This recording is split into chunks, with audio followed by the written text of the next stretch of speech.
The incident took place in the future. What was coming was devastating. The guy stood on the platform and waited for his subway car. He was lost in his thoughts, and I thought about how the usual foundations of life are arranged. He entered the building and asked to hold the door. The elevator was filled to capacity with people. The guy hit the sheet of metal with his hand, and he yelled for the elevator to wait for him.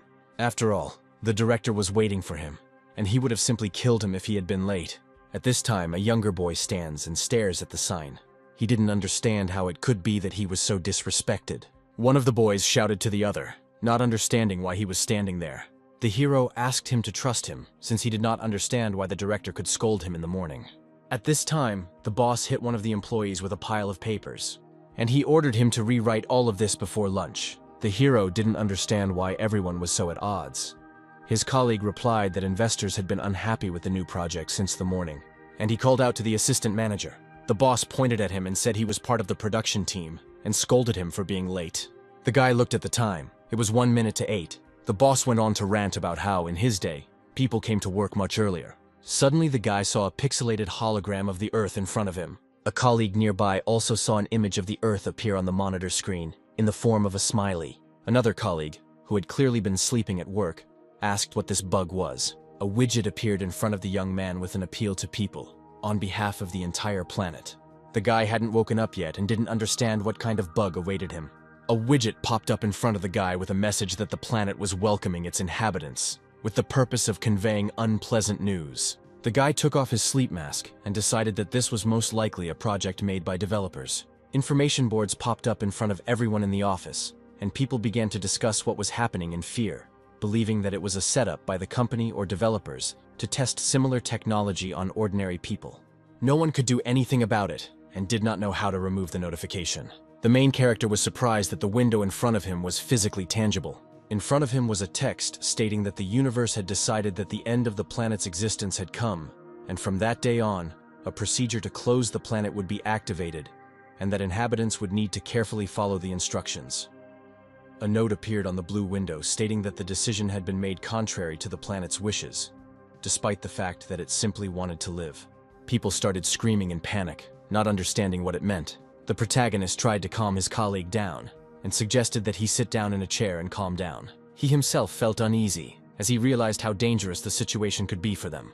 He couldn't believe that it happened to so many people at once, and theorized that it might have happened because he was a developer of apocalypse-themed games. Everything that happened felt unreal. Suddenly, a sound wave pierced the air, causing people to scream and clutch their heads. The boss literally screamed, trying to cover his ears with his hands. He didn't understand who could have done this. People simply did not understand what was happening. In 1 second they lost their voices, and many were simply physically unable to utter a word. The protagonist grabbed his neck, trying to figure out why his throat was blocked. A game window appeared in front of him, with a question that he had to answer within 20 seconds. There were 2 options to choose from. The first option was 2 medium-sized dogs, and the second was a man for a bare-handed fight to the death. The guy looked at the game window and couldn't make a choice. I suddenly imagined that 2 angry dogs would appear out of nowhere and start chasing the guy. He would get scared and scream in surprise. One of the dogs would rush at the hero, its mouth wide open. Having escaped from the dogs, the boy stopped to catch his breath, then thought about what would happen if a person attacked him. The guy looked at the game window again.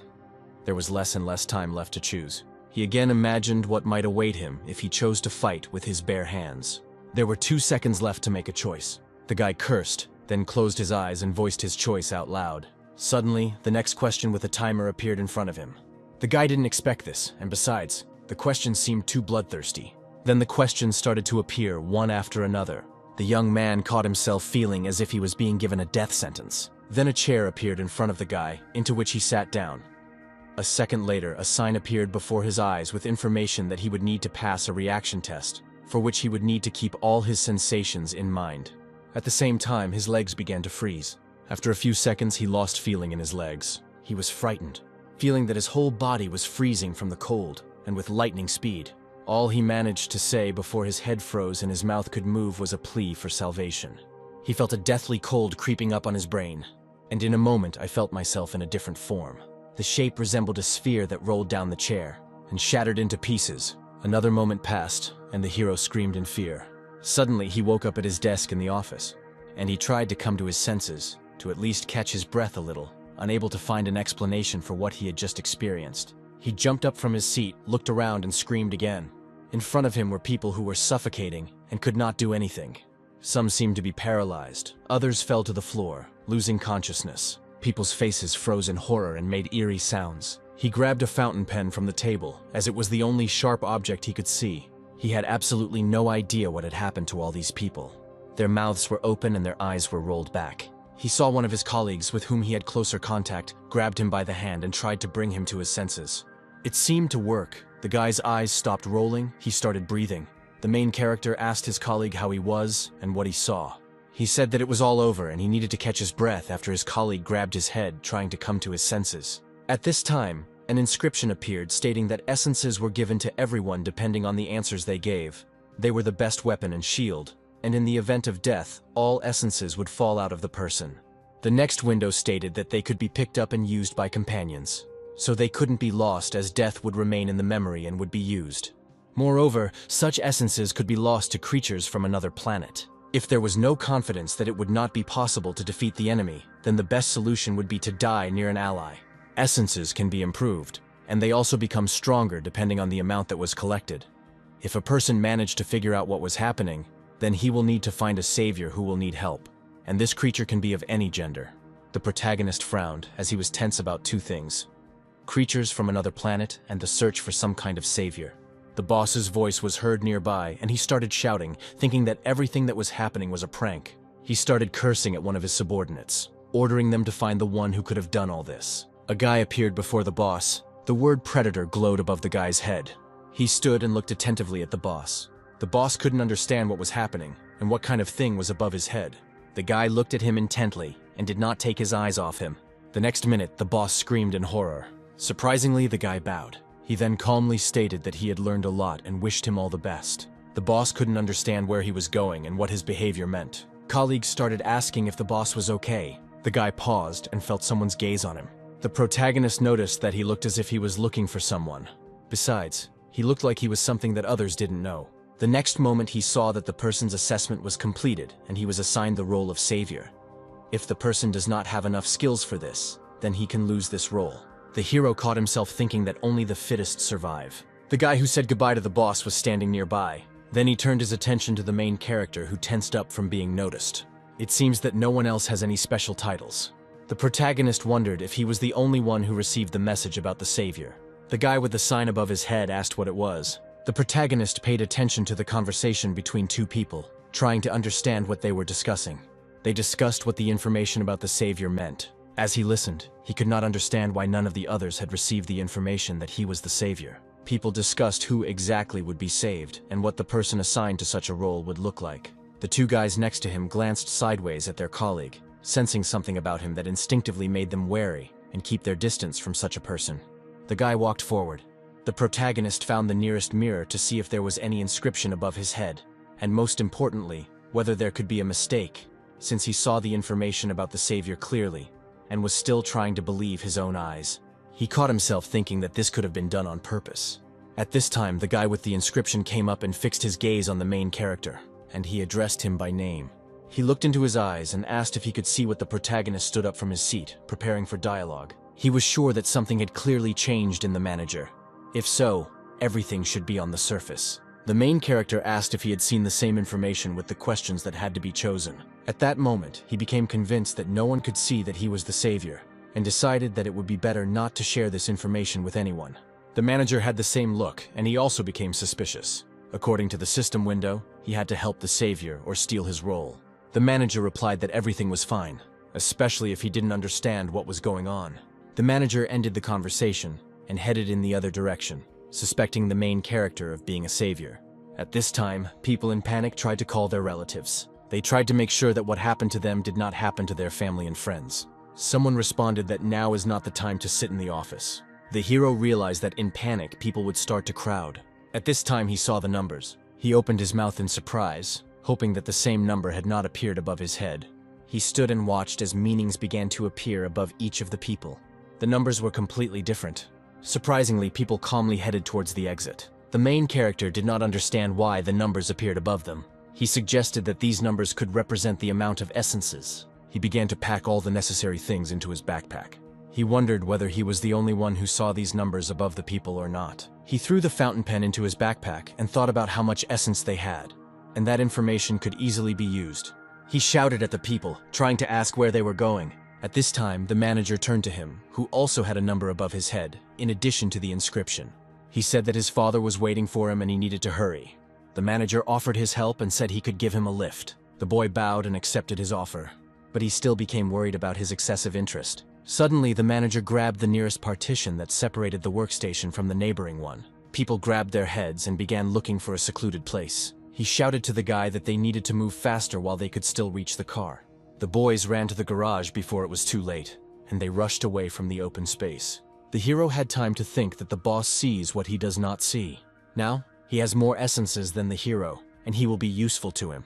The guy became nervous because the elevator wasn't working. The hero did not yet know what the hunter meant and how safe it was to be around him. The guys were seen by a colleague, whom the main character brought to his senses. He was clearly scared, and he asked them to take him with them. The hero asked the manager to take him with him. The guys decided that it would be safer to get out of the building via the fire escape. The hero asked where exactly the car was parked to estimate how much time they had to leave that place. And I realized what would happen next, and what the Earth would be forced to do. The Earth wants to find someone who can quickly adapt and take advantage of all the opportunities in the most difficult, absurd situations. The problem was that everything around him was happening too abruptly, so he was sure that there would be many casualties. If this is true, and besides the savior and hunter we know about, there may be other roles.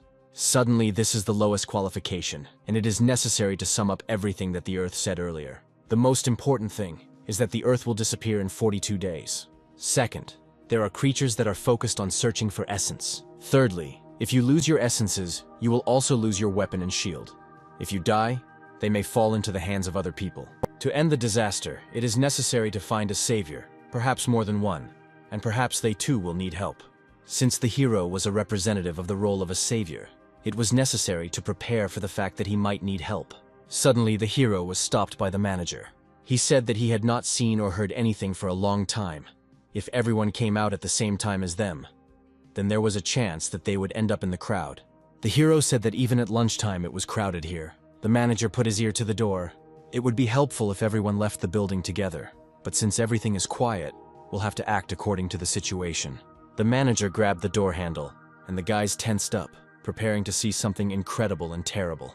The guy pulled the handle. The guys went out to the parking lot and saw that the concrete was literally covered in essences. They were very surprised, as they did not expect to see them in such numbers.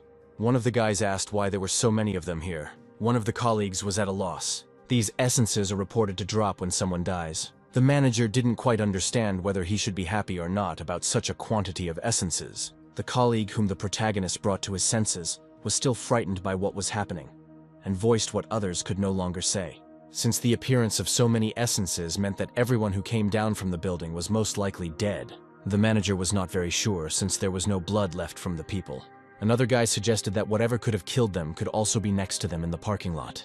The main character noticed that the guy was panicking, and he thought about what he could do for him to ease his anxiety a little. The manager straightened his tie as if preparing to appear in front of someone, and the hero called out to him, not understanding what he could have in mind. He raised his voice and said that going there was very dangerous. The manager said that they didn't have time to sit around, and that they would soon have no strength left, and you will need to drive the car away and move to a safer place, although it is, one way or another, clearly better than sitting in a shaking building.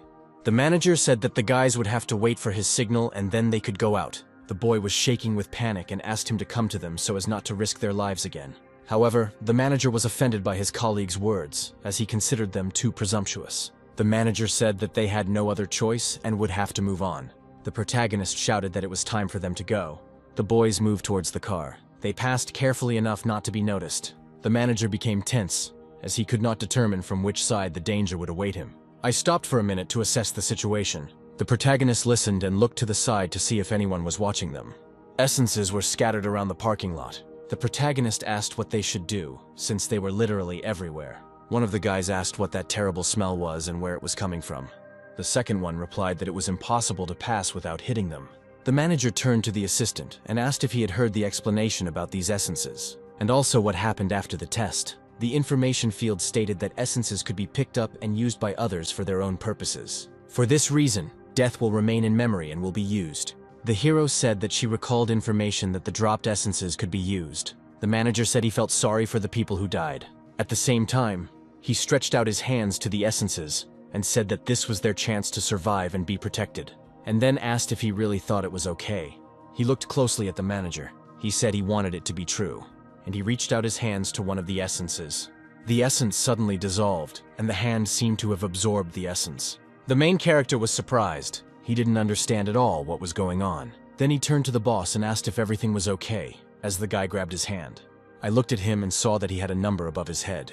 The chief said he felt the energy he was exposed to during the reaction test. If the explanations were correct, then they could become stronger by absorbing all the essences. The protagonist suggested that they could absorb them by touch. The third boy watched them from his hiding place, fearfully, hoping that they would succeed in everything they could, since there might not be another opportunity to collect so many essences.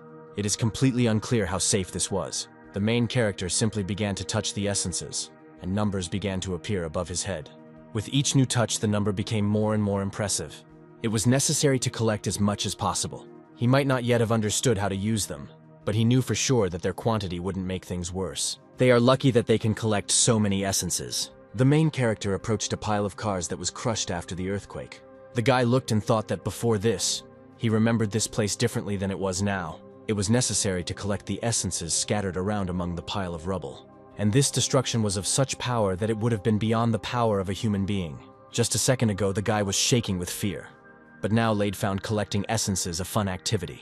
The manager said that he must have gone outside when he saw them collecting essences, and was very happy that he was able to come to his senses. The colleague turned around, and then he called over the assistant manager, seeing another pile of essences. Suddenly, the main character tensed up. The colleague just smiled and waved his hand at the guys. Suddenly, something above caught his attention, and he raised his head. A second later, there was no trace left of the guy. The boys screamed at the suddenness. Not one, not the second, dared to take even a step to the side where their colleague had just stood and smiled. They were confused and didn't know what to do. Both stood in a stupor and horror. Something swallowed the guy alive. The main character was scared because he didn't know what it was and how to act if the creature attacked them. He cursed because he didn't know how to react to what had happened. The manager took the guy by the hand and asked him to come to his senses. The guy stood in shock and didn't know what to do. Suddenly, more essences began to rain down from above. They fell on the concrete like hail. The manager assumed that these essences were bait and that what happened was a trap. The main character was surprised that this creature hunted people. Both boys tensed, and a second later they ran away, not understanding what kind of creature could have attacked a colleague and what to fear next. A dark silhouette flashed and headed after the guys. The hero thought that they wouldn't have to wait long. They needed to move quickly and figure out what this creature that was chasing them was. The hero screamed again. A creature was moving at incredible speed right above them, trying to prevent them from escaping. The hero looked at this silhouette, and he braked sharply. The creature looked terrifying. The main character screamed. An incomprehensible creature loomed over them, its mouth open. The creature let out a terrifying, piercing screech. The creature had a humanoid body, black in color, which looked extremely creepy. He had long limbs that resembled tree branches. The creature was hanging down from what had just emitted a piercing screech, had arms and legs, and the body, as well as the semblance of a head, were of an extremely bizarre shape. The creature looked monstrous and was even more frightening up close. The naked giant frightened with his jaw. He stood right in front of the eyes of two young guys. The manager suggested not to make any sudden movements so as not to provoke the creature. They wouldn't want to end up like the others, being eaten alive. The protagonist thought that this could only be done if he somehow got ahead of the monster. The chief said that this creature was clearly not from their planet, and besides, they had been warned that such creatures would exterminate people. The hero asked why this creature had not yet attacked them. Besides, the monster had no eyes. They did not understand how it counted their movements in space. One of the guys suggested that the monster might have been scared of them too. However, the humanoid's body suddenly began to move in space. The boys became worried. Suddenly, the monster opened its mouth and rushed at them. The guys had literally a few seconds to decide how to save themselves next. The manager warned the guy about the impending danger. The monster rushed at the guy. The main character flew to the side. The guy crashed into the wall, and the creature fell with a crash onto the concrete. The protagonist cursed, appreciating the sweeping attack and striking power. And he thought that everything was not going according to plan, and he needed to come up with something. The boy turned to the chief and recalled his status as a hunter, hoping that he had at least some instructions on how to fight such monsters. The guy was surprised, since he had not received any instructions and had no idea what to do. The main character thought that they would have to stand silently and wait for their death. But suddenly he realized that he was his target. Suddenly the creature appeared before the hero. The boss noted that this bastard was targeting the manager, and he told the guy that he would bring the car closer. The guy asked to buy as much time as possible. He thought that now was the time to win. The hero cursed and rushed away in the other direction, and he thought that he couldn't stand against this monster alone. Suddenly the guy was thrown to the side and screamed. He was literally thrown to the side, and he made a grunting sound. The creature jumped up and was preparing to attack the guy again. He looked to the side and noticed out of the corner of his eye that the monster had already caught up with him, and the manager immediately rushed towards the car. I tried to move with all my might to get the car there as quickly as possible. After a few seconds, I saw that I had almost reached the right car. The monster followed the guy. Moreover, it moved not from above, but with its humanoid legs. He passed very close to the main character. The guy hid under the car and thought about how he could now use essences, and he was worried that the role of savior that he had received had not yet manifested itself in any way. The protagonist tensed, realizing that the monster was still on his tail. Even though the monster was humanoid in appearance, it had no eyes, and the boy couldn't focus on how exactly it was chasing them. The boy turned to the planet and became angry at it for giving him the role of a savior instead of giving him something that would be useful to him this time. Suddenly, some kind of glow appeared above him. The guy raised his gaze in bewilderment. Information appeared in front of him that he had been given 21 points for his survival process, 7 additional points for rationality, and 4 additional points for persistence, and he had also received 20 additional points for absorbing essences. Also, 150 points were awarded for the past battle, which greatly surprised the guy. In total, the rating administrator awarded 78 points. In total, the assessment administrator awarded 78 points. Information appeared before him that an assessment administrator was assigned to him. It felt as if a voice appeared in his head and spoke personally to the main character. The manager at this time continued to move towards the car. He cursed and increased speed. All that's on his mind right now is that he left his colleague there as bait. He thought that after he got the role of the predator, something would change. The manager became nervous and stopped. He saw that his car was still intact and calmed down. It's good that the car wasn't damaged in any way, unlike the others. Now, he could take his subordinate and get out of this place together. The manager looked in the direction where the guy should have been. He hoped the guy was still holding on. And at that moment, I remembered what my colleague looked like when he was eaten alive by a monster. He turned the ignition key and cursed, because he needed to hurry. At this time, the protagonist turned to an inner voice and asked whether he understood correctly that he had a connection with the assessment administrator assigned to him. The voice responded positively to this statement and concluded that he hoped that they would get along. The guy was surprised that he could communicate with him. Suddenly, the sound of breaking glass was heard behind him, and the main character ran away. He didn't know how he would defeat this monster, and most importantly, how he would use the essences. The administrator's voice replied that at the moment, he did not have enough skills and essences to overcome the gatekeeper. That was the name of this monster. The administrator's voice also stated that essences are applied at the subconscious level. The boy continued to flee, not understanding what to do or how to use this information about essences that should have helped, because a normal explanation never followed.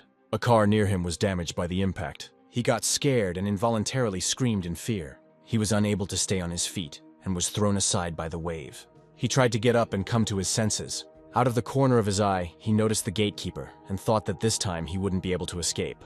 The only thought was whether he would survive or not. In his mind, he asked to be shown what he had to do to be saved. Meanwhile, the monster opened its toothy jaws and prepared to attack. At this time, a sphere with essence appeared in front of the main character. A vortex of light formed around the guy. The wind felt warm, and the sensation of using it was also pleasant, just like when he was collecting spheres with essences. His hand touched the warm, moving matter. He felt not just warmth, but heat. At that moment, he realized how the essence worked. Or perhaps the instinct for self-preservation in the face of death simply kicked in. The method of using the sphere was simple. It was necessary to use the subconscious. The monster was getting ready to attack the guy. He caught him off guard and pinned him against the car. The young man tried to cover his face with his hands to avoid the shockwave. A moment later, he rose to his feet, gritted his teeth, and rushed into battle.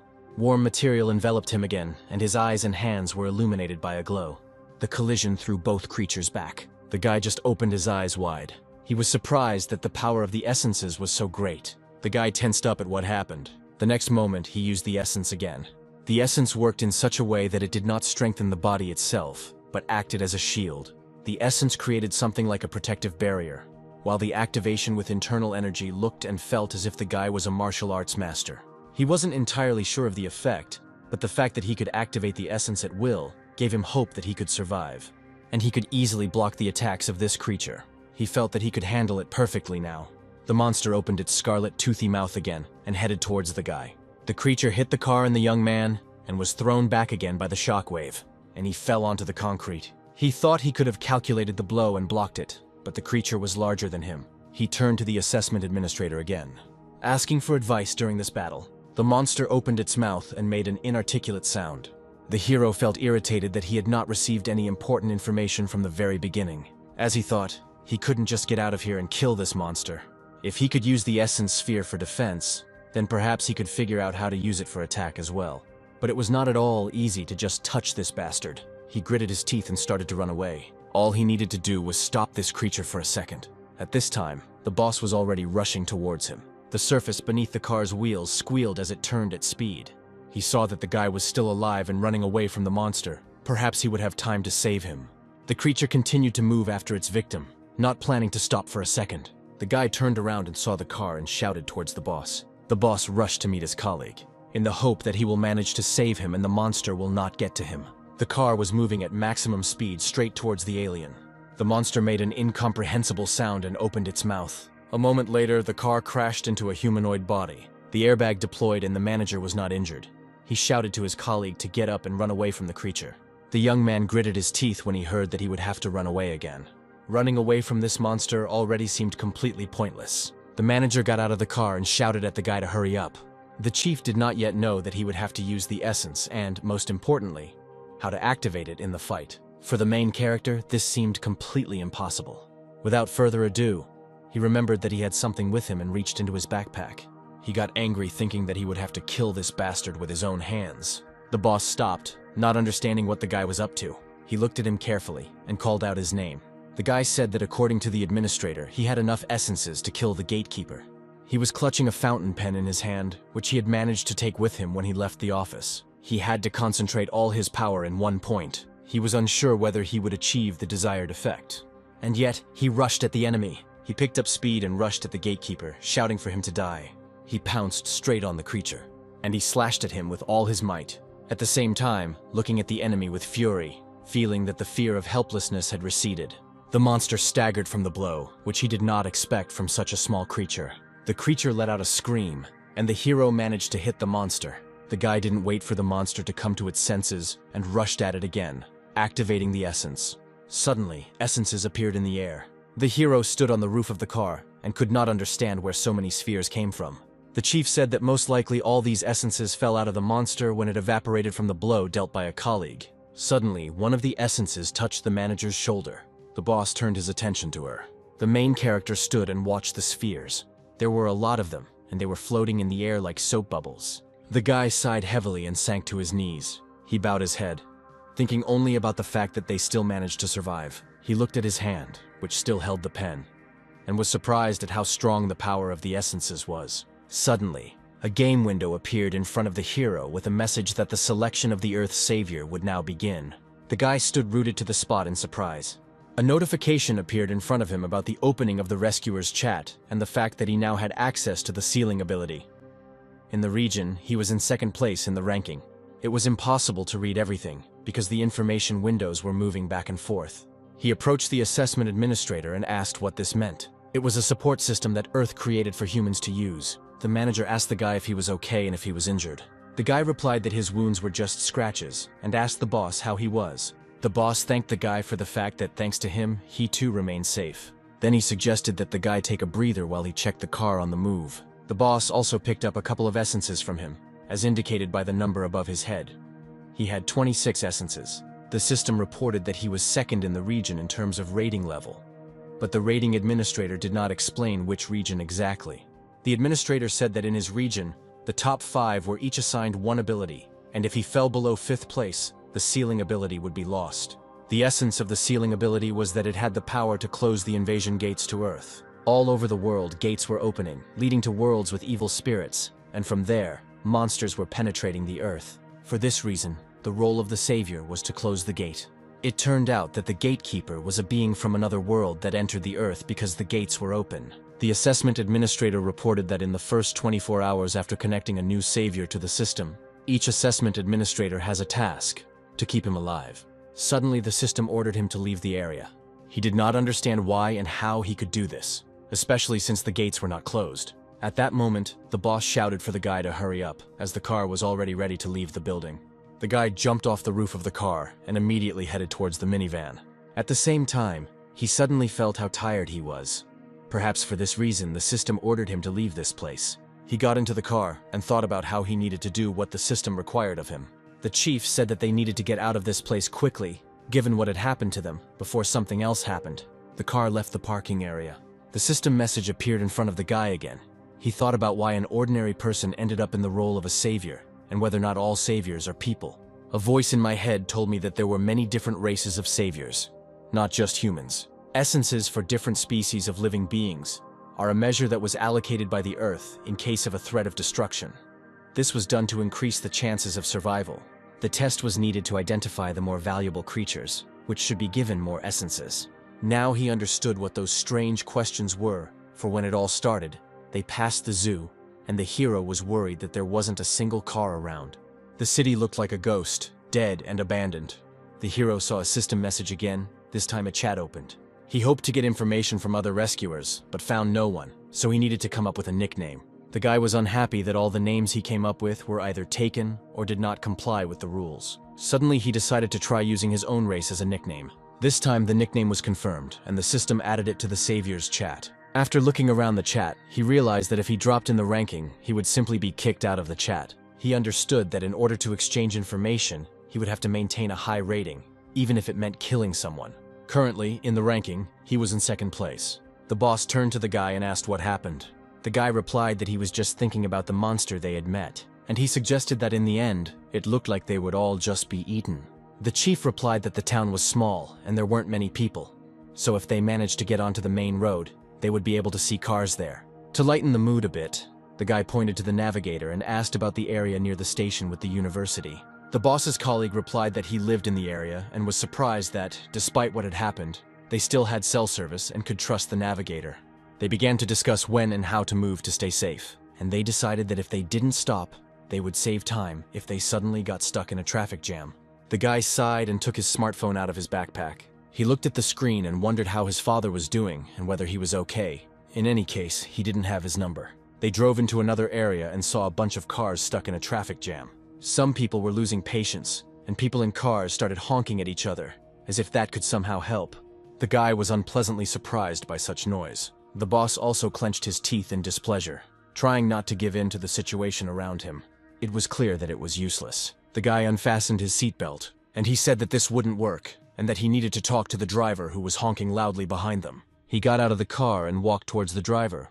He knocked on the window and asked to honk moderately, since the situation was already not so good. A tall, muscular man emerged from the car and was no less dissatisfied than the main character, and he angrily asked what this son of a bitch wanted from him. The man pointed his finger at him. The young man gritted his teeth and thought with displeasure that it would not be possible to come to an agreement with him.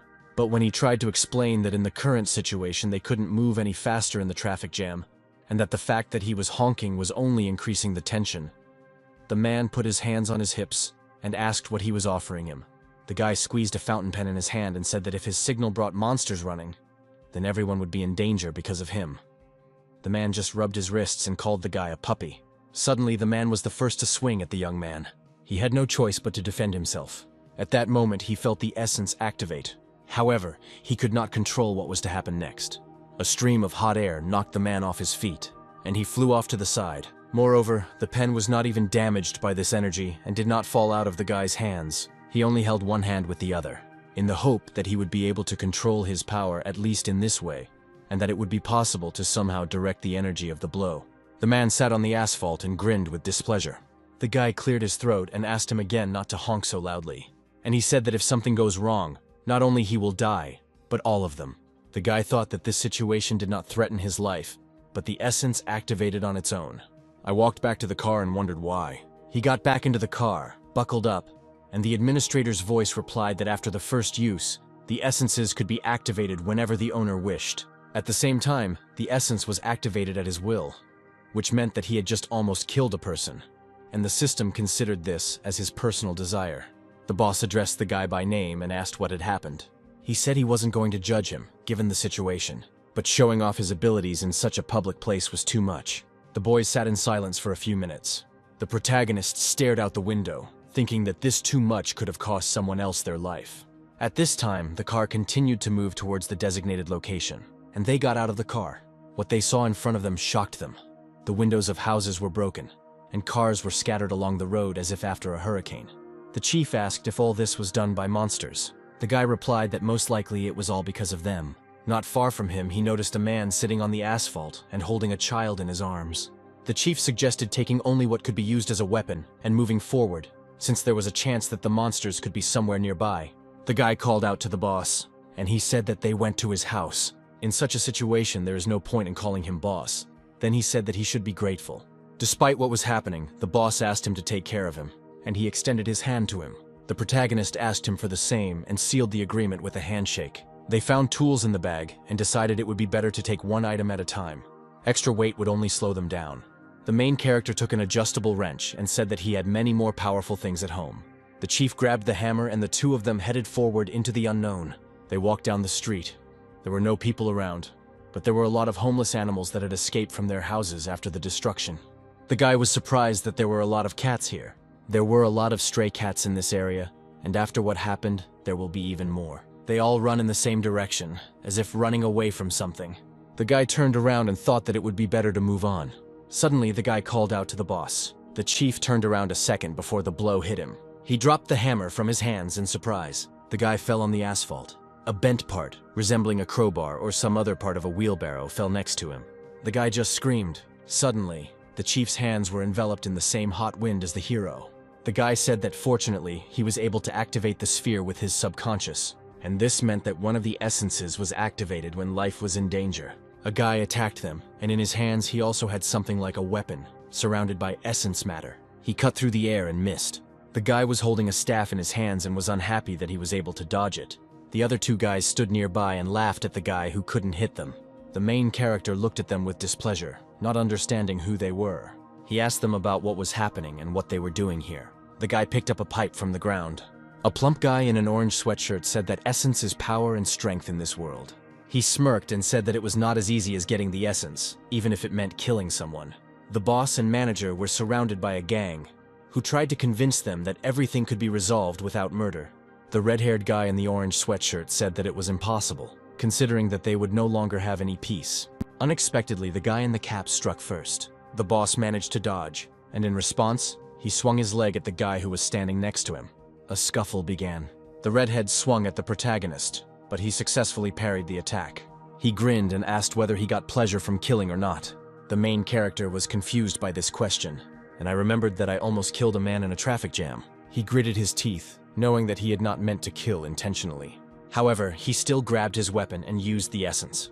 While trying to understand how to control your power, the force of the impact created a furrow in the asphalt, and spheres of essence began to float in the air. The guy shouted, and then exhausted, he fell to his knees. One of the gang had his hands on the boss's throat, but was distracted when he saw what had happened. Red felt his own uselessness, got angry and used his power again, directing his power at the guy who was kneeling before him. The chief shouted at the protagonist to come to his senses, otherwise he would simply be killed. Redhead had no plans to stop. Suddenly, the main character tensed up and began to come to his senses. The red-haired guy swung at the main character. The hero clenched his teeth, but suddenly the guy in the orange hoodie was stopped by something. It was a counterattack from the main character. The redhead didn't have time to dodge and blood gushed out of him. The hero only ducked, dodging the blow. The boss saw this and gritted his teeth. The next moment, the hero moved his hand with the weapon forward and again activated the power of the essences. His face was dissatisfied and puzzled. His main goal was to survive, and not to think about the humanity of his own actions. One of the gang's guys was still holding the chief by the chest and didn't even give him a chance to break free. Suddenly, he swung and freed the boss. The main character stood in place and watched as another guy ran away. Then he said that he would deal with the fugitive. Then he rushed after him. Noticing a tail behind him, he cursed, realizing that there would be no one to cover his ass if he was caught. He just turned around and shouted for the hero to get away from him.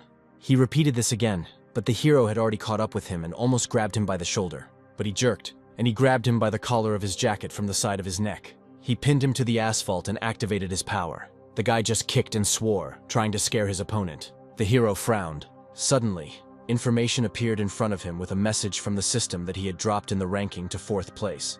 But at the same time, the ability to seal was still retained by him. But he still became worried. However, first it was necessary to deal with this bastard. The weapon hit the guy and blood splattered everywhere. The hero justified his behavior by saying that he needed to survive. Essences rained down at his feet. At this time, the boss was dealing with the red-haired guy, who began to whine. And he asked the boss for mercy. He was shedding tears and asking for mercy. The chief was dissatisfied, and was not going to simply let go of the one who had killed so many people on his own accord. And he decided that he couldn't let him go, because others might get hurt. He put his foot on his chest so that the red-haired man couldn't move. The guy stopped hysterically for a second and opened his mouth, waiting to see what he could do with it. The boss raised the wrench over him but hesitated.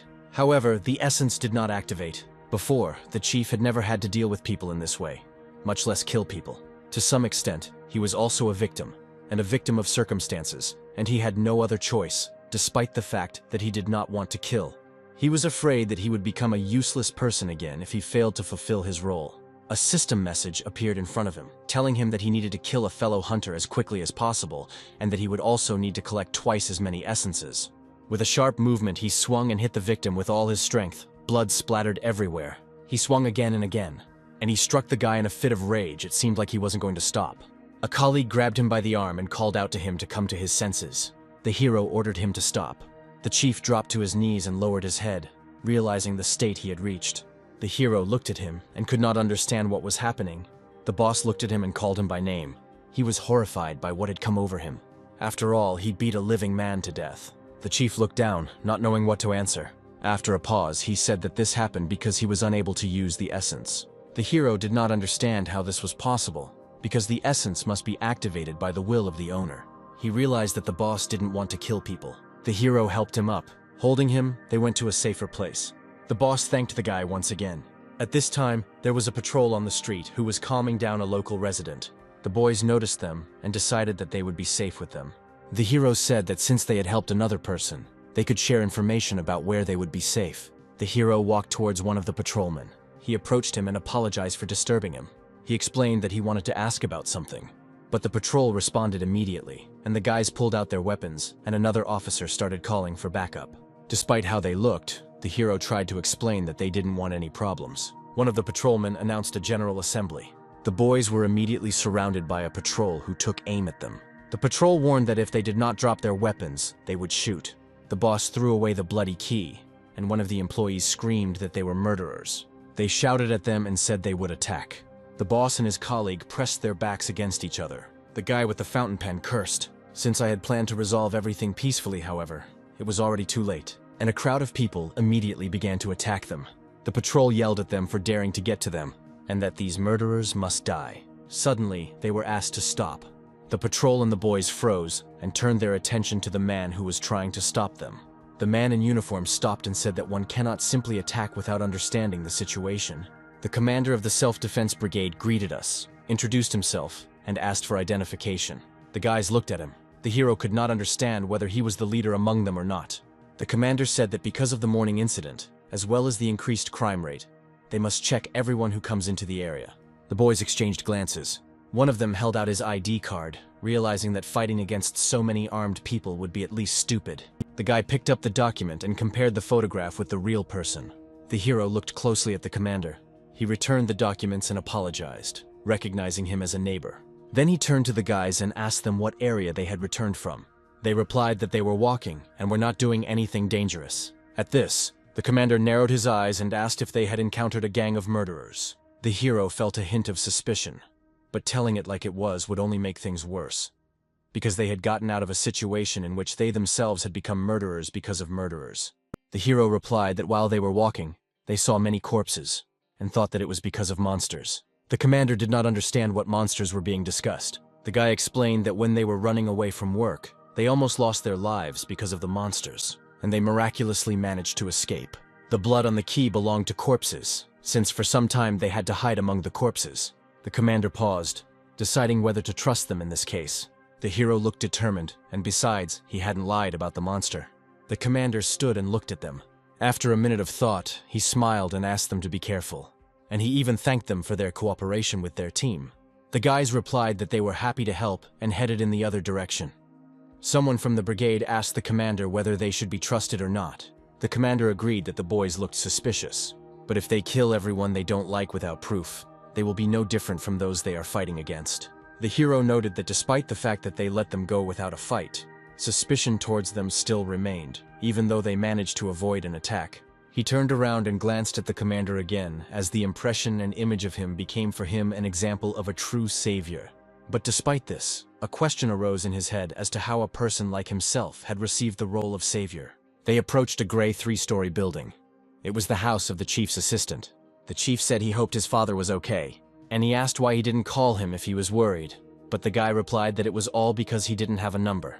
The boss noted that this was a sign that they did not have a very good relationship. The guy said that his father is not the most ordinary person, but warned that this could cause a tense situation and atmosphere at home.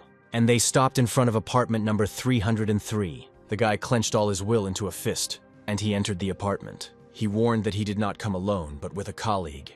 At first glance, it seemed that they were home alone. The boss remembered his colleague's words about him having a gun at home, and he wondered where he could have hidden it, considering that the house looked quite ordinary. The door to the next room swung open, and the guys tensed in surprise. A middle-aged man stood before them, a red sign glowing above his head, indicating that he had the role of a predator.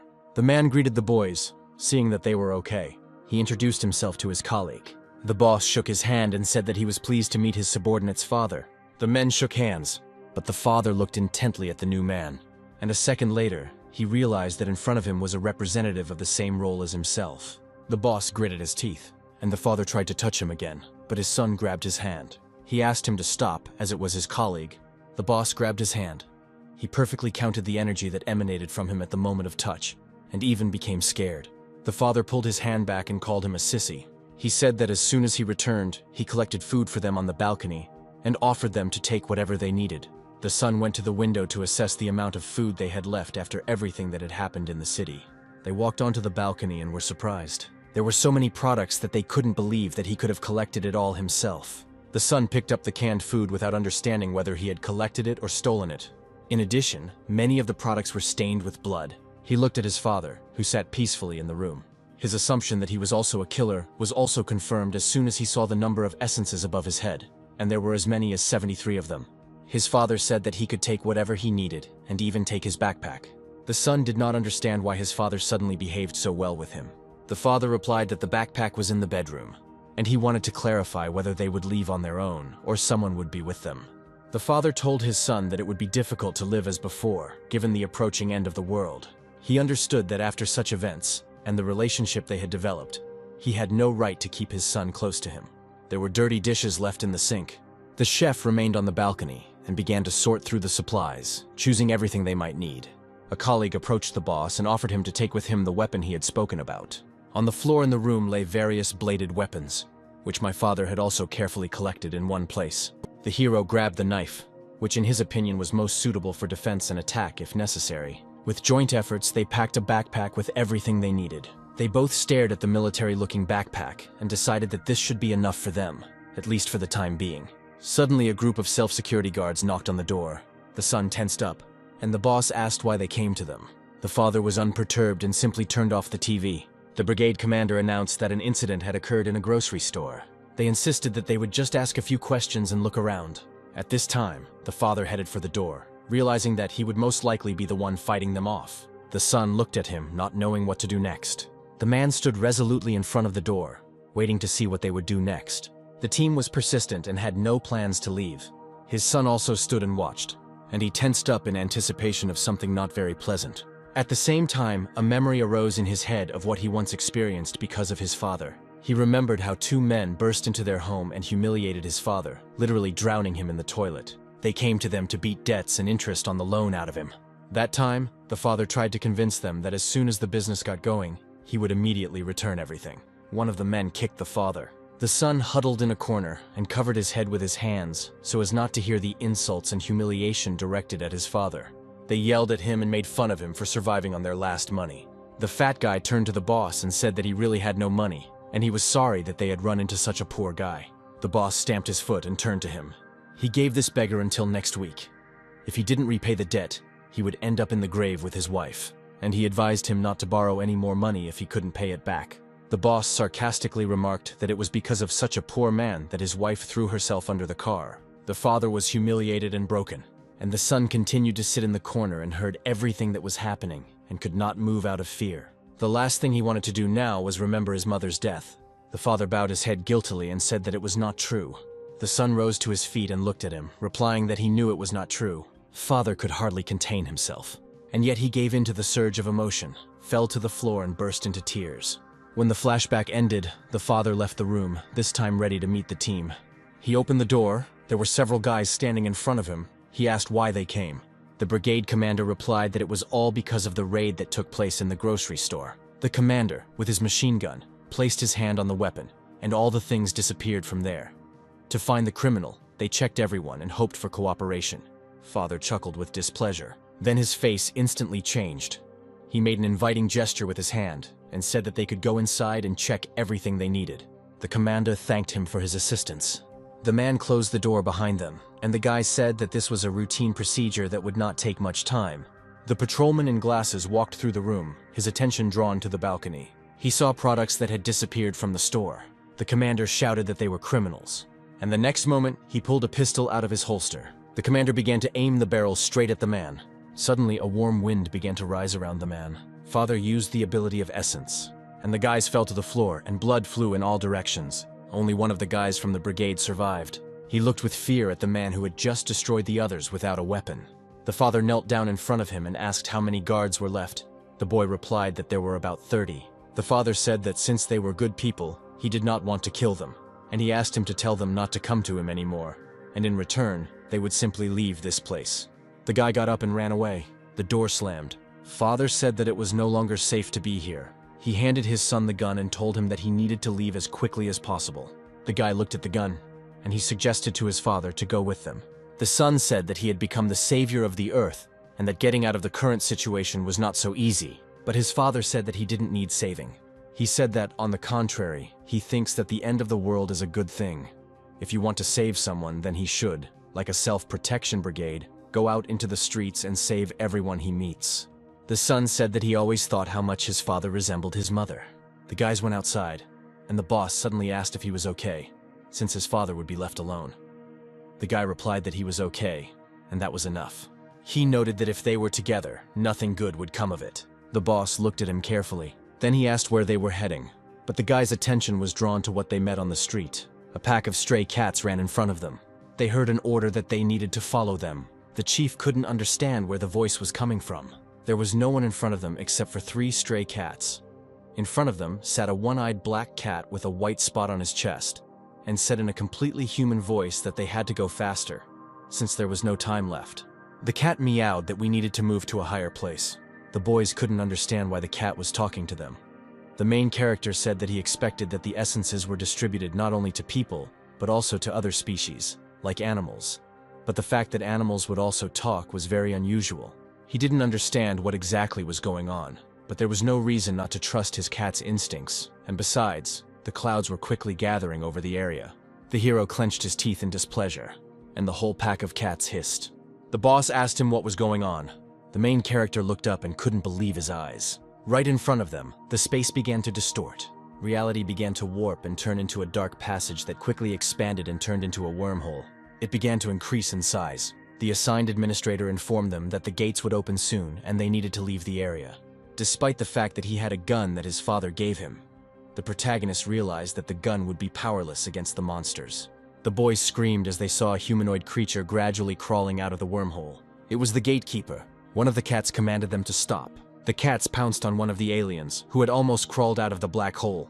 The creature straightened its arm with long, clawed phalanges, and then it cut through the space in front of it. The assigned administrator repeated the information that he needed to leave the area immediately. Then the administrator's voice repeated the warning again. The protagonist shouted for the assessment administrator to stop talking nonsense and tell him how to close the gate.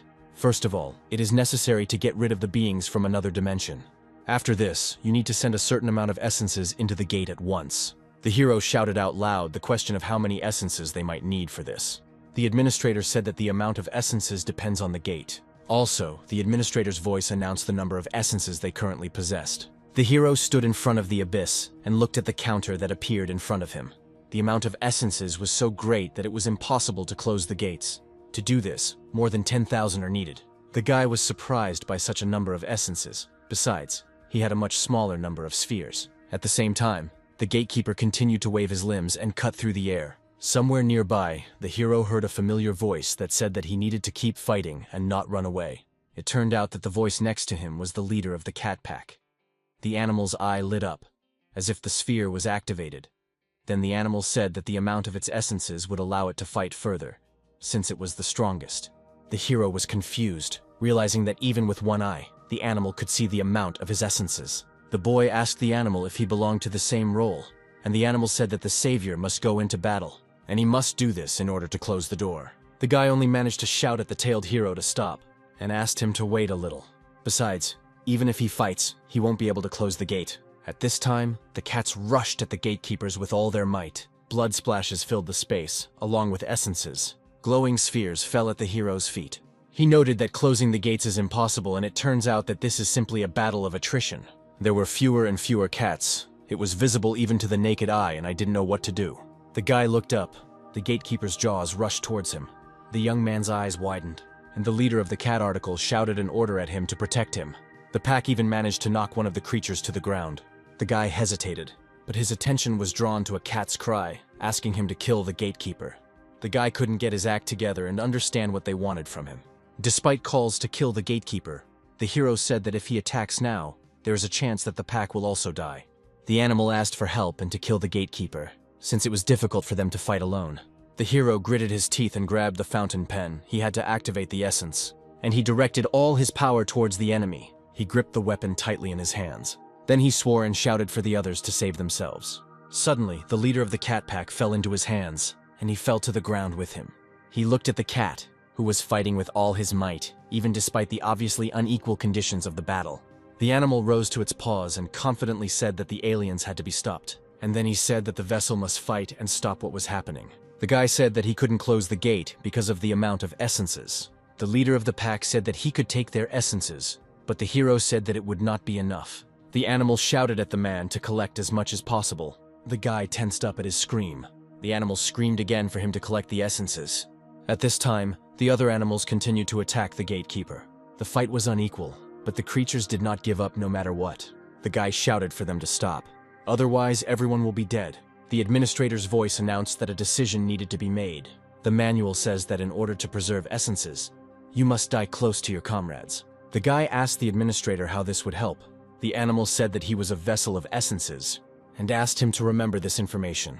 This is the mission of the savior. At this time, he activated his power, even though the system asked him to follow the instructions. The young man gritted his teeth, and he released all his power into space. The blow was so strong that survival seemed impossible. The energy of the essence swept away everything around. The leader looked at the man with satisfaction. The savior could not be stopped at that moment. His blow left a furrow in the ground and essences in the air. The guy stood and looked at what was left around him after the blow. He resolutely did not let go of the weapon. Suddenly, a system window appeared in front of him, with information that he had taken 4th place in the ranking. He immediately remembered the cat who told him about the essence of the savior's mission. The young man looked down thoughtfully, with only one word pulsating in his head. Mission. The chief asked if he was okay, and how much he was still intact after such a blow. The guy looked at the boss, saw the number of essences, but said nothing. There were 26 of them. The chief caught his gaze and called out his name in alarm. The protagonist again clutched the pen in his hands, to which he seemed to have already become accustomed. The essence energy began to activate in his hand. The boss didn't understand what was happening to his colleague. Suddenly the guy raised his hand again, pointing the direction of the blow. And suddenly he released an energy ball towards the gatekeeper, which was located behind the boss. The boss screamed in fear. The protagonist looked resolutely at his opponent and did not plan to give in to the monster. Essences rained down on the ground, filling the entire space around. The hero lowered his weapon and calmly moved forward. He dropped to one knee and touched the energy sphere. A warm wind wrapped around the hand and the hand swallowed the sphere. A glow and a stream of hot air formed around the guy. A number with the amount of essences appeared above his head. It seemed that he had collected everything. The counter above his head indicated the amount exceeding 1,400. The guy opened the virtual map that the system kindly provided and saw that there were no more essences in this place, and despite the fact that he rose to third place, something was bothering him. The wormhole was still in front of him, with the minimum number of spheres the mission would need to close it. The guy understood that in order to close the gates, it was necessary to collect many times more essences. And he reminded the boss that it was time for him to go, and that there was nothing more he could do here. The guy frowned seriously and asked where they were going. He said to himself that it was necessary to obtain 10,000 essences. Suddenly something flashed through the air.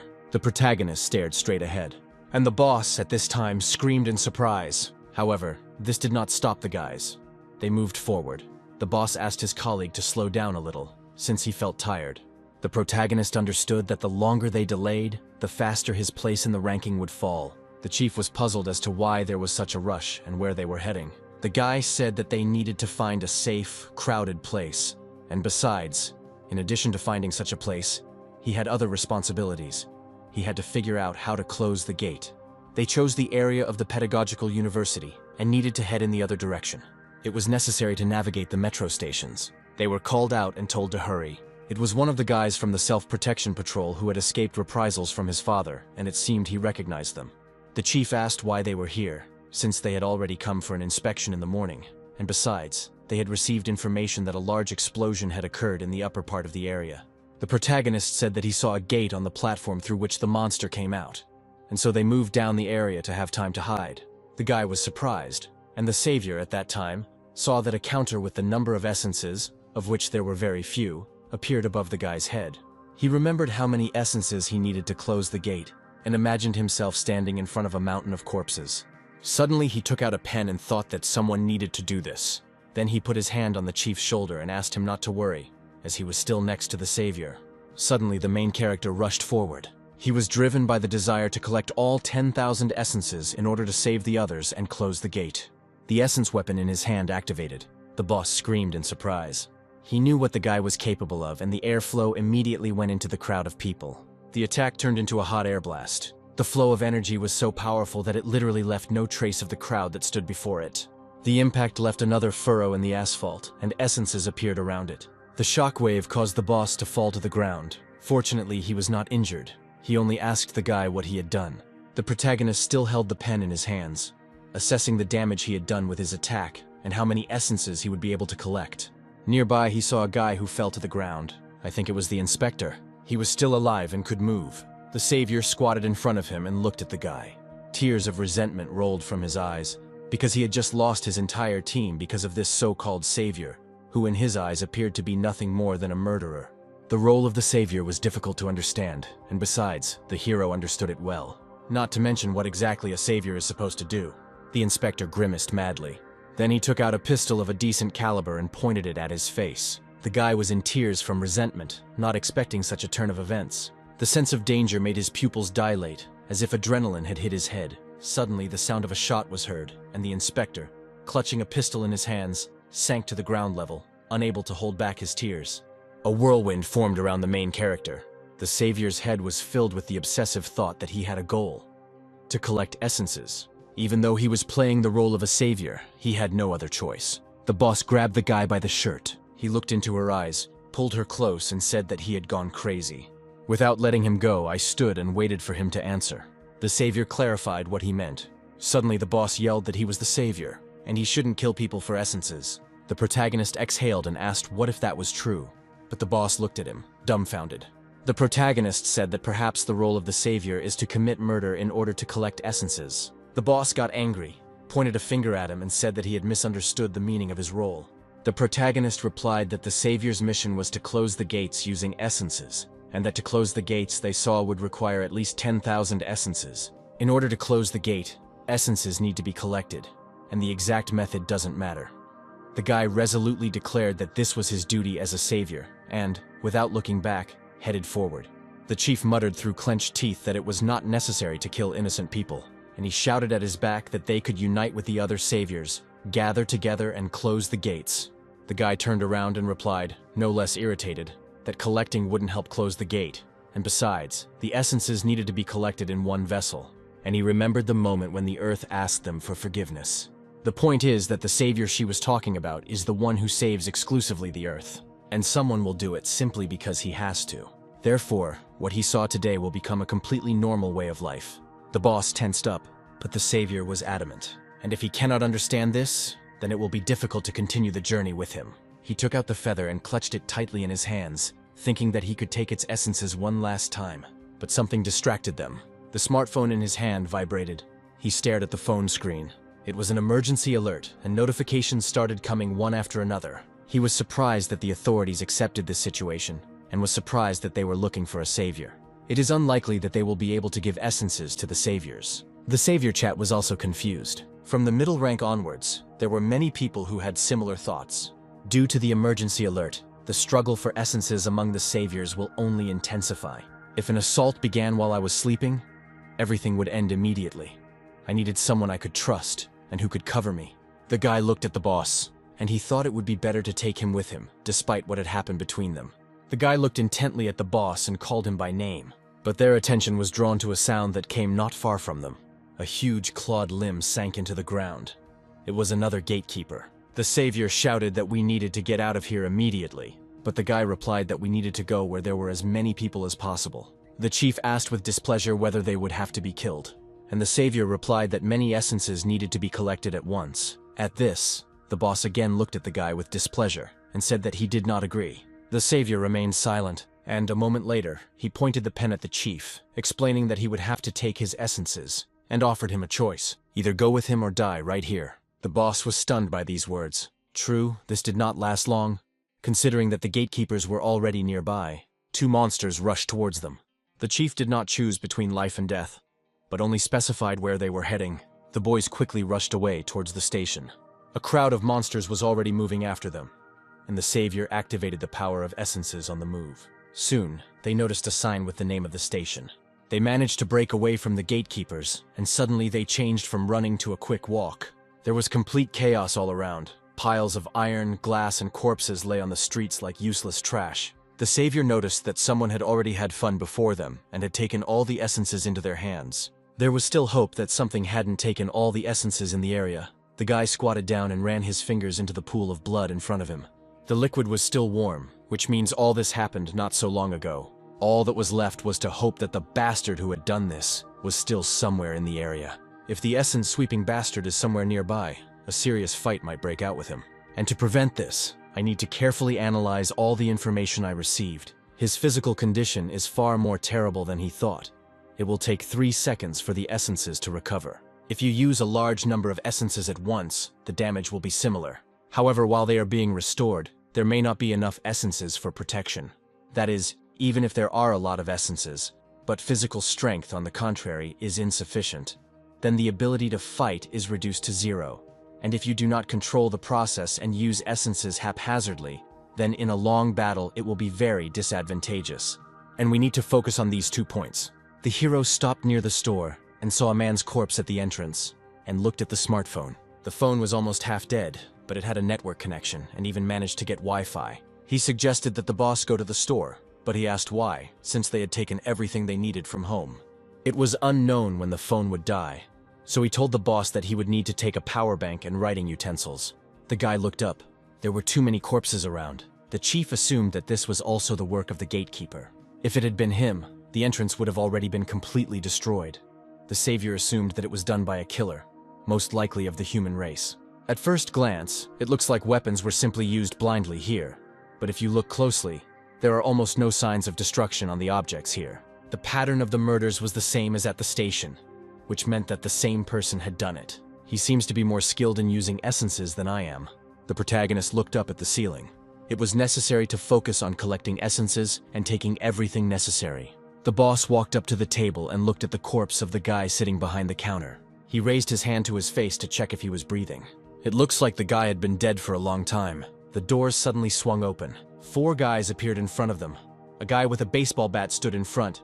He shouted that this was their territory, and also for them to get away from here.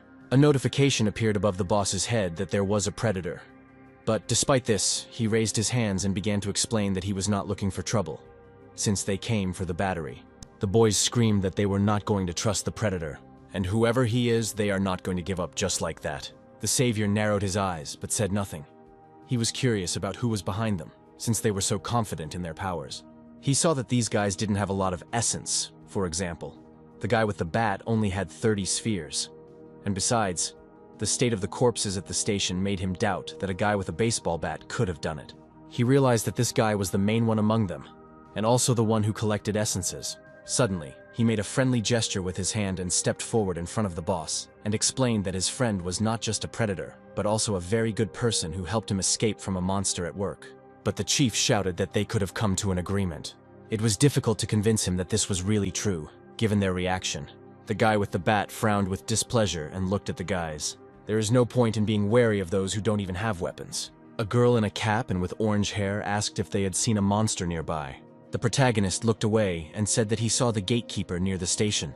The guy with the bat tensed up. Since it was very close, it would soon become unsafe here too. And he suggested to his guys to return first. One of them asked what about responsibilities, and he said that he forgot that he would have to return without anything. Besides, information about the monster was much more important now. And he said that he forgot that he would have to return without anything. Besides, information about the monster was much more important now. One of the guys said that if we get into trouble for this, he would be held responsible. While the savior stood with his hands raised, the chief exhaled heavily, and the main character suggested following them, keeping a distance. The boss asked again, not understanding at all what was going on. He couldn't understand whether he had intentionally pretended to protect him, or whether everything he had said was just so they could kill those people. The savior turned around and did all this because it is the most effective way. The guys gathered near the entrance to the shopping center. One of the guys said that there was no one following them. The guy with the baseball bat said they should go in. However, suddenly a call came from behind them and they turned around. They were distracted by an elderly man with a backpack over his shoulder. He asked if it was true that the monster had appeared here too, as he didn't know what to believe. Guys, we were really scared by such a sudden event. His voice was so loud that the guy with the bat asked him to come inside. If someone heard, they will most likely come. The predator and the savior hid nearby. It seems that there are more companions than he expected. The main character said that he would go himself, and the chief would need to hide here. The boss reached into his backpack. He said that he would leave him alone and trust him with a backpack with provisions. But the savior said that they would not escape from him. Besides, he had to understand that since the world had changed so much, he had to think carefully about whether he could survive alone. The chief, who was still a predator despite everything, frowned with displeasure and looked down. People were standing and discussing that a monster had appeared in the area. One of the people said that he came as soon as he saw the message. One of the men asked if the news about this monster was fake. When people die, some strange beads fall from them, and you can even believe that there is a monster. The man asked to remain silent, as the conversation was indeed important. He waved his hand and beckoned them to him. It turns out that there is no confirmation that the monster actually exists, but at the same time, he noted that food was not brought. The guy who was armed with a bat said that those people were wandering among the corpses without weapons. Judging by their appearance and behavior, they really can be trusted. The man said he had to make sure first and was willing to give up a month's supply of food. The guy cried out that he didn't know how they could react like that, because it was unknown that they would all die at the hands of the monster. But no one has ever seen that monster in real life, and even if he really does exist, there was no point in him worrying. We have that person. He said that he would protect them if they got food, and the man dressed in green said that they should stop worrying about trifles. He said that a video of this monster was posted on the internet. No matter how you look at it, it's still true. He said that in such a situation, they expect them to continue to follow his orders. The door suddenly swung open. The man looked away in surprise. In the distance, a male silhouette was visible, moving towards them. The guy apologized and asked permission to stop for a while. People crowded around, not having the slightest idea who it was. The guy asked who it was and how he got there. The man in green asked how it was possible to bring him here. The guy gripped the bat tighter and thought about what if that man found out. He pointed the bat at him and asked why the hell he was chasing them and if that predator really made you find out where our base was. And he said that he took all the things and said that now he was on his own. He really regrets that he followed them. He was frightened, without a backpack, and there was no weapon there. The man in green looked at the guy and said that he didn't look dangerous enough to be afraid of him and that they could find out some more information about that monster. The main guy among them, the one with the bat, asked why they were scaring him like that, and he said they needed a safe place. The man said that the leader here is a very strong person, and he protects them. He took him aside and showed him the place where they collected food in a similar way.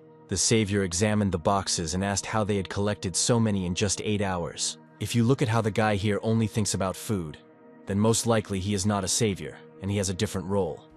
But he asked about the number of corpses. The man explained that their leader was simply eliminating his rivals, but now was the most important thing. As he thought, the bastard who swept away the essences and was their leader. He looked around the place. There was chaos everywhere. The man said their leader was scaring them. But despite this, if he gets food well, then one can understand that he is a good person. The man said that food could be exchanged for information. The savior said that he was at home with his family when suddenly a monster appeared, and he barely managed to escape. He looked at the numbers above the boys' heads.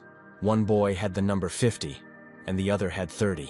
3 more have no more than 10 essences. The 2 that were located a little further away had 17 and 15 spheres. Next to them stood a dark-haired girl with a number 4 above her head, and the guy next to her had a number 16. He estimated in his mind that they had about 300 essences in total, which was too little to kill them without reason.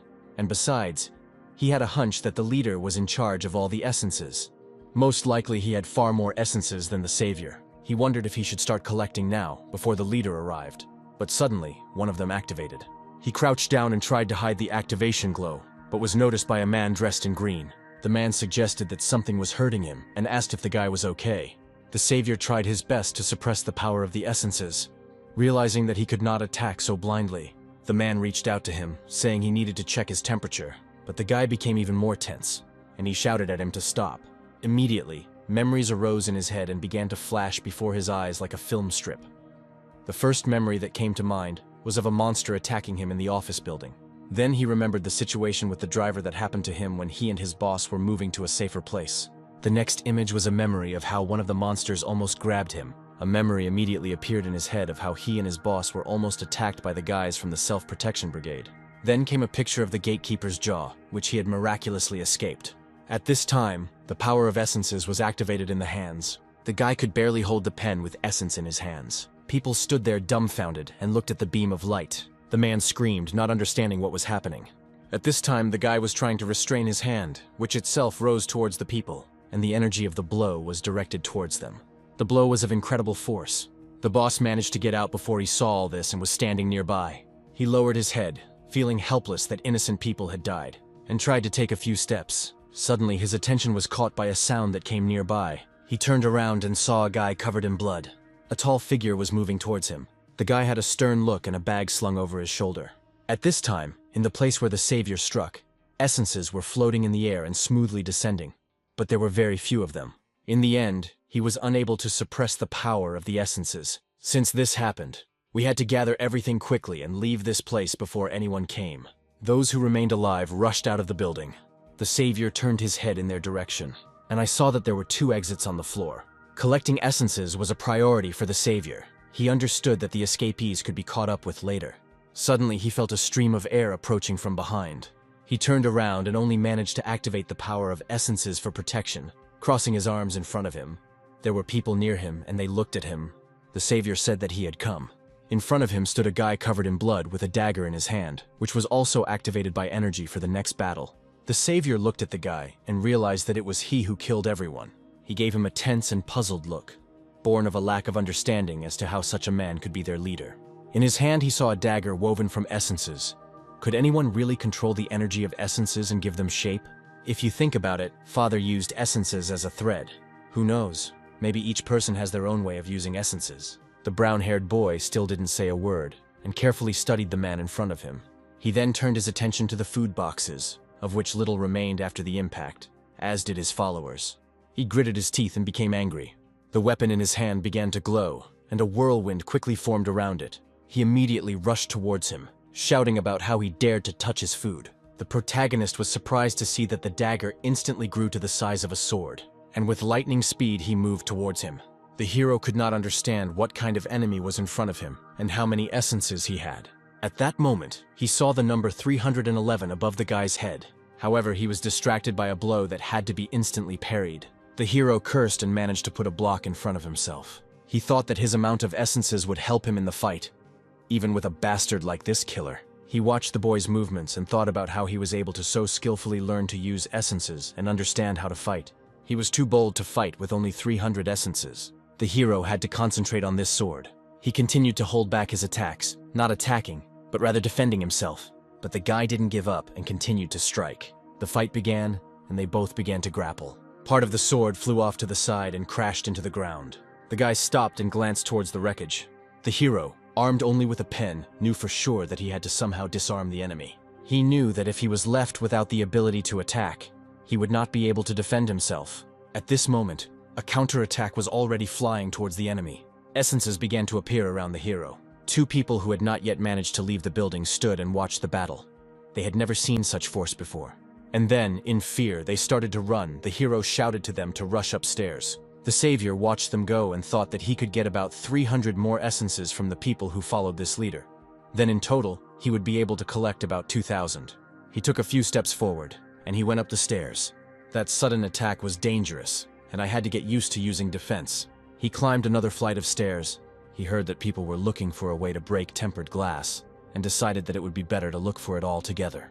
The protagonist pointed a pen at them and said that it wouldn't help, and he added that he doesn't have any hatred towards them, but this is his mission. The girl screamed that she was a student at a prestigious university, and that she was smart, and that if they spared her, she would be useful somewhere. The hero looked at her. Two other people shouted that they could also be useful if he didn't kill them, since one turned out to be an engineer, and the other a cook. The others also began to shout and interrupt each other, saying that they might also be needed. The hero looked at them and said that they were simply trying to survive, and began to try to attract his attention with their usefulness like goods on display. Many of them fell to their knees and bowed their heads. He thought about it, because to some extent he understood them too. Then he looked at them and asked if there was a doctor among them. People began to look at each other. Nobody answered. The hero said that nothing could be done. The savior raised his hand with the pen and realized that there was no other way out but to activate the power of the essences. Tears welled up in the girl's eyes. The next moment, the power of the essences was activated and the glow filled the entire space around. The savior smoothly began to step forward, stepping on each of the essences, thereby absorbing their power. Suddenly, a notification appeared in front of him, congratulating him, and he saw that the ability of a ranger had been revealed to him. The guy thought it was some kind of map, which meant he would have third place in the ranking, the ability to seal, and information about achievements, such as the number of killed individuals, would also be displayed. He didn't know how to act because he had killed many, and this was considered an achievement, thanks to which he received the ability of a tracker. Suddenly, a glow appeared in front of him. It began to surround him from all sides. Pathfinder is a system that was created to help strong saviors. It has two modes. The first is gate training, and the second is essence training. It was impossible to use both modes. Gate training works from the nearest gate, gradually pointing out the location of up to 30 gates in the area. The essence search mode worked within a radius of 70 kilometers and pointed the way to the largest number of essences. He looked at the signs and realized that this was the direction. The sign showed the direction towards the station. That's where the bastard who was sweeping up the essences was. The guy understood that he needed to move faster. He looked at the notice that said he was the third place savior of the earth. With this ability, he will be able to find a person stronger than himself.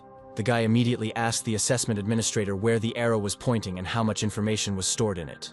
The arrow pointed to the direction where the essences with a large number of essences were located. It was impossible to say whether it was a specific area or some object. Thanks to the course indicator, he will no longer have to worry about where to go. Now he will need to go to the station. On the way, he met the chief and asked about the man in blood whom he had seen recently. He asked him where they were going next.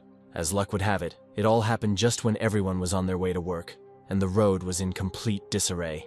He thought about how they could get there quickly on foot if they went through the Supreme Court. He suggested that he would be better off bypassing the Supreme Court. I looked at my phone screen and saw that animals and a group of lions had escaped from the zoo. To take the safe route, you need to take a detour. The guy told his boss that he would first need to look into the Supreme Court. He clarified whether he really wanted to go fight with lions. They are strong beasts, even without essences. And if they acquire essences, it will be more difficult to eliminate them than humans. It's a good thing he met them earlier. At this time, he approached a tall building not far from the station. They reported that the number of fatalities is growing. They saw a lot of people standing on the street. Most likely, he and these people had similar goals, but there was doubt that they came to look at the lions. Two of the guys had numbers with the amount of essences.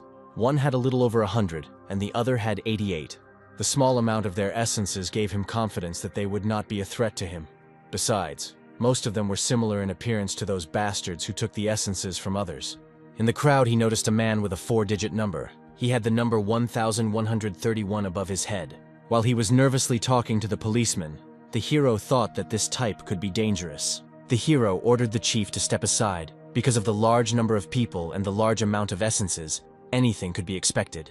A fair-haired guy from the crowd noticed them. He turned his attention to the predator. The chief felt uncomfortable from this look. The other two guys also started shouting that there was a predator among them. The man in glasses with the most essences also turned away from the policeman. He was surprised, because in front of him stood not only a predator, but also someone who had 2 more essences than he did. The hero quickly read their mood and looked closely at his potential opponent.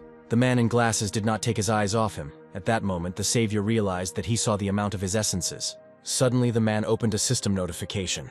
A chat opened in front of the hero, and he saw a message asking for help. And all this in a place where a whole pack of lions had gathered. He looked at the savior, who was level 4. It was hard to believe him, even despite the fact that the message in the chat appeared from a female nickname.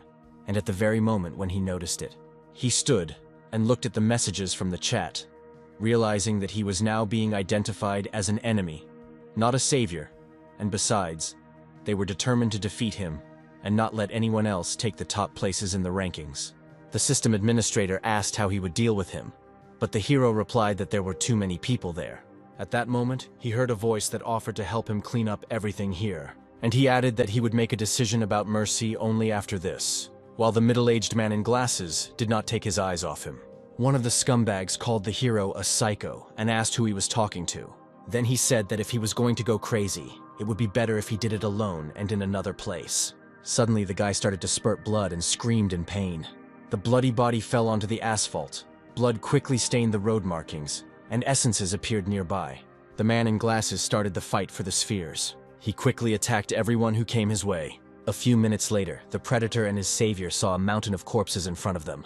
The man with glasses said that he would understand if they did not leave him alive, and he firmly voiced his intention not to die in this particular place. The number of essences was approaching 2,000. He shouted that he would not stop until he found his daughter. The savior looked at him, wondering exactly what he would do with him. The guy saw a weapon in the man's hands. He was not going to give up without a fight. If only the savior could spare him. If only he hadn't collected the essences. The man in glasses said that he was the same kind of savior, and roughly understood how he thought. If his outcome is already predetermined, then he has no choice. The hero replied that he himself understood that the outcome would not change in any way. At that moment, he pointed the pen and activated his power. The shockwave headed towards him. The savior stopped for a second. The man remained standing where he was. He remained safe and sound and easily repelled the attack. The hero thought about how he was able to repel the attack of 2,000 essences. Immediately, I realized that the problem was in the different densities of the essences. It was a matter of an extended attack. He collected his essences into a specific form, thereby increasing their intensity and strength. But eventually, cracks will appear, and everything will shatter into pieces. The man in glasses cursed when he saw the shield. More essences were needed. There were essences lying nearby. He rushed towards them, hoping that he would have time to collect at least a little. The hero saw this and tried to stop him from trying to collect more. A second later, a new shockwave rushed towards him. After this attack, he definitely shouldn't have been able to survive. Essences appeared under his feet, but they were of a different shade. He couldn't understand why he only dropped 3 essences, since the counter showed that he had about 1,800 essences. Besides, he was confused by their color, but he still decided to collect them, though not with his hands. Suddenly, a whirlwind arose around him. The essence behaved completely differently. He only collected 1, but his number increased by 600. Was it really because of the density of the essence that they had a different color? In the chat, he saw messages that his rating had changed. In addition, the remaining saviors who were below 4th place moved up 1 place. To fill the empty space, even the one who was on the 51st rose up and instantly received information that the environment had also changed. The savior collected all the essences, and he and the predator moved forward. The young man remembered the cat's manner of speech. If it is in 50th place, then there is a high probability that it is a predatory animal. He collected over 5,000 essences and took 2nd place in the rankings. But fighting a predatory animal can be different. He needs to practice on lions. The guys approached the building. The chief said that he couldn't believe that they had reached the Supreme Court. The place seemed to scream that an era of lawlessness had arrived. The hero slowly began to climb the steps. The chief followed him. They approached the main entrance, but stopped. because it was unknown what awaited them inside. The door creaked. The boys looked around suspiciously. Dead bodies lay in the center of the hall. The boss covered his mouth with his hand and said that everything was more serious than he thought. And would it really be necessary to follow the tracks of corpses in order to find the lions? Besides, the building was too huge to wander blindly in search of a pack of wild animals. The savior thought that it would be foolish to look for them specifically. If you gather people together, they will show up themselves. The rescuer shouted that it was the police, hoping that someone else was still alive. But silence followed. Probably there were no survivors. He shouted into the void again that they had come to save them. And he repeated it again, this time once more and much louder. The boss couldn't understand what he was doing. Suddenly, footsteps were heard. Voices were heard from afar. People were shouting that they were here and saved. Several young men and a girl stood in front of them. The girl couldn't hold back her tears. The savior guessed that this girl could be the daughter of the man with glasses whom he defeated. But even if so, it would not have changed anything. The savior took out a feather. The predator grabbed his hand, and he ordered him to stop. Besides, the guys in front of them looked very young. He tried to appeal to his conscience and reminded him that in such a place, the wrath of another force could await him. But the savior replied that if he meant the Almighty, then he should remember that it was the Almighty who pushed a simple man to murder in order to survive, placing upon him the duty of the mission. The girls saw that the guys in front of them were not police officers at all, and they were behaving very strangely. They were distracted. One of the guys yelled that there was something above. They all turned around. A flock of wild animals descended from above. The savior instantly activated the power of the essences. Realizing that his plan had succeeded and the animals had come to the noise, 3 angry cats were already heading towards them. They carefully examined the behavior of the victims and slowly approached the people. The hero noticed 3 more, on the other hand, and he became interested in how many essences they had. The 2 females had about 40 essences. 3 more were no more than 35. He thought it was strange, since they had been collecting essences since the morning. But there were fewer of them than he thought. Suddenly, one of the females stopped, and then she rushed forward with a roar. At that moment, the savior activated the shield's power for protection. The animal looked menacingly in their direction. People began to run in panic in different directions. The chief began to point them in the direction, but the savior remained in place, not paying attention to what was happening around him. The females moved towards the savior, surrounding him in a ring. Suddenly he spoke to them and asked if they understood human speech. Then where was their leader? And he ordered them to bring the male. He noticed that one of them understood him. Another one rushed at him with a roar. He raised his feather and directed the force towards her to show what he was capable of.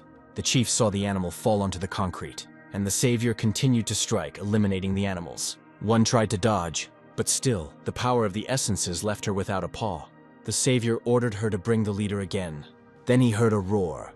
Another animal flashed overhead. The hero saw the leader. The lion descended smoothly and majestically, as befitted the leader of the pack. Above the creature's head, an inscription glittered, indicating its role as a predator. He saw the invader. The predator had 1,121 essences. The savior realized that he had used them as a shield. First, we need to check how exactly he uses essences. But suddenly the leader began to move at such a speed that the savior could not even follow him with his gaze. He couldn't understand where the animal got such high speed from. The leader growled for the man to die and pounced on him from behind. The fangs approached his hand. The guy screamed and fell onto the concrete, managing to cover his face with that hand. If he hadn't used protection, it could have been dangerous, even though he is a predatory beast. But where did he get so much strength from? And also the same speed when attacking as he thought, but it was not a shield. He strengthened his body with essences. The fangs still tried to bite through the armor, and it began to crumble like glass. The young man thought that this was even for the best. To begin with, it will maintain protection with a minimal amount of essences. Suddenly, the leader stopped and looked at the man with narrow pupils. Suddenly the lion roared and drops of blood flew around. The animal's paw was cut off and it fell to the ground. The savior looked at him in surprise and tried to catch his breath, even though he used enough essences to protect himself. But it was still risky. If he could strengthen his body like that, then maybe he could become even stronger thanks to his essences. Suddenly the animal began to rise, despite its wounds. The savior looked in his direction in surprise. The lion looked menacingly at his opponent. The savior thought that this creature still had the strength to collect essences. Would it really be possible for him to restore his paw with their help? Suddenly the animal fell to the ground again. Apparently the lion will not be able to regenerate. In any case, the power of the essences is not enough for this. On the other hand, movement was heard. A quiet voice asked for help. One of the females stood in front of him, trembling. The savior did not remove the essence protection and looked at the cat. She asked him to help save her, and she stared at him, waiting to see what decision he would make. The savior at that moment understood what to do next, and pointed the pen in her direction. The cat only managed to scream as if nothing happened, but rays of essences were already flying in her direction. Several blows from the savior pierced the concrete walls of the Supreme Court. He approached the place with essences and began to collect them. They looked like the most ordinary spheres and were no different from the others. He stood near the pit that formed after the battle, lowered his head and saw several spheres flying down. They were not very bright, so there was no need for them, so the guy did not plan to go down into the subway. Besides, to go down for them, he would need to spend essences. You need to learn to strengthen your body with essences and create items with them during battle. He looked at his palm, in which he held the pen. All this time it had been his main weapon. But in such turmoil, the desire to survive was paramount. The assigned administrator reported that upon unlocking access to the tutorial, he would be able to read the methods of attacking essences. The condition for unlocking the tutorial was to have 10,000 essences on hand. This meant that everything he was doing now was just for the sake of the guide. He remembered the amount of essences that were needed to close the gate and tensed up, because there was a possibility that others might appear, which might require even more essences to close. He began to remember how many people he had killed, and that he will have to kill more in order to complete the mission. He walked through the Supreme Court building, past the corpses, and thought about how many hundreds, thousands, or millions he would have to destroy.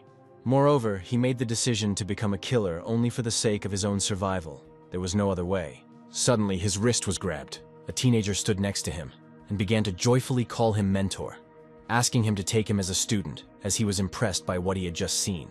Suddenly, the boss intervened and said that this boy wanted to become like him. The savior looked at the predator. The predator asked him to just let go, but the guy was persistent and called the meeting fateful. The boy smiled and asked him to make him as heroic as he was. The savior didn't know how to react. He pulled his wrist away. He knew for sure that no one should touch it. Who knows what this could lead to when you move along the path of survival? He turned to the chief and asked what he had done with those who had survived.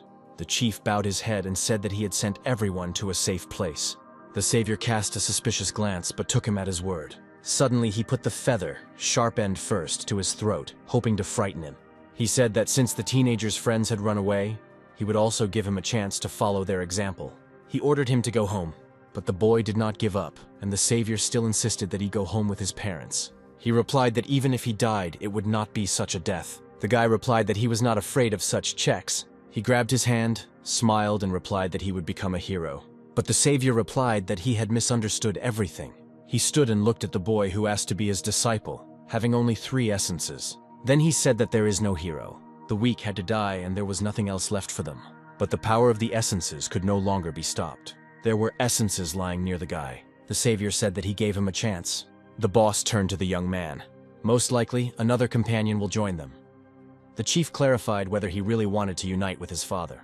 He replied that he intended to find a doctor, since he realized that essences were not omnipotent. The boss came down the stairs and asked if he could get some more information. He asked if those animals could talk, like the cat they encountered. The savior did not understand the question. The chief replied that he heard only growls, and it was strange to watch how they spoke to him. If you think about it, most of the lions understood his speech. It was interesting to know the reason. This is because of the difference in the subordination of essences. The stronger the influence, the more different types can be understood. The essences acted as translators. It would be nice if they received the necessary information in advance.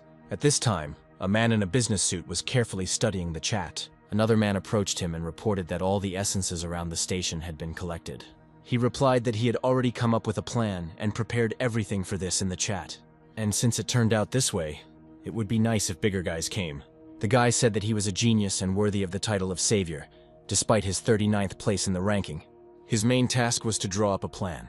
He remembered how many they had dealt with and said that this was the work of a specialist.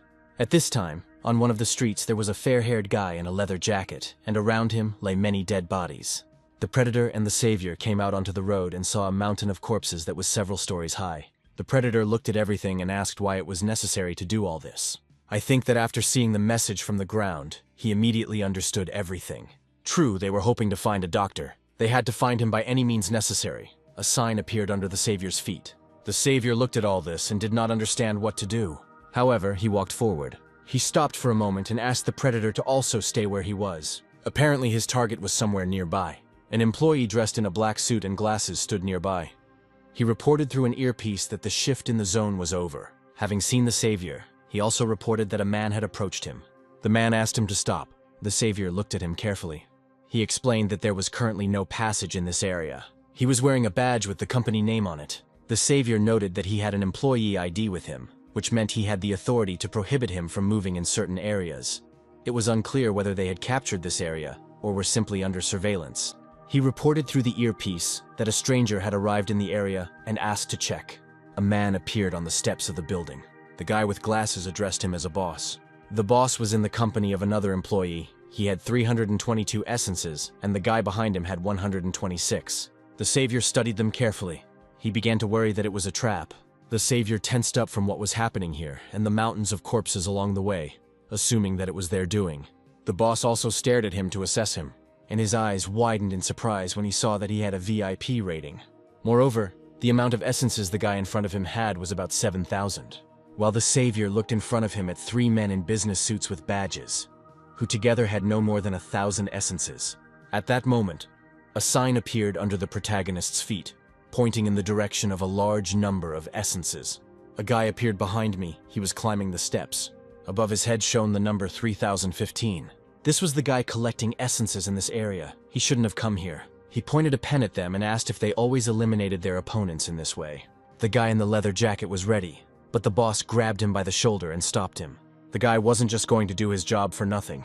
At this point, the boss shouted at him to shut up or their contract would be terminated. Having 3,000 essences, receiving orders from those who only have 300 is quite a sight. The boss said that there was a misunderstanding between them, and that in fact people were called in order to find the real savior.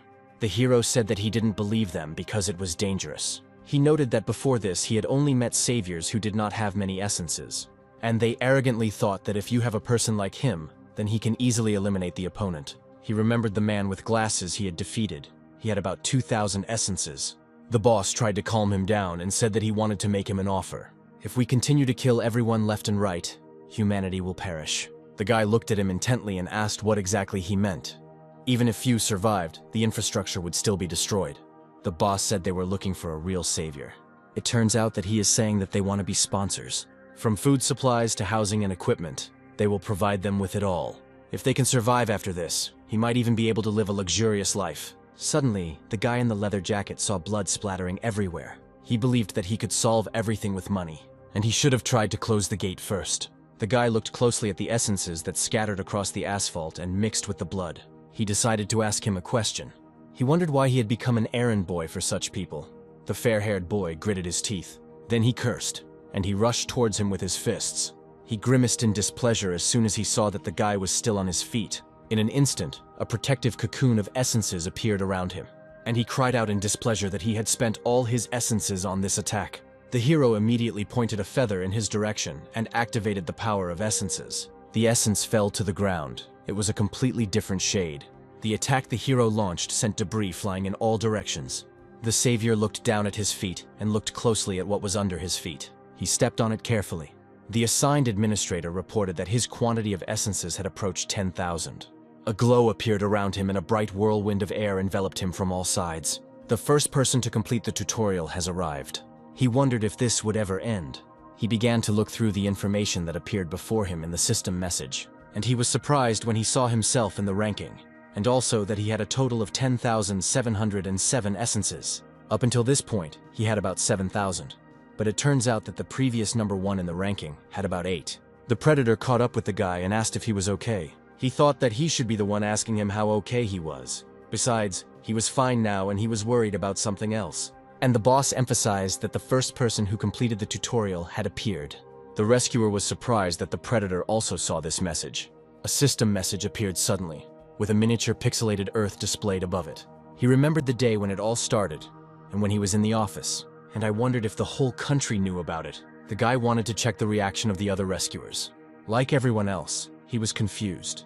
Most of them didn't even know they were going through a tutorial, and most likely the tutorial notification had been sent to all of them. Now it has become clear that in order to survive, it does not matter who your opponent is and what kind of person he is. All that's left to do is kill and take essences. Nothing had been said yet about the conditions for completing the tutorial. He assumed that even greater chaos would soon begin. Even though he is in first place, he should not relax under any circumstances. The boss picked up his smartphone and saw information that everyone on the internet already knew about. The world is on the brink of destruction, but he holds on much longer than he thought. He showed him the live broadcast. The guy picked up his smartphone and stared at the screen. Two guys were sitting in the studio discussing a notification with information about a tutorial. So one of them gave an example of a very influential lawyer. He saw the number of people watching and said that he would tell everyone about it. He opened the chat and looked at what the people who were present at the broadcast were writing in the chat. There were about 3,000 people. So many people don't realize the whole crisis of this situation. Now the whole world is changing dramatically. He replied that he didn't know that so many people watch some live broadcasts. She said that these people have nothing better to do, and there is no point in trusting them. They just want to escape from reality and make the situation worse, raise panic among others. The boss took the smartphone and looked at the presenters. Not knowing what to say to this. Most likely, many are simply scared. They just have no idea what to do, and that's how they behave. And even if I know, many are not able to follow the same path. If so, he will proceed to explain the reward for completing the tutorial. Before this, they didn't always explain everything to him, without asking whether he was busy or not. Such an atypical concern towards him is a bit unexpected. It's all because he's a pioneer, and that's why they treat him like that. When the planet is on the brink of death, words take on a completely different meaning. The assessment administrator also prefers force. It is clear that the Earth has given itself into the hands of saviors. But the evaluative administrator is not even an earthly being. He glanced at the information panel and began to explain. The administrator reported that from this moment on, the person has access to all abilities for using essences. A vortex of light appeared around him and something penetrated into it. He felt strange. It felt like this was not his body. His new abilities included creating objects, draining essences, and strengthening. Thanks to this, he will be able to create items, as he did when he was in 4th place in the top. This time, he used his hands as his weapon and channeled the power of the essences into creating a shape and tried to make a dagger. The next moment, he tried to strengthen his body like a lion from the Supreme Court. Now, all these abilities were at his disposal. The boss said that he now has all the possibilities. He stood and watched as the boy in front of him became not just an ordinary person, but something much more important. He took a few steps forward. His eyes lit up. The boss stood and looked at him. The energy of essences hovered around the guy. The sound of footsteps rang in his ears as if it had walked next to him. Could it be that not only his strength had increased, but also that his 5 senses had become more acute? However, if 5,000 essences are used for strengthening, then their volume will decrease very quickly. The difference in the amount of essences does not give any advantage if the enemy in front of you is too strong. The system administrator proceeded to explain the next award. Information was displayed that the person has the role of a savior and has the ability to seal, and also that he is the first in the ranking with access to use the Ark. But the guy thought that he meant a regular ship. The Ark is an advantage that the saviors can use after the gate is closed. By closing one gate, you can select 10 individuals as passengers on the Ark. Therefore, the passengers you selected will not be pursued by monsters that came to Earth through the gate. This is possible in the event of the death of the owner of the Ark. He remembered what he had gone through during all this time, how many he defeated, and the fact that the protection is reset automatically. It turns out that the savior who is capable of closing the gates is, in a way, the Ark. Even if humanity survives, without infrastructure, everything will end anyway. In order to be able to restore everything, we need to at least preserve the infrastructure. And for this, they were looking for a real savior. The Earth didn't want to survive just as a planet. A notification appeared that the Earth just wanted to survive, and it needed a minimal infrastructure to restore the Earth. In order for creatures to continue living, they must be killed. The savior looked down and thought that this was all very ironic. Speaking about creatures for the Ark, one can assume that it was possible to take no one at all. He looked up at the skyscraper and thought, they could also get rid of existing passengers. Even if this is really true, he can't not send anyone. What criteria would he use to select creatures for the Ark? He looked at his feet, and there was a badge lying on his feet that had once belonged to a living person. His decision would have consequences that would impact the country. And an information window appeared in front of him, which stated that he had taken 1st place in the ranking. The guy exhaled heavily. At that moment, the boss turned to him and asked what was wrong with him. The guy said he was tired and suggested that he take a break. There was a sign shining under his feet pointing in the direction where the essences were. It told him to wait a little. The arrow pointed in the direction opposite the river. The savior looked around. Then he tensely raised his gaze upward. Then he offered to spend the night with him. The boss turned his gaze in the same direction and opened his mouth in surprise. They approached the company's main office. The boss suggested that they should go to the empty building. But why exactly in this place, he did not understand. The guy said that he checked everything in the area and there was no one there to be afraid of. It was too big a company. And most importantly, he didn't know what would happen if he collected essences there. There will be no reinforcements. The roads are paralyzed. Even if someone comes, it will only be tomorrow morning.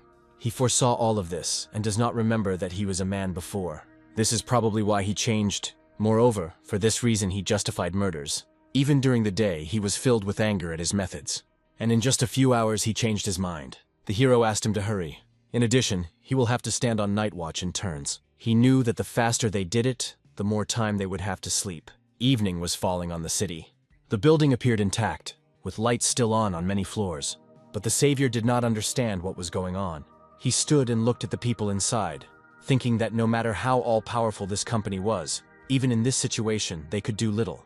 He thought about how much luxury this company guaranteed. They may not guarantee anything special. He remembered the boss he met the other day, and the measures they took when everything happened. So they gathered all the geniuses, and they eventually offered to solve the problem. The chief thought that he could only accept such an offer. They say that during war, businesses benefit the most. Now everything was much more serious than just a war. He was in a situation where all of humanity could disappear and, moreover, no matter how successful the company was, they would be able to control the top saviors. The boys moved on. He took out his smartphone. The clock showed 9 hours, 38 minutes. And I thought that it would be nice to go to bed before 10 in the evening. He reached into his pocket for a pen and thought about how he needed to test his new skills. Before entering the building, he saw 2 security guards. They noticed the figure of a guy walking towards them. One of them stopped him and said that they couldn't go any further. And besides, it was unclear what exactly brought them there. The second called Zone 311 through an earpiece. It instantly flashed in his head that there had never been any agitator before. Suddenly, he pulled out a gun and pointed the barrel at him. Drops of blood splattered everywhere, but the savior was faster than a bullet and managed to deflect the blow with lightning speed. And he turned to the second guard, despite his attempts to contact others by radio, but he was afraid that no one would answer him. In front of him lay a body that had been cut in half, with essences scattered around. The second guard said it was an emergency. Several men in suits rushed towards him. They were ready to repel the attack. The guard reached into his jacket's inside pocket for his weapon. The savior watched as 5 pistols instantly pointed at him. He began to assess the situation while he still had time. 2 of them had about 60 essences. In addition, it was necessary to assess the impact in order to simultaneously reflect bullets from all sides. At that moment, he remembered the guy from the self-protection squad who was left without a team. In order to block a bullet, the arsenal had to contain 1,000 units of essence. Most likely they are not even able to get close to him. One of the guys in uniform pointed a gun at him and decided to talk to him a little. At that moment the savior grabbed his pen again, and he raised his hand up so that the guys were staring at the beam of light. He turned around and instantly struck. Essences began to appear around. The savior dealt with them so quickly that dust rose up around. He began to collect the essences, carefully stepping on them. He turned to the chief and asked him to come inside. The boys entered the building. In front of them stood a reception desk where 2 girls were waiting for them. The main character looked in their direction. There were several turnstiles on the floor, but no one was visible. He looked at them and thought that there was no one left except these 2. From the girl's movements, he realized that she was about to press the emergency button. Even if reinforcements do descend, in this huge building most will appear from the elevator side, and eliminating them will be possible, albeit difficult. The guy approached the girls and, without greeting them, addressed them. He clarified how many more people were in this room. The girl with blonde hair replied that there were a lot, but they were all ordinary people who had no intention or strength to harm them. He looked at her and thought that she was acting too fearlessly, not shaking with fear at all, and was boldly resisting. The girl with the bob frowned and looked at him resolutely. If it weren't for this situation, he would have even decided that she was very attractive. He could have put her on the ark just because of this. The guy looked towards the turnstiles, but there was no one there. He mentally wondered when reinforcements would arrive. Suddenly, I saw that the elevator lights came on. A minute later, armed guys in business suits came out from there. The hero managed to move to the wall and position himself in such a way that they would not notice him when exiting the elevator.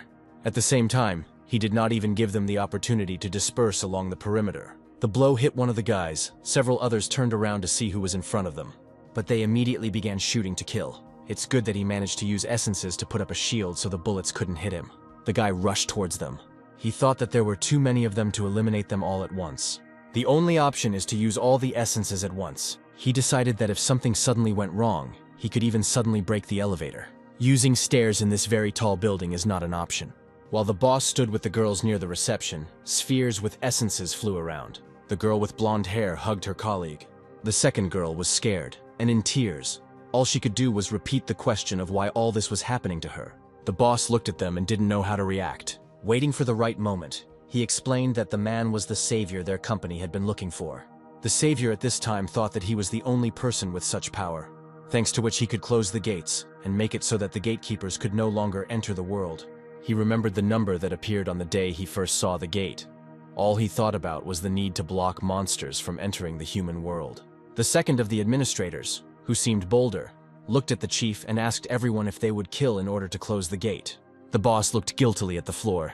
At that moment, the savior dealt with all the guards. The tall guy walked tensely towards them, throwing in their direction only a question about why this couldn't be done, and how they were different from those whom he had just torn to pieces. Despite the fact that he didn't see the difference who was in front of him and, in pursuit of achieving his goal, was ready to shake the essences out of anyone, he still replied that he would not kill someone who was of no value. It made no difference to him whether they were women or children, and the corpses lying peacefully near the horizontal bars in the elevator were proof of that. The girl with blonde hair shielded her colleague as soon as she heard the phrase that he would deal with them without regret. His eyes just widened in understanding of who was standing in front of her and what he was capable of. She fell to her knees and began to beg him to let them live. She looked up at the light of the lamps. The savior shouted at her as soon as he heard the words that she was ready to do absolutely anything so that he would leave them alone. The girl looked at him. He was surprised, because he remembered her complete determination to fight, and now she looked pitiful to him.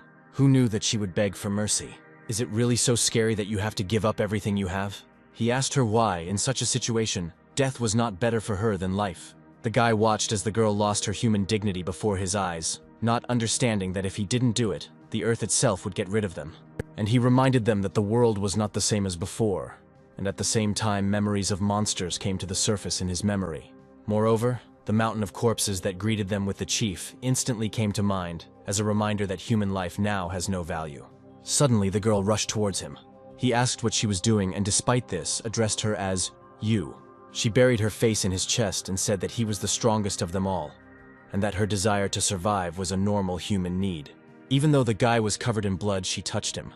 This meant that a person like him had the right to make decisions about who would live and who would die. He glanced at her bare neck, down which tears were running, then on the chest, and he turned his attention to her butt, which looked great in a short skirt. The guy took her by the shoulder, and he pushed her away with all his strength. He immediately grabbed the pen and activated the power of essences. He directed energy in her direction. The girl only managed to cover her face with her hands. For a moment, he almost gave in. In such a short period of time, he could not allow himself to retreat from the goal and experience something human. If he had given in to her from the very beginning, she would have seduced him, taking advantage of the fact that she was a woman. He lowered his head as he realized his guilt. His boss distracted him from his gloomy thoughts of self-flagellation. While the savior was collecting the essences left behind by the guards, the chief asked him to find a signaling device that could be used in an emergency. The guy replied that they couldn't waste time looking for the device among everyone who was in the building. The chief replied that he could find and activate the device himself. By this time it was already evening. The boss found the emergency button, and they decided that it was necessary to leave the building. They both went into the elevator. Now, he had more than 12,000 essences, which meant that he had enough strength to close the small gate. The chief replied that from tomorrow onwards they would be walking around the area and would need to navigate the territory themselves. Before checking the arc, it was necessary to close the gates. The chief looked at him and asked what arc they were talking about. The colleague crossed his arms over his chest, and he replied that he would tell him more in detail when they could rest. At the very least, he needed to take a shower. He said that he would look in the boss's office for documents that would help him find out the company's structure. In such a large office, the boss should have his own break room.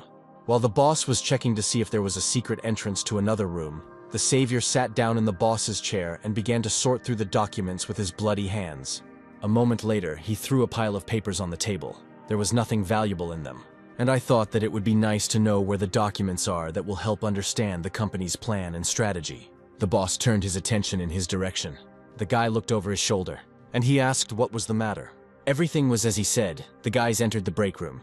The hand reached for the switch. The lounge was large and comfortable, more like a small hotel room with a bed in the middle.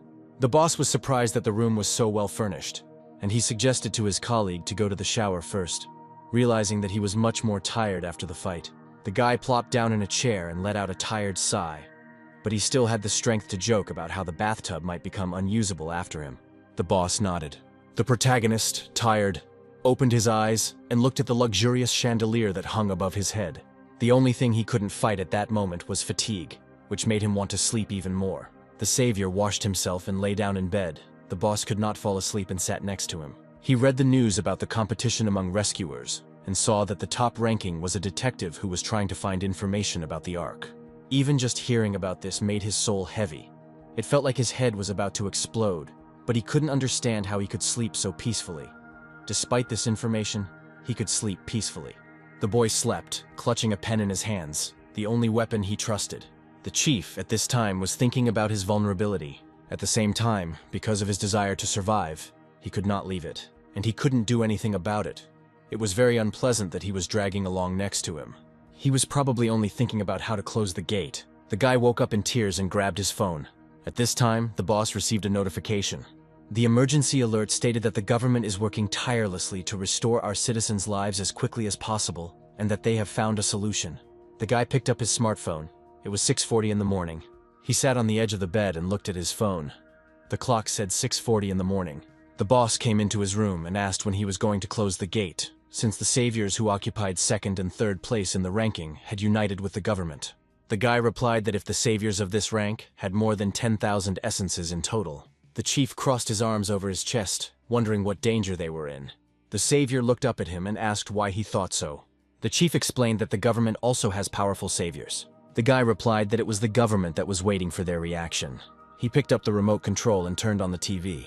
It was quite clear that as soon as the saviors united with the authorities, they would become their instrument for achieving their goals. Of course, the goal of the state will be control and demonstration of power through them. The only problem is that it is impossible to know what the maximum size of the wormholes will be, and most importantly, how many essences will be required. In a real game, any number of essences could be required. He watched as a government official stood among the people on the television screen and said that the state could not allow murder. So it's only a matter of time before the state savior is removed. For the government, the fact that this particular man was a former civil servant and a murderer was unpleasant. And what would happen if he lost the ability to close the gate? The chief looked away, processing what he had said.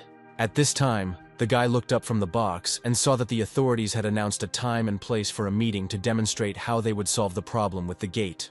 The guy pressed a button on the remote and asked why they used such ambiguous information in sending out information, and whether they really weren't planning on closing the gate completely. The boss sat down next to him, and they both started watching the report. The reporter stood next to the military man, and he was talking about how the day before news had broken that, at around 6 o'clock in the morning, the government of another country had managed to close the wormhole across the country. The report was being carried out 100 meters from the gates that opened right in the sky. At the moment it was safe, but at some point the gates. Thus, the threat of attack from outside could arise at any moment. As soon as the correspondent finished speaking, the gate began to expand and the sky began to turn black. And at that moment, monsters crawled out of it like worms. The camera switched to a squad of soldiers standing in a double row, holding their shields in front of them. The savior looked closely at the screen, hoping that he could see at least one savior. Will they be able to block the gate using military force alone? The gatekeepers rained down from the sky onto the ground. The squad commander raised the radio to his mouth and ordered them to aim. A second later, the order was given to open fire. In an instant, hundreds of bullets flew at the monsters. Those monsters that reached the ground immediately began to open their jaws and attack in response. Military armored vehicles moved forward. The camera showed a rain of bullet casings falling to the ground. The chief did not look up from the box and shouted that only such a weapon could work on these creatures. The savior thought about the fact that the parking lot gatekeeper, unable to move because of the car, roughly calculated that he had about 25 essences. Immediately a shout was heard with an order to open fire. The dust from the gunshots gradually cleared and it became clear how many monsters they had killed. The reporter appeared on the screen again and announced that they had just seen how many monsters military might could destroy. It was surprising that not a single essence was visible on the screen. He approached the evaluation administrator with a question about the reason why the creatures that came from the wormhole did not have essences. Immediately, he received an answer that the essences that appeared after their death were the essences of those creatures from whom they took them. This could only mean one thing: that initially, these creatures come from outside precisely for the essences of living people. The system showed him a pixelated thumbnail with advice not to lose essences to beings from another planet. It turned out that the main goal of the monsters was to take away the essences. That is, they were something like a service for the destruction of the Earth, only from space. The correspondent approached the commander and asked how many troops and equipment were involved. The savior continued to look on with displeasure, as they were clearly hiding some other information from the survivors. He assumed that the gatekeepers were just a way to distract them. At this time, the military man invited everyone to look at their materials and weapons. At that moment, a map appeared on the screen with the points where the gates were located. There were more than 30 of them in total, and all the gates were under control. Each gate has a troop headquarters assigned to it, and no military operation has ever failed. In our country, there is the ability to produce bullets and gunpowder in huge quantities. The military man assured that citizens should remain calm. All this time they emphasized that people should calm down, that the monsters could only be suppressed with firearms, and that the real problem was the lawlessness of society. He recalled that lawlessness spreads most quickly where the greatest number of aggressors appear. The authorities chose the tactic of suppressing the monsters with weapons. But all this was only by human force. The young man did not take his eyes off the military man. Suddenly the chief stood up from his seat and pointed towards the gate. The savior gritted his teeth, because he didn't like what he saw. At that moment, the camera showed new gates that began to open in the sky. This time the gates opened faster. The correspondent approached the military man, but he said there was nothing to worry about. The savior felt like things had gotten even worse. Suddenly the boys jumped up from their seats. The boss heard a sound that was not coming from the television. At that moment, a pixelated image of the Earth appeared in front of him. He understood that something was waiting for him now. The chief saw the same thing before him. The Earth greeted its inhabitants and announced that the second day had arrived. He saw the advertisement that appeared yesterday morning. The boss became interested in what they wanted to tell him. He wondered who she had received the notification from, since it was about a universe that had accepted the dreams of destroying the Earth. The protocol notice was that there would be restrictions on the gates. It is possible that the gate restrictions have been reduced. This means that now scumbags will come here who previously couldn't get in because of that very restriction. As a result, the Earth lost 6% of all essences, and despite this, they could be stopped with simple weapons.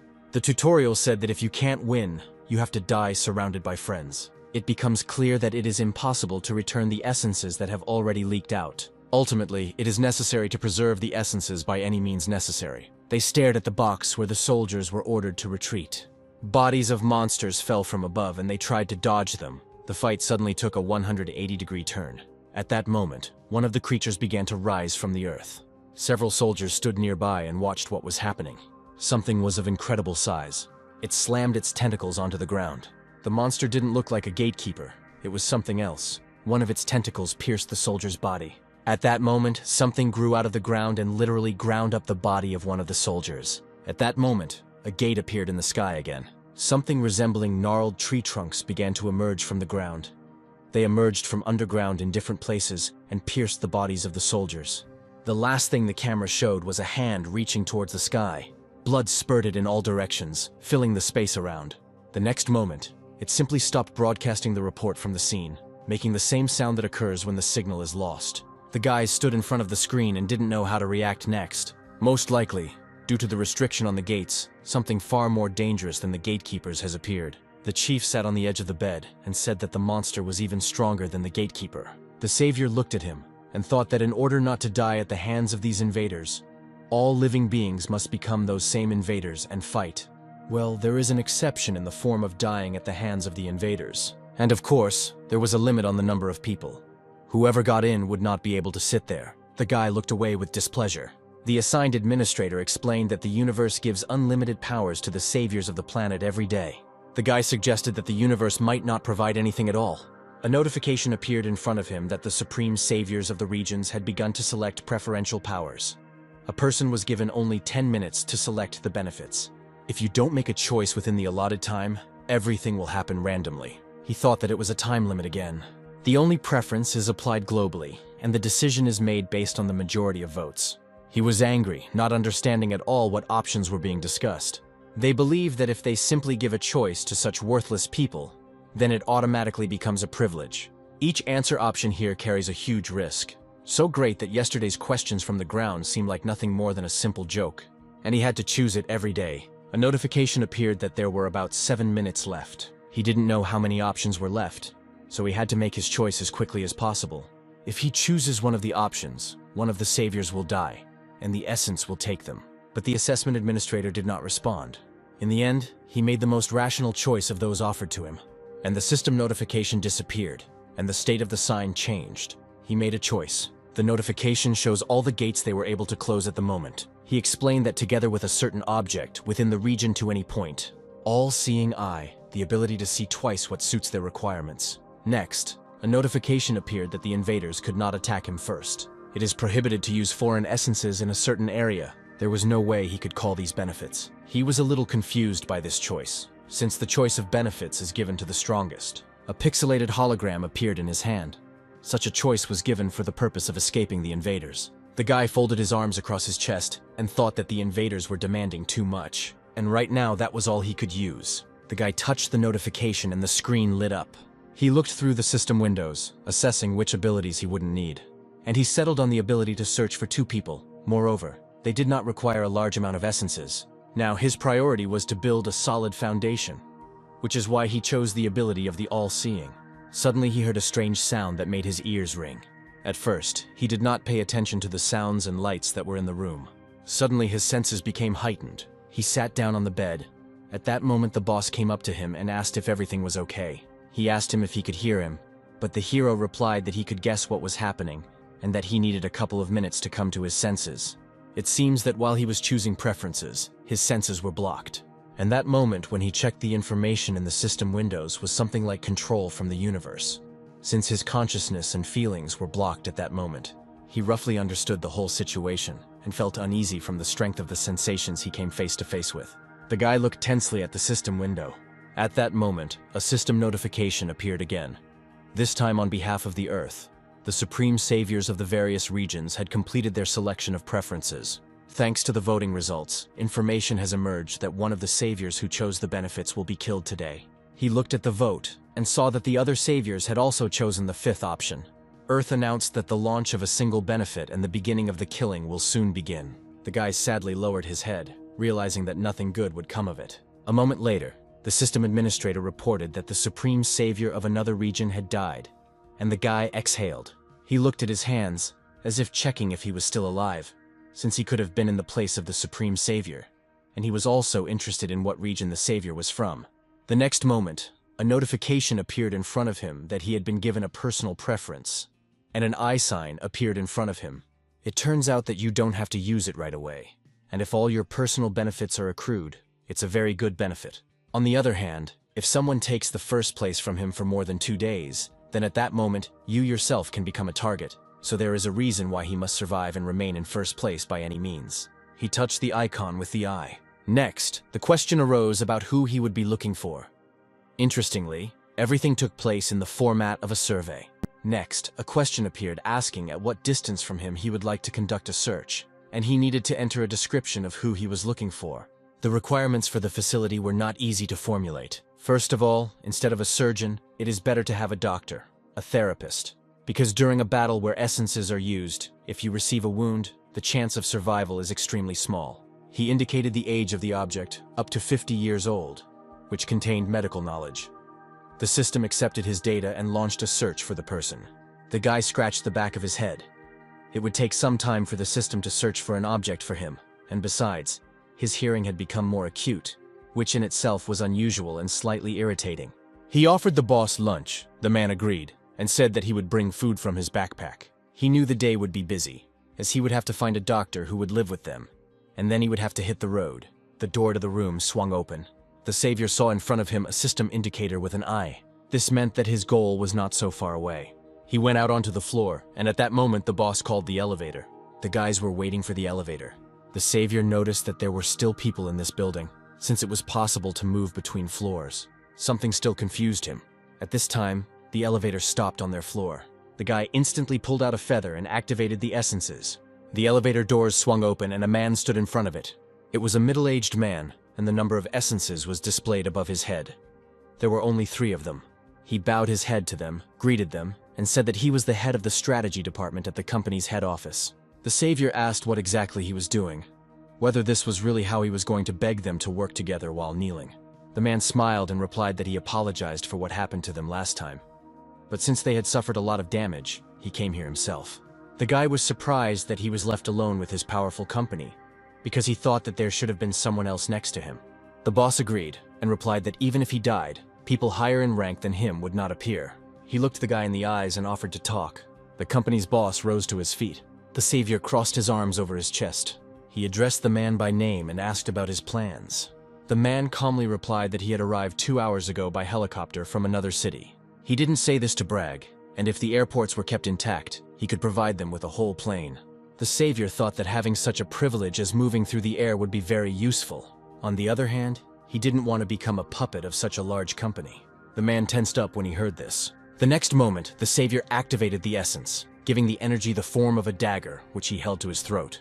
Then he frowned and asked where the helicopter was. The man said he was on the roof. Then he asked where the pilot was. The man replied that he was the pilot. The chief replied that it would be difficult for him to control the helicopter since he arrived alone. The guy said that it would be possible to find another one, since he had already taken possession of the helicopter. In order to save time and energy, that is why he came. There was no need to create inconvenience for himself. He prepared well. If he had a helicopter, the preference would lose its necessity. At this time, the elevator stopped on the first floor. The guy gave him an ultimatum. He had to leave his company and follow him, or die right there. If he follows him, then so be it, he will put him on the Ark. The man did not understand what Ark was being talked about. During the day, he planned to close one gate, and he also had 2 people who needed to be placed on the Ark. Depending on their choice, they will be able to get 1 place out of the 8 remaining. The number of seats on the Ark will increase every time they close the gates. The more people there are on the Ark, the more the company will be able to sponsor them. The savior thought that if he began to cooperate first, he would have to put people on the Ark himself, and they would put pressure on him, since the authorities would be a priority, and he did not want to become a puppet. The man stood still, considering his choice. He understood that he could be killed, anywhere, anytime, and by anyone. The savior said that he would eliminate monsters and rivals, and also close the gates throughout the country. If he had confidence, then following him was not necessary. The man lowered his face and closed his eyes. He tore off his badge and said that in the very center of the city, it would not be so easy for him to find a pilot. In return, he had one condition. The savior looked at him and asked what condition was being discussed. He replied that he would like to put his wife on the Ark, even though they had divorced last year. The guy was surprised that despite the divorce, he still calls her his wife. The man replied that if he gave him 30 minutes, including travel time, he would be able to persuade her. He didn't even squint. With such courage, he could easily fly the helicopter all the way to the gate. He was clearly useful and a savior, and could allow him to take a companion with him. He said that if she refused, there was no point in trying to convince her anymore. The men went to the station, but they needed to find a helicopter. There is one more person who will become our companion, and now they will go to pick him up. It was cloudy in the city. The clouds were gathering over the skyscrapers. Many buildings were destroyed. Windows were broken. It seemed as if the area had become a ghost town. Many cars remained where their owners abandoned them. The men went outside and looked at all this. The boss also noticed that there weren't many people on the street. Surely everyone was already watching the live broadcast. It was around 9 in the morning. Ahead, they noticed movement. A man of about 35 years old was climbing down from the roof of the car, holding a boy of about 3 years old in his arms. The child hung on his neck and paid no attention to anything around him. The boss said he saw a child ahead, and the savior moved towards them. He said that just yesterday, they were prohibited from moving around this area. A number appeared above his head. 441, a decent amount of essences for a man with a baby. The savior approached them and asked where they were from. The man hid the boy behind him and picked up a board that was nearby, then replied that he was from another area. The tracker pointing to the essences was pointing in the other direction. The man only asked if they could go further with the child. The savior was surprised that even the child received the essence, although it was a pity that only one. At that moment, he pointed the pen in their direction. He saw no reason to leave them alive. The man didn't expect this. At that moment, a man in a business suit grabbed his shoulder and asked him to wait. He ordered him to let him go. It was not necessary to kill absolutely everyone. The father turned in their direction. He was worried about the child. He put a hood on him. Even at such a moment, he showed concern for the child. He patted him on the head and told the boy to wait for him, because he would come soon. The next moment, he threw his backpack on the ground. At this time, the head of the company distracted the rescuer. Suddenly, the sound of a blow was heard. The asphalt broke underfoot. The enraged father moved towards the savior to strike back. The savior was surprised. It was the first time he had seen the body's strengthening ability in action. The fist rushed towards him with all its might. The savior activated the essence pen again, and the boss only gasped. He managed to direct all his strength towards him, and did not give him the opportunity to attack. A whirlwind arose around, sweeping away everything around. Essences and blood mixed in the air. The boy stood and looked at all this, apparently not realizing that at that moment he had lost his father. The next moment, the savior met the child's gaze. The boy stood motionless and did not take his eyes off the guy. The hero also stood motionless and looked at the child. Then he asked for forgiveness. The boy looked up at him with huge dark eyes. This sight was the last thing he saw. If they really felt sorry, they should have stopped right now. The boss grabbed the guy by the arm and said that he perfectly understood the principle by which he killed all unnecessary people, then clarified whether these principles were necessary in relation to a small child. The hero looked at him and said that he should let him live, just because he was a small child. He had a choice. If he spared this child, he would have to do the same to everyone. By this logic, one could sink to such a primitive level as to kill everyone who does not have children. However, such a savior would lose all meaning. The company's boss grabbed his hand and asked him what the point of the arc and survival was if, in the end, they simply wouldn't be able to reach the place of safety. The chief thought that it is natural that when the world changes, its order and way of thinking follow suit. The hero said that the problem is in your conscience, so he killed several dozen workers. The head of the company looked at him angrily, but the hero said that if he kills, then why did he think that he himself cannot die? He closed his eyes. He grabbed his hand again, saying that he understood them. The man and the boy stood in place. The child looked at the boy who took out the pen, and he pointed it at the boy. A glow appeared in front of the boy. The guy looked at him sullenly, and he said that if he wanted to live, it was better to leave now. The child's eyes opened wide. A second later, he started running in the other direction. The head of the company turned to the savior and said that this was the last time, and if it happened again, he would simply kill them. The man in the business suit closed his eyes. He understood perfectly what the hero meant. At this time, clouds were gathering over the place where they were. The three of them entered the building. Now he had almost 13,000 essences, and it was still not enough. The hero crossed his arms over his chest and said that it would be better to hide his emotions deeper. Because in the end, if a similar situation happens, then he will only have to kill. At this time, the elevator was descending to the 5th floor. The door opened, and they saw several people standing in front of them. The trio looked around, assessing whether there was anyone else. There were people standing in front of them, each armed with whatever they could find. There were more people than he thought. One of them even had a mop in his hands. Even in this state, the people were ready to defend themselves. Among the crowd of people, he saw an eye pointer that pointed to the object of the search. The guy looked through the crowd for the person the eye indicator was pointing to. He saw a short, fair-haired woman, approached her and asked if she was a doctor or not. The woman replied that she had no idea how they found out about this, or why they came here. The hero said that they needed a doctor who would treat them, so he came. She clarified what benefit she would get from what he was currently proposing. It all depends on what they want, since she is a urologist by profession.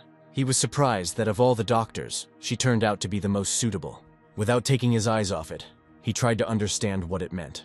The woman folded her arms across her chest and said that she was the only one who would agree to follow him even knowing what he was doing. The guy doubted for a second, hoping that there was another doctor. He turned to the crowd and asked if there were any other doctors there. The crowd began to animatedly discuss the fair-haired woman. Who would have thought that she was a doctor? Apparently, she studied very hard. If she had not been a doctor, she would have had a hard time. He looked at her and thought that he needed people who had skills. Engineers would do too. Someone from the crowd asked who he was. A tall, big guy pointed his finger at him and asked why he was in charge in this place. Suddenly, he activated the essence so that they would understand who he was. And he asked again whether there was a doctor or any other specialist in a narrow field among them. A man in a business suit and glasses approached him and introduced himself as an accountant. Another guy shouted from the crowd that he was a master who could make something out of leather. The second one shouted that he was a senior sergeant. Another girl from the crowd shouted out that she was a nurse. It was a dark-haired girl who attracted attention by raising her hand. Then she shouted out her profession again. There weren't many places, and the hero thought that if they took just anyone, there might be problems. The woman crossed her arms over her chest and asked her to state her name and age. Then she asked what institute the girl graduated from. She replied that she was currently working in the medical examination department at the hospital. Then she asked if she had any experience working in an emergency room, and if she could relieve the shock. Then she asked a personal question about whether she had a loved one, or a person whom she could not leave under any circumstances. She said that there was such a person, her mother, but she had already passed away. The girl said that she wanted to live. The woman with blonde hair said that they really could use a nurse. She said that she didn't understand the meaning, but she would take care of her with all her heart. The guy looked and asked what in return. She said that all those who mocked her should have been killed. The doctor said that they were able to provide first aid. The head of the department stood in front of them and said that he was ready to pilot. At this time, the boss thought that he needed a person he could trust in the current situation. And now it's time to test the people he chose. At this time, the hero said that he was ready to go to another area, and it would be necessary to check what would happen after he closed the gate. It was unclear whether there would be enough space in the helicopter for everyone. The problem was that the helicopter could only accommodate 7 people. The hero put on his backpack and said that it was time to hit the road. The boss looked at the chief and said that this man was acting strange. He looked at him intently and said that he spoke to him as if he were the boss, not the other way around. They walked out into the hall, bodies scattered around. At this time, the clouds cleared over the company building. They went out onto the roof where the helicopter was parked. The head of the corporation said that before they went further, they would need to discuss a few details. He showed them the medical helicopter, which was the main equipment for transporting people in emergency situations. There were fuel reserves on all the roofs under the wing, so there was no need to worry about refueling. The volume of the fuel tank reservoir is negligible. It is not possible to fill it with a large volume at once. It turned out that he had no choice but to stop periodically to refuel. The chief touched the helicopter and said that refueling such equipment was a task that not everyone could handle. Therefore, refueling must be carried out by a professional. The savior thought that by professional he meant himself, and that in order to continue using the equipment, it would be necessary to keep the pilot alive. The guy jumped into the helicopter and said that we needed to move on. The woman and the nurse stood behind. The blonde woman said that if they wanted to live a little longer, it would be better not to delay. The savior sat in the passenger seat. The nurse looked at him. The fair-haired woman urged them on. The helicopter blades began to spin, and the car began to rise into the air. The helicopter began to gain altitude. The savior put on his headphones and watched out the window as the earth moved away from them. Suddenly, a hand reached out to him. The fair-haired woman boldly extended her hand to him to greet him and introduced herself. The boy said his name in response, and they shook hands as a sign of acquaintance. He asked the woman to state her age, and she replied that she was 42 years old. She turned out to be very welcoming. The pilot reported that they would arrive at the destination soon. The guy saw through the window that they were flying towards the area. I wonder what was going on there now. It was in that area where he first noticed the gate. The nurse became worried because she heard a strange sound. The pilot noticed the helipad. The center was completely hidden in darkness. Something strange caught his attention. It was something like a ridge. He couldn't understand what was engulfing the area. The assigned administrator immediately responded that it was impossible to recognize the object at such a distance. The guy turned to the pilot and asked him to descend carefully. The system administrator enabled the object recognition system, and the resonator function was triggered. The guy was examining the area in an attempt to understand where the creatures he had seen on the news were. Suddenly, the doctor and the boss felt sick. The guy turned to them to understand what was happening. He stood up from his seat and walked over to the pilot. Suddenly, the helicopter jerked, and he barely managed to stay on his feet. He clenched his teeth with tension. The pilot at the controls also felt ill. The guy couldn't figure out how to land the helicopter now. At this time, the pilot began to lose consciousness. The helicopter was rapidly descending. The car was thrown from side to side. The guy activated a shield made of essences. He cursed, because that was all he could do right now. Unfortunately, the shield only extended to him. He couldn't do anything for the others. It seems like he was the only one who was okay. It turned out that he himself had to prevent the crash and land the helicopter. He looked carefully at the instrument panel, but there was no time to think. He activated the power of essences. The energy of the spheres quickly began to envelop the helicopter. An air current arose around the helicopter, the force of which should have been enough to take control of the helicopter or at least surround it with a shield. At that moment, the nurse woke up. The chief also looked at the guy in surprise, since it was strange that the man he saw as a killer was saving them. The guy screamed. The pilot also came to his senses. He grabbed the steering wheel to keep the machine from losing direction. The helicopter was still out of control. The helicopter blades were controlled by essence matter. The helicopter became controllable. In order to plant it, it had to stabilize. Despite this, the pilot immediately regained control. The airflow kept the helicopter in the air. The shield around the helicopter held. Suddenly, the passengers heard a strange sound. the wave of which made them sick for the first time. The rescuer hoped that the shield's power would be enough to block the attack of the sound wave. The boss realized that this was an attack on the psyche. The guy said that he would have to try hard not to die. The shield needs to be maintained at all times so they can move around the area. But will the remaining essences be enough to repel attacks? There was a possibility that the shield would not be very dense. First, it was necessary to land the helicopter. But this could be dangerous. It was necessary to find a place to land. The pilot found the nearest rooftop to land the helicopter. The helicopter landed and people began to exit the helicopter's fuselage. The guy stood and looked at the surroundings to understand what was happening outside. The houses seemed to be strung on horns. Most likely these were resonators. The area was shrouded in dark smog. The blonde woman approached him and thanked him for their survival. She said that this blue veil that he uses successfully blocks sound. But is it capable of reflecting a physical attack, for example, a bullet? To maintain this huge shield, he used 8,000 essences, so the overall density of essences becomes less. And if they get surrounded, it will be difficult to block shots. At the moment, he had 13,200 essences. It would take almost 11,000 to close the first gate. Now it was important that he could close the gate, and to do that, he had to get to it first. He only had 2,300 essences available for defense, which was not enough to close the gate and protect everyone at the same time. But he couldn't leave them here either. They had too few essences. If someone comes here for the essences, then everything will be even worse. Ultimately, the most rational thing to do is to take them with you. In order to close the gates, they had to go inside. But it was scary. But if they are attacked right there, they will defend themselves. The doctor said that they would have to hold the defense themselves until she returned. Whether to follow him or not was already their choice. He looked at the resonators again and thought that he had no choice. If you give a person only two choices in life, to jump from a height or die from a bullet, then most likely the majority will choose the quick way to die. At the same time, he still had the strength to think that if he jumped, he would have at least some chance of surviving. In any case, the scales tip in favor of the one who shouldn't be left alone on the path. The nurse looked at the team in confusion. The chief and the head of the company inspected the surroundings. The doctor walked calmly next to the savior. She was surprised that the area was completely covered with thickets. The savior asked to refrain from commenting. The chief noted that it was very strange to be happy about someone dying. The blonde woman apologized for her reaction. They stopped in place, surrounded by a dense shield of essences. In front of them were thickets of resonators. It would be difficult to go further. Thickets of plants blocked the way. The savior answered the chief to move on. The boss-in-chief frowned. Doc looked unperturbed, but the nurse was scared because she had never seen anything like this before. She felt like she was in a black city. The fog covered the sky. The resonators were higher than the houses. The savior held the shield, thanks to which they could move. It's good that the shield didn't let through the sound and shockwaves. The pilot and the doctor stayed together and remained vigilant. However, the nurse still did not utter a word. The chief said that despite it being morning, the sun was not visible at all because of the fog. The doctor said that it was not the fog that worried her, but what might be hiding in the thicket of these plants. Plants needed to release their spores to adapt their environment to their needs. The head of the company contacted the doctor because he wanted to hear her opinion.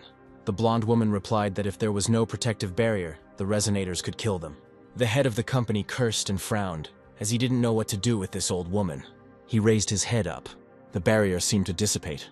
The savior replied that they had almost reached the gate. The nurse was afraid that there would be monsters around. The boss suggested clearing the area if it was that dangerous. The savior replied that he was going to deal with all of us himself one way or another. Left alone with him, all that is required of him is to listen to what he says. The chief replied that this barrier would do little to protect them. More importantly, it's best not to go near it. When attacking, there is no time to figure out who is a friend and who is an enemy. The hero chose the tactic of attacking with his right hand. The hero asked him not to worry for no reason. Suddenly, something touched the man, and he glanced to the side. The team moved forward, overcoming the thickets of plants. The nurse was still tense, and it seemed that the smoke would never clear. Suddenly, she heard a sound. The savior turned around and ordered everyone to stop. The pilot felt sick and dropped to one knee. The nurse rushed towards him. The man turned pale and was breathing heavily. She examined his pupils. The man went into shock. The girl shouted to the others that things would get worse. The savior did not know what to do, because they had almost reached the gate. The pilot asked how much time had passed since they entered the area. The boss and the blonde woman took out their smartphones to check the time, but their phones weren't working. The pilot turned to the rescuer, asking him to say something encouraging. As long as they were under the shield, there was no need to worry about sudden danger. This black fog was definitely eating away at the barrier. Its restoration costs no more than 100 essences, so there shouldn't have been any problems.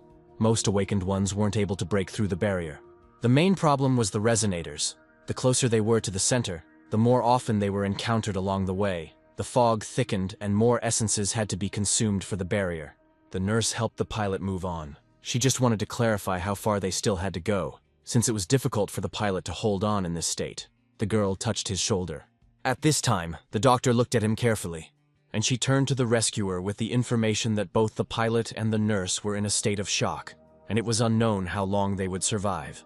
The guy replied that they couldn't turn back because it would take more time. It would be better to walk to the gate. The savior pointed towards the road that would lead them to the gate. It wasn't just a matter of getting to the gate, but what might await them there. The nurse agreed to go further. Overcoming her shock, the girl said that there was no choice and she needed to move faster. The guy heard a warning that something was approaching from behind. The savior just turns around. Plants rushed towards him. Plants emerged from the ground, and dozens of stones flew towards the shield. Suddenly, they found themselves on top of the resonator, the plant lifting them up. The savior managed to activate the essence, and then he put up a shield. By the number of resonators, he realized that it was the landowner. The brigade was under a protective dome. The resonators approached the shield. The savior looked at the enormous statue, which had nothing in common with the creatures he had encountered before. He tried to make out the head, but the height did not allow it. The guy felt it, although his gaze was not visible. The resonator tentacles continued to push through the asphalt. The guy began to activate the barrier again. The power of the essence turned into a dome. It was necessary to withstand the attack of the resonators. The savior thought about how his barrier should withstand and how many attacks there would be. The nurse gasped for air, afraid that the savior would not be able to protect them and would leave them at such a moment. The doctor and the pilot looked at the landowner. It seemed that the height of the creature in front of him had become more than 5 meters. The savior looked up. A shockwave began to spread from the creature. The ultrasound was so powerful that people immediately became nauseous, despite the barrier around them. The rescuer had enough strength to get up, unlike the pilot and the doctor. The boss covered his ears with his hands and screamed in pain. This should have worked. This attack almost killed us all instantly. The savior replied that they had a chance. The shockwave flew right on target, crashing into the resonator. The attack from the essences began to spread around. The savior managed to put up a shield, and part of the landowner's body fell to the ground. He stood and looked at the tentacles of this creature.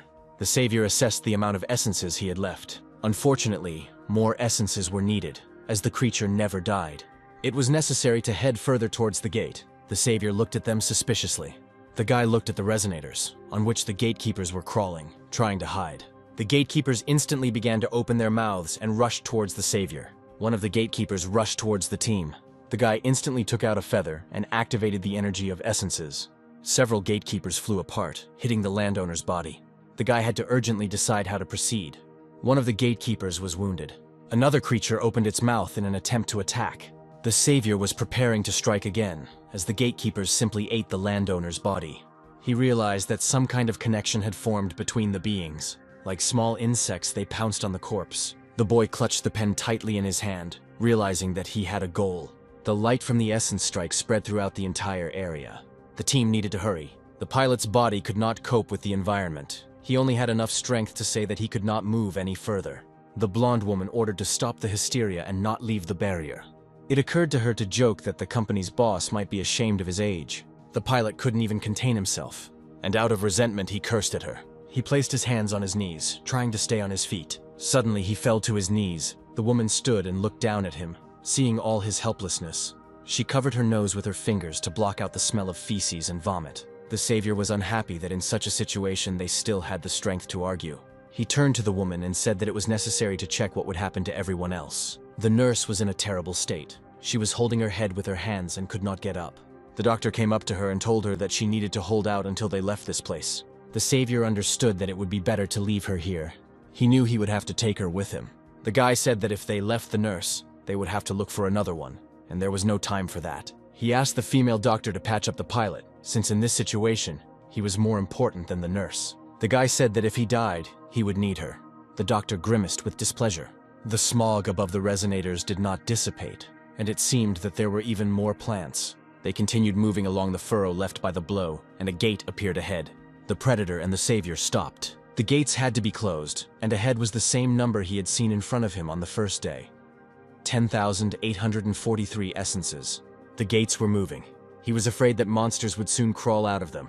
The guy grabbed the pen again and activated the power of essences. The gates were expanding. The savior looked into the abyss and was ready for the onslaught of monsters. At this point, the landowner began to appear. It was still unclear what size it would be and what damage it would cause. Several more of the same creatures appeared after him.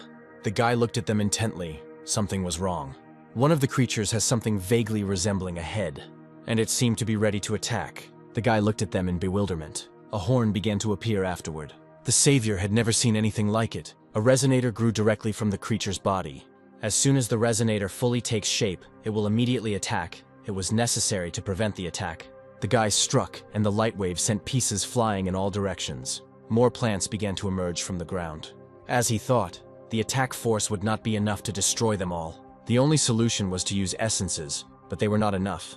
At the same time, monsters continued to emerge from the gate. The next moment, a shockwave enveloped the creatures. It was necessary to understand how many essences would be needed to fight off the monsters. The shockwave was so powerful that it destroyed everything around. The team covered their faces with their hands in an attempt to stay on their feet. The predator was able to look up at the savior. He was amazed by the determination and strength of this seemingly ordinary man. He used all his abilities to stop these monsters from destroying the earth. The predator did not take his eyes off him, and, at that moment, understanding came to him. The guy's figure dissolved in a stream of light. The savior looked like a real hero. Because of this power within him, he felt that all people had no choice but to accept his fate. The team continued to look at him, because in this situation, only he had the power to protect them, even though he wouldn't have gotten the essences without murder. The savior was the only trump card in the planet's hands. The gates widened even further. It was time to act. The savior didn't see anyone else coming out of the gate. This was his chance to close the gate. He concentrated all his energy into the sphere. From the power of the essences, the sphere began to shine so brightly that it could blind anyone. The boy growled and raised his hands to the sky, trying to control all his power. The next moment, he directed all his power towards the gate. A stream of matter headed towards the wormhole. The guy gritted his teeth. He understood that he would not have another chance. He clutched the pen with both hands, hoping that it would work. The guy tried to stand still. It seemed like the gate was absorbing all the essences he had. He clenched his jaw. The attack destroyed everything in its path. Inside the gate, there was still a number. The amount of essence required to close the gate began to change. A 0 appeared inside. The numbers started to cause cracks to spread. A crunching sound began to spread around as if the gates were made of glass. And the gate, like a mirror, began to shatter right in front of the guy. The guy stood silently and looked ahead. He couldn't believe that he had enough power to close the gate. The predator and its pilot stood slightly behind, their eyes fixed on the sight, as they had never seen it before. The mirror of the gate collapsed into a pile of fragments before them. The nurse was still alive. The doctor stood next to her and said nothing, digesting what she had just seen. The fog that was coming from the resonators began to dissipate, but the sky was still covered with a gray mass of clouds. The savior was still perplexed, despite the fog and the resonators. All the buildings that were engulfed in smog began to disappear after the resonators. The air picked up the debris and the sky began to clear. Suddenly, they saw that in front of them, instead of a concrete jungle, there was a plain with real plants. The predator said that there was nothing left of the area they had entered, as well as of their office. The savior agreed with the chief, and still noted that several buildings remained intact. Suddenly, a message appeared in front of them from Earth, informing them that the first gate was closed. Everyone received this message. By this point, the pilot felt a little better, and was also able to read what was written in front of him. The assigned administrator congratulated the rescuer on closing the gate, and explained that if he touched the terminal, he would be able to collect his reward for this challenge. It's time to make a choice again. The hand reached for the sphere with the pink fuchsia-colored reward. A notification appeared in front of the guy that there were no open gates left in this area. It turns out that new gates cannot appear on this territory. If they had climbed into the Ark, the rest of life on Earth would still not have been killed. The savior looked at the notice and thought that a being like Earth would not want to be left alone. The savior said that he would take a little of their attention. He said he was going to put them all in the Ark. The doctor asked what exactly the Ark was. Wouldn't he just call it a helicopter? It's simple. This system protects him from monsters. Only saviors can use it, but no one knows exactly how it works. The system notified about the registration of the Ark passengers. It was necessary to select passengers. A light purple sign appeared above the predator's head. The savior was thinking about whom to choose as a passenger. The sign above the guy's head began to glow. It seemed like all you had to do was look above their heads and think about it. A vortex of energy, the same color as the sign, appeared around the predator's right hand. An inscription appeared on his hand indicating that he was a human. The predator looked at his hand and did not understand where this mark came from. The savior thought that this could have happened because he chose this word as his nickname. The pilot and the doctor also noticed the hands. The system administrator reported that all passengers on the Ark were marked with nicknames. Also, the Ark number appeared on his hand. He wanted to say that the passengers of the 30th Ark would have 30 lines on their hand. Thus, he was able to tell how many Arks a person had by looking at its occupants. In the future, it would be necessary to hide the fact that he had such a simple nickname. This was the word that meant that he was a passenger on his Ark. Thus, they were protected from monsters. The savior offered them the right to choose. The boss looked at him and asked what choice they were talking about. The guy showed 3 fingers and said there were 3 options to choose from. The first is to continue the journey with him. Now these 3 have become his team. The second option is to stay in this place, while he pointed his thumb behind his back and said that new gates will not be able to open in this place anymore, and that survival will depend on them. And finally, the third option. If they wanted to die, they just had to say how. And he was ready to ensure that they died a painless death. The predator, the pilot, the nurse, and the doctor stood quietly and looked at the savior. The savior said that if he goes with him, he would very much like it to be his personal choice. The pilot took a few steps forward, and he said that he thought this was the best solution. The predator reminded the boy that he was a savior with the highest rank, and he suggested that it would be safer for everyone to follow together. The chief felt that he was an informer, but he had to warn them all. If they tag along with an incompetent savior, then they will be killed by monsters or other saviors. The doctor said that if he was a first-class savior, then there was no point in disagreeing. The doctor said that she would go with him too. The savior looked at the pilot and said that he needed him. The pilot exhaled heavily, considering that he was so broken that he might not be able to withstand it. The pilot bowed and said that he would do everything in his power. The savior said that there was only one option left. The nurse looked at the hands. The girl kept trying to utter at least a word. By this time, they had reached the helipad and needed to move on. The pilot said that he inspected the helicopter and, fortunately, no one touched the helicopter. The savior was not ready to sacrifice the ability to move now. The young man looked at the helicopter. The doctor sat on the helicopter's step. No one had the strength to protect the helicopter. The nurse stood and looked at another area from afar. The girl stood there and knew that it was still dangerous there.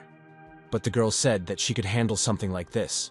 The girl handed over the pistol and said that they would definitely find it useful, then wished them luck and thanked them for their efforts. The next area was already on his way. By this time, he could already have become criminal. He understood that if he left the helicopter unattended, someone would try to steal it.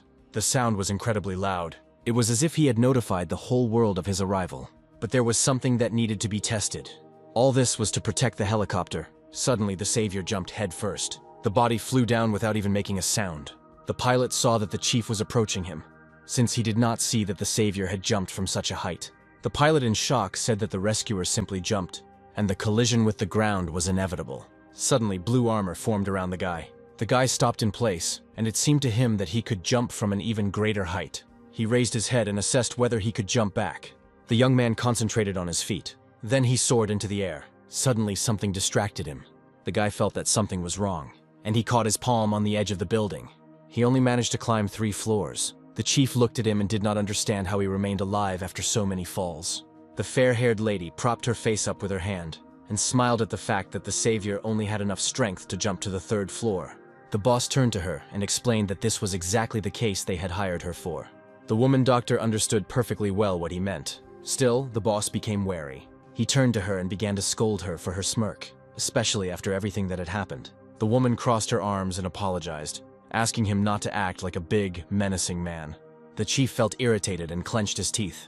Suddenly, the rescuer opened the door to the roof. He rose not from the air, but from the fire escape. The pilot asked how he was doing. The rescuer said that he tried everything. The main thing is that if he wants to jump from a helicopter, it would be good if it doesn't crash. The pilot couldn't believe his ears. Was this guy really going to jump out of a helicopter without any safety equipment? The rescuer noted that the problem is not jumping from a height of 3 stories, but climbing back up. So he asked the pilot to take the helicopter to a safe distance and asked if he could drop it from a height. The pilot said that if the wind was not too strong, he could try. The savior suggested that he take his ex-wife with him. The pilot hesitated a little. He remembered how bad he felt when they walked to the gate. The savior looked at him intently. Then he said he would need to make a stop and move on. The pilot sat at the controls and the helicopter's blades began to spin. The car took off and they headed to the desired area. Something caught the boss's attention. The savior also looked down. Below, he noticed a human figure. It looked like a woman. And I saw people who had already started to go out into the streets. The boss said she could handle it herself. The savior said that some people are more terrible than animals, especially when anarchy reigned and law and order was absent as a phenomenon. Although they were unable to use force in holy places. However, they were unable to prevent human casualties. The savior said that they could simply finish everyone off or establish a temporary government. The guy opened his tired eyes, and I thought about how and for what reason people still tried to hold on, given that many of their loved ones were already dead. Their survival depended on what society would do. Alone, saviors will not be able to solve such global problems, even if they cooperate with the state. Suddenly, the helicopter began to shake. The savior looked towards the pilot. Below were soldiers who were fighting the same creatures as in the previous place. It seems that the danger was so great that there were not enough soldiers. Among them were soldiers from other armies. What the rescuers saw looked more like the soldiers were simply trying to survive. There was no coherence in their actions, and it was not visible from the air. The rescuer approached the pilot and asked if they had any fuel left for the helicopter. The guy said that we need to fly there and check. There was gunfire everywhere. The pilot said there was a risk of being shot at, and they didn't even have a shield. The rescuer reacted instantly, and the helicopter, right in flight, began to envelop itself in a cocoon. The savior said that he had set up a shield, so that there was no need to fear small-scale fire. The smog obscured the view, but the soldiers continued to hold the line. The whole country knew that the first gates were already closed. The savior personally wanted to look at the gates in another area. He received information that the best of their rescuers would be located there. Naturally, for them, this is also an opportunity to collect essences in the process. The main thing is that all rescuers have the required amount of essences to close the gate. He understood perfectly well that the amount he had was not enough to cope alone. The pilot had to get to the base and take from there everything that could be useful. They were in for a very hard landing. There was a shield around the helicopter, so it could move freely in the air. The pilot looked down suspiciously. There was an armed soldier below who was communicating on a radio. The pilot turned to the savior, and for some reason asked him if he remembered how angels were depicted. The man at the helm explained that they were different from the usual images.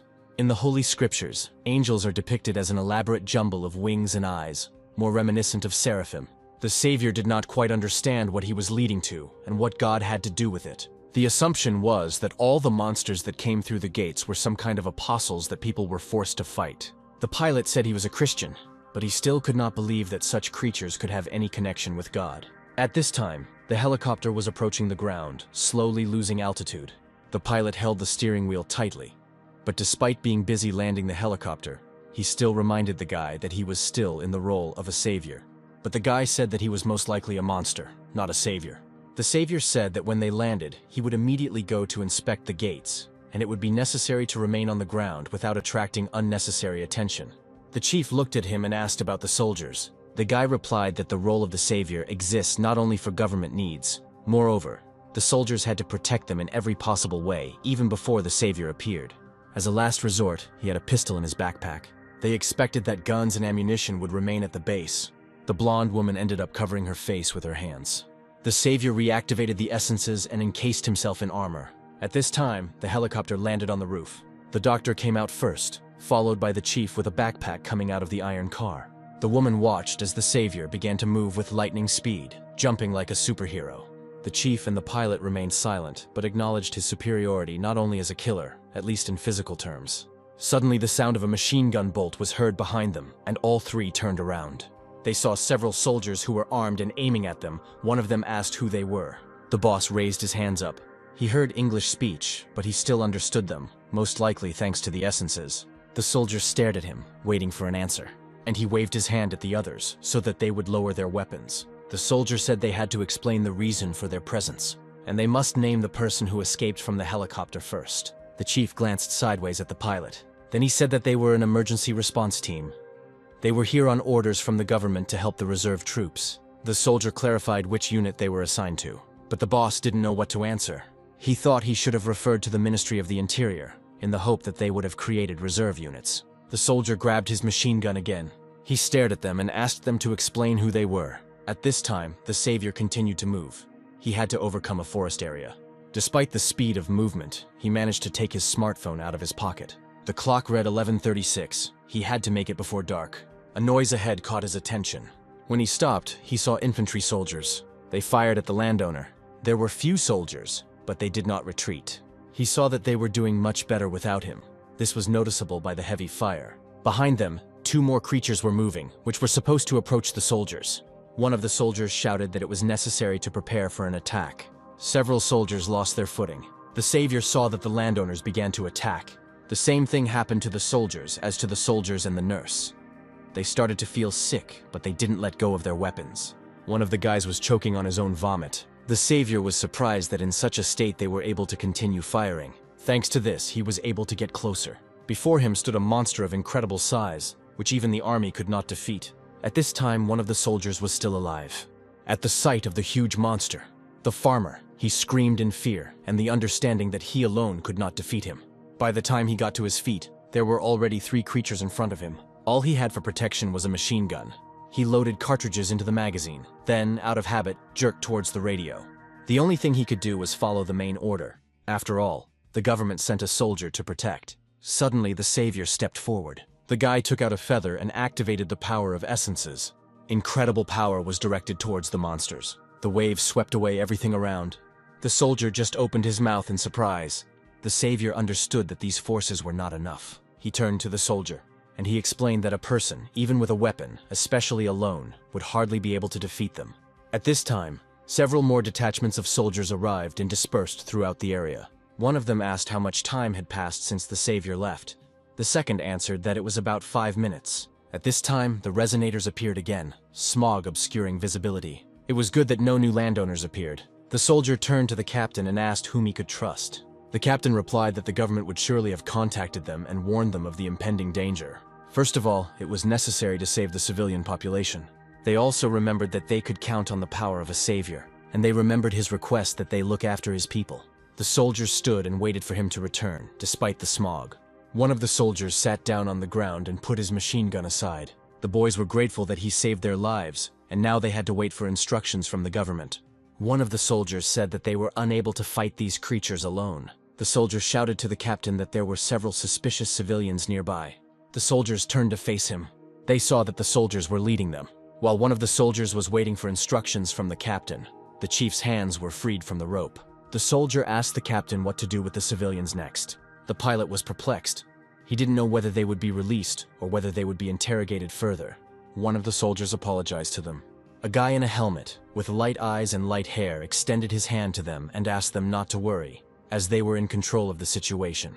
The boss shook his hand cautiously. Still, he was on guard. He looked at them and did not understand what could be expected from armed soldiers. The female doctor nudged the boss in the side with her elbow. She told him not to even think about cooperating with him. The pilot and the chief glanced at her. The man in the suit thought she was right. No matter how hard they tried, he realized that they would not be able to stand alone against extraterrestrial beings.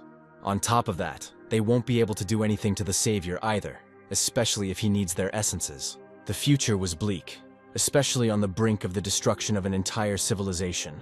The only ones that could be trusted were the saviors. They were the only ones who had the power that could close the gate. On the other hand, the pilot thought about what it would be like to live with the weight of the decisions made if they were able to survive. At that moment, he felt insignificant.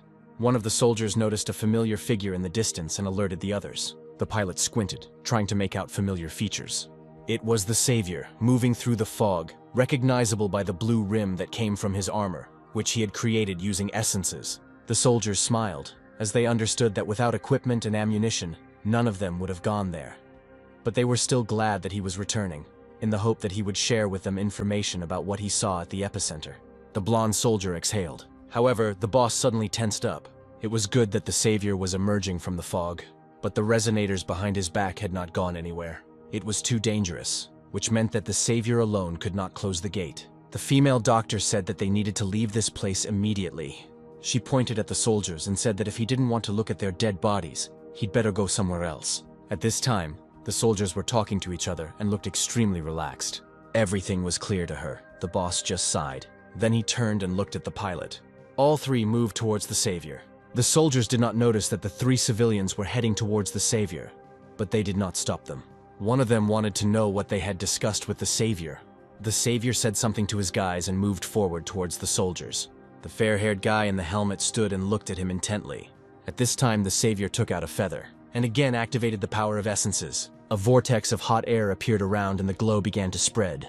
After a minute, the dust began to clear, and it became clear that there was practically nothing left of the soldiers and equipment. The fair-haired boy lay on the ground, bleeding, and clenched his teeth in pain. Taking off his helmet, he shouted towards the savior, asking why he did this. The savior replied that it was all a matter of quantity. In order to close the gate, twice as many essences were needed as before. The soldier looked towards the savior, and the next moment, his body fell face down on the ground.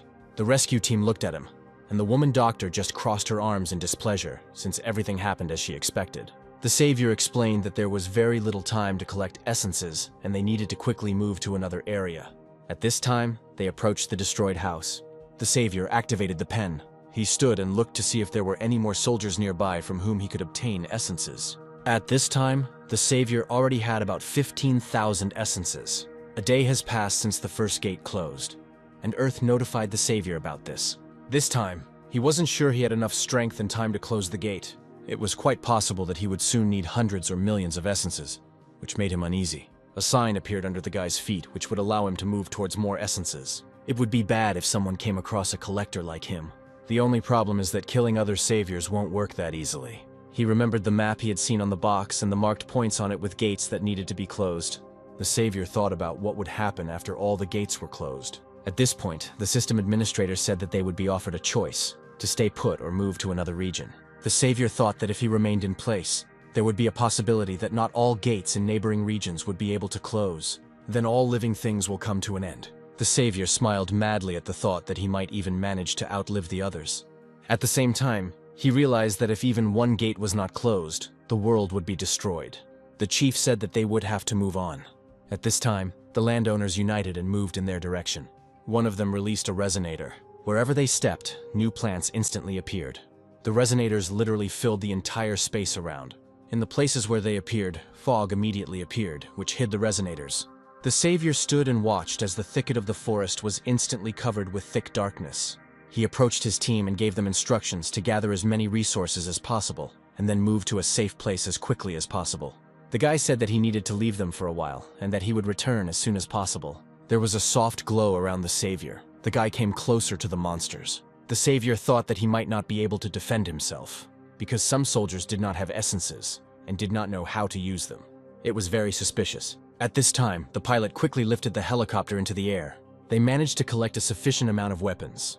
The savior was pleased that they were able to retrieve the supplies so quickly. The pilot clarified where they were heading. The savior explained that he would rely on the targeting device. For now, they had to move forward. Suddenly, something distracted him. Straight ahead, he saw a black cloud. The pilot didn't understand what was going on. Suddenly, a flock of birds appeared in front of him.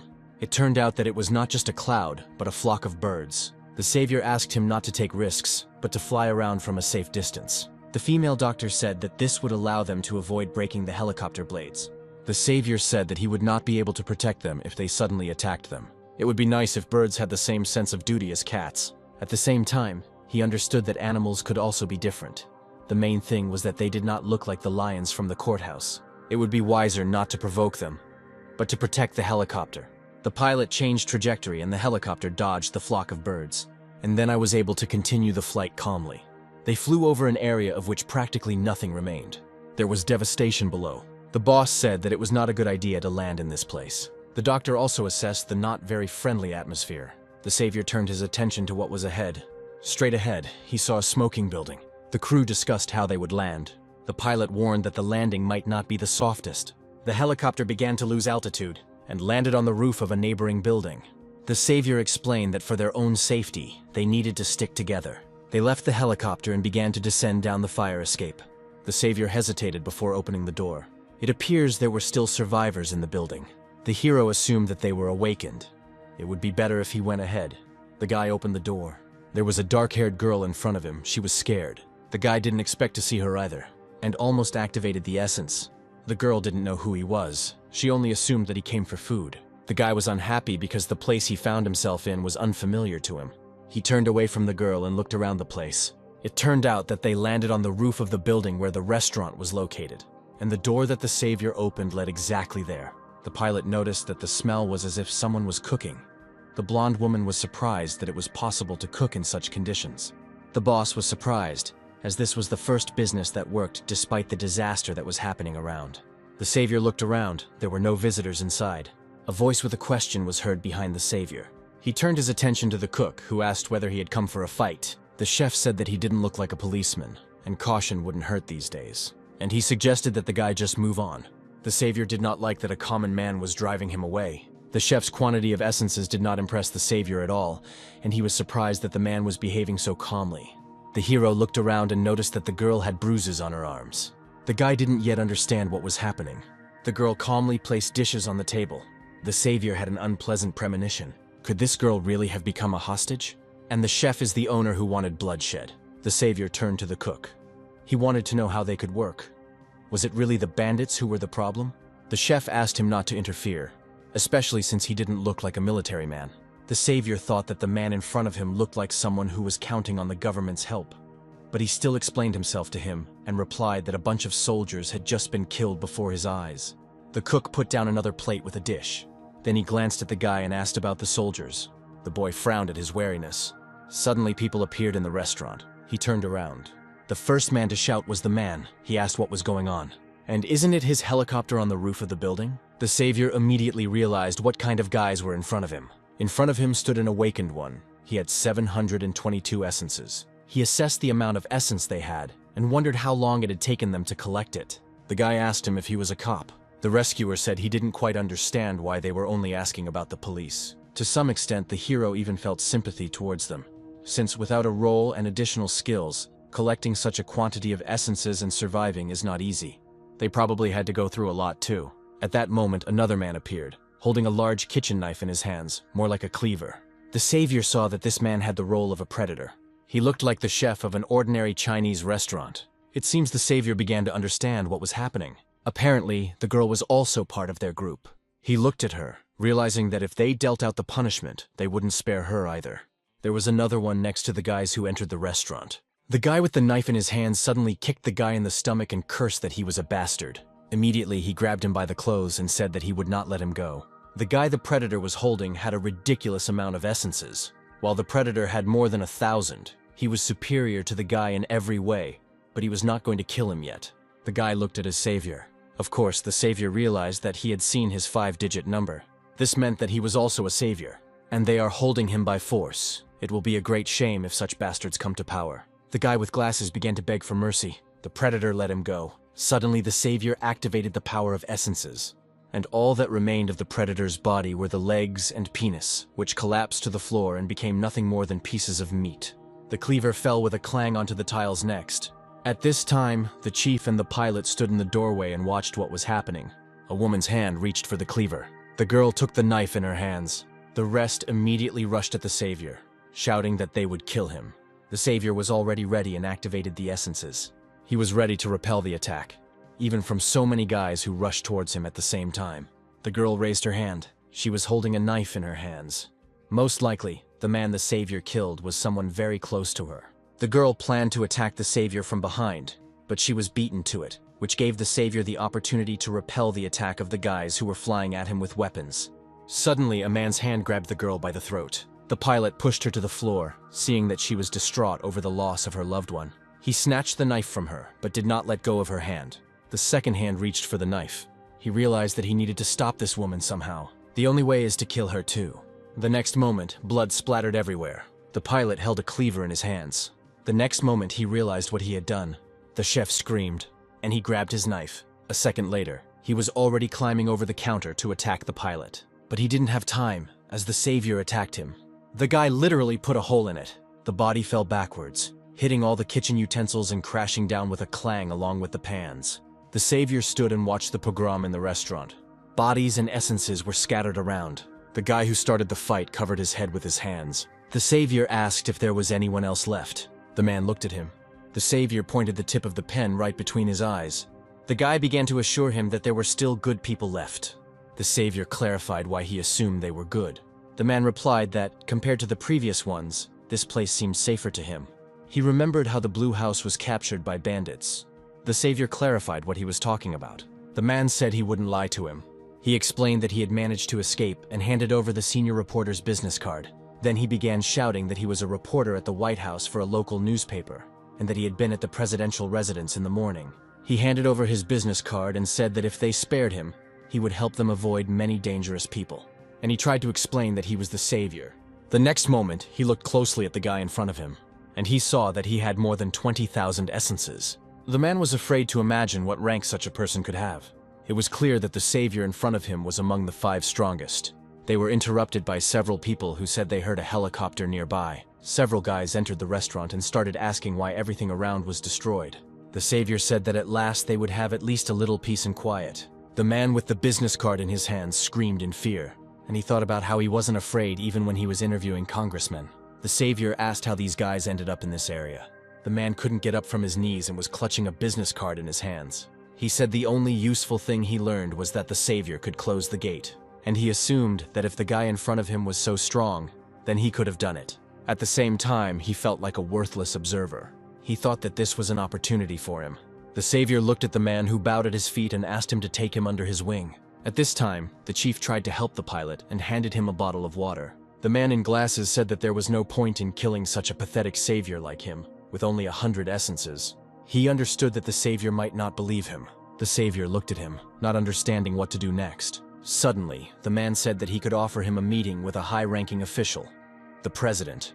At this time, the chief and the female doctor noticed what was happening to the savior. He didn't understand how the reporter was going to arrange a meeting for him with the head himself. The fair-haired woman suspected that he might be holding something back, especially since if the Blue House was occupied by reporters, then the meeting would not be so easy to arrange. The guy replied that the president had been taken away long before the Blue House was captured. At least that's what they told him until those damn bastards showed up. They thought that they were in no danger, because there were only 10 of them, provided that the Blue House had only 200 elite bodyguards on staff. At the same time, the hail of bullets was nothing to them. As soon as the shots died down, a blue glow came from the tip of one of their fingers. The reporter stood at this time and watched all this. That day, the entire security force was simply turned into mincemeat. The square was littered with the bodies of dead birds. The reporter said the government lost any remaining control over the situation when the pigeons attacked.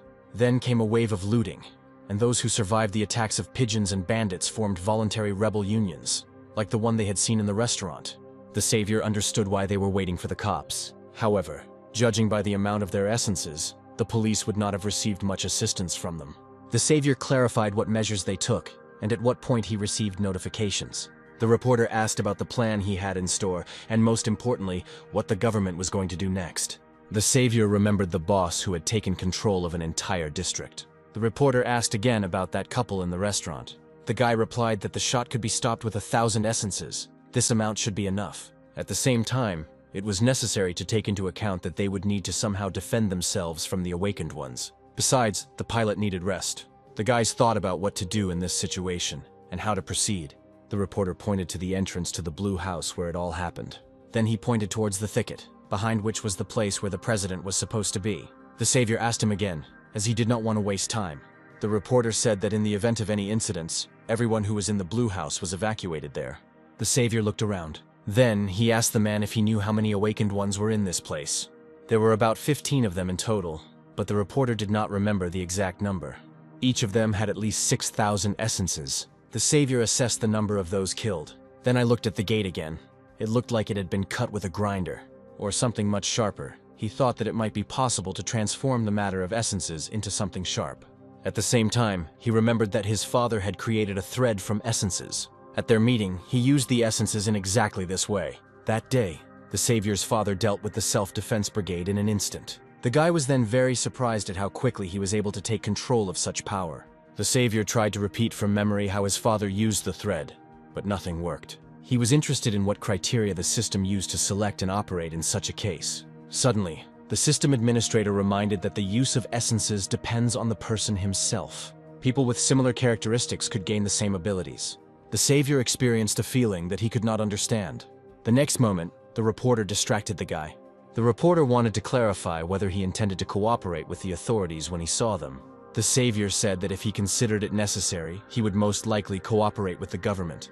But first, it would be necessary to find out some things. The savior explained that the authorities could provide the necessary data, including the locations of the gates. He was curious to know what they could offer him, considering he was number one. By this time, they had reached the Secretariat building. The reporter pointed to the place where everything happened. It was in this place that he was able to collect the required amount of essences. There were weapons lying on the ground. Most likely, whoever entered the territory did not act alone. The guy saw shoe prints on the ground. Their target was clearly the head of state. Most likely, when they didn't find him in the building, they went to comb the area. The arrow on the signpost under the rescuer's feet pointed in the direction of another building. An image of his father appeared in the young man's head. The savior said that he needed time to explore the area and did not plan to linger. At this moment, the savior again used essences to speed up his movement. He made several deft lunges, and he began to move around the territory with lightning speed. Security was posted at the entrance to the building. They were strong guys, with no more than 400 essences. The savior decided to attack them in a jump, in such a way as to catch them off guard. The savior was worried that his father might be among them. During the flight, he managed to catch himself thinking about whether he had enough strength to act according to his conscience. The guy landed and launched a circular attack, cutting through the guards' bodies with a stream of energy. At that very moment, blood and essence spheres mixed in the air. The savior stopped. The guy needed a little time to catch his breath. Then it was necessary to inspect the territory. Suddenly there was someone else from the security nearby. He noticed a few more people who had a little over 400 essences. The guy noticed 2 more with 6,000. In total, it turned out that this group had about 20,000 essences between them. The savior grabbed his hand, but was still wounded at the moment of the attack. This happened because he was distracted by all sorts of nonsense in his head. At the moment of the attack, his senses became heightened due to the strengthening of his body.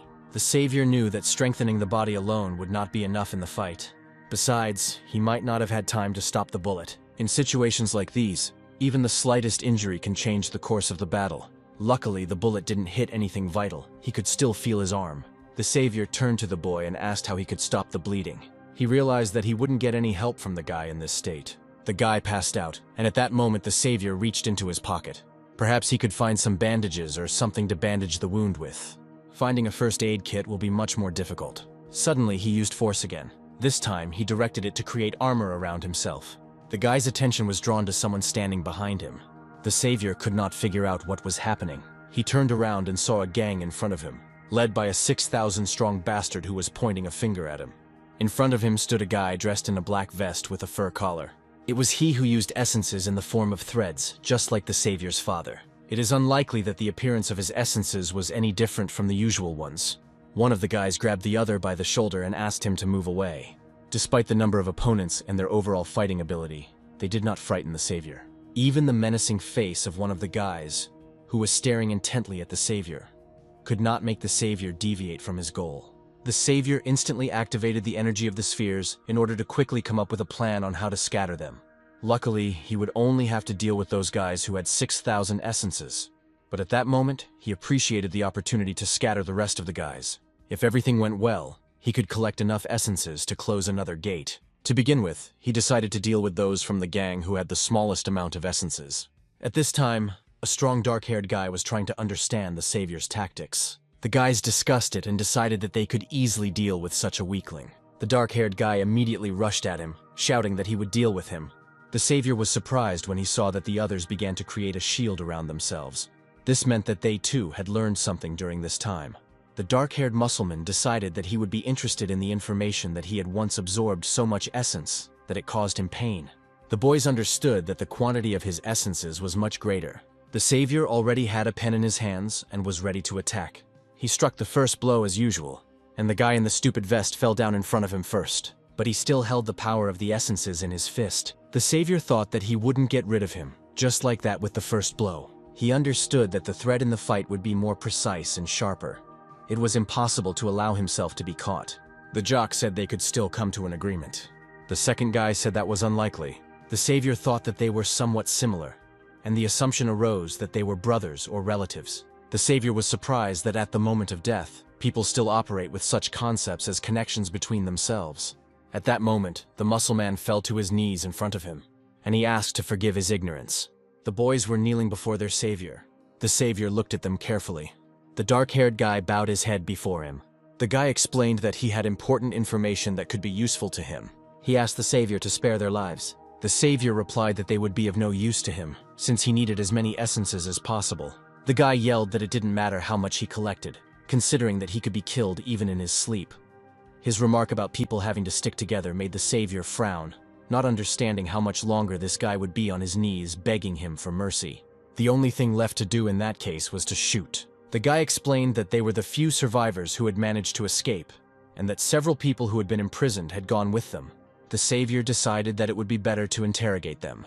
He clarified what they were doing in the Blue House, and what they needed from the government. The dark-haired boy didn't know what to answer.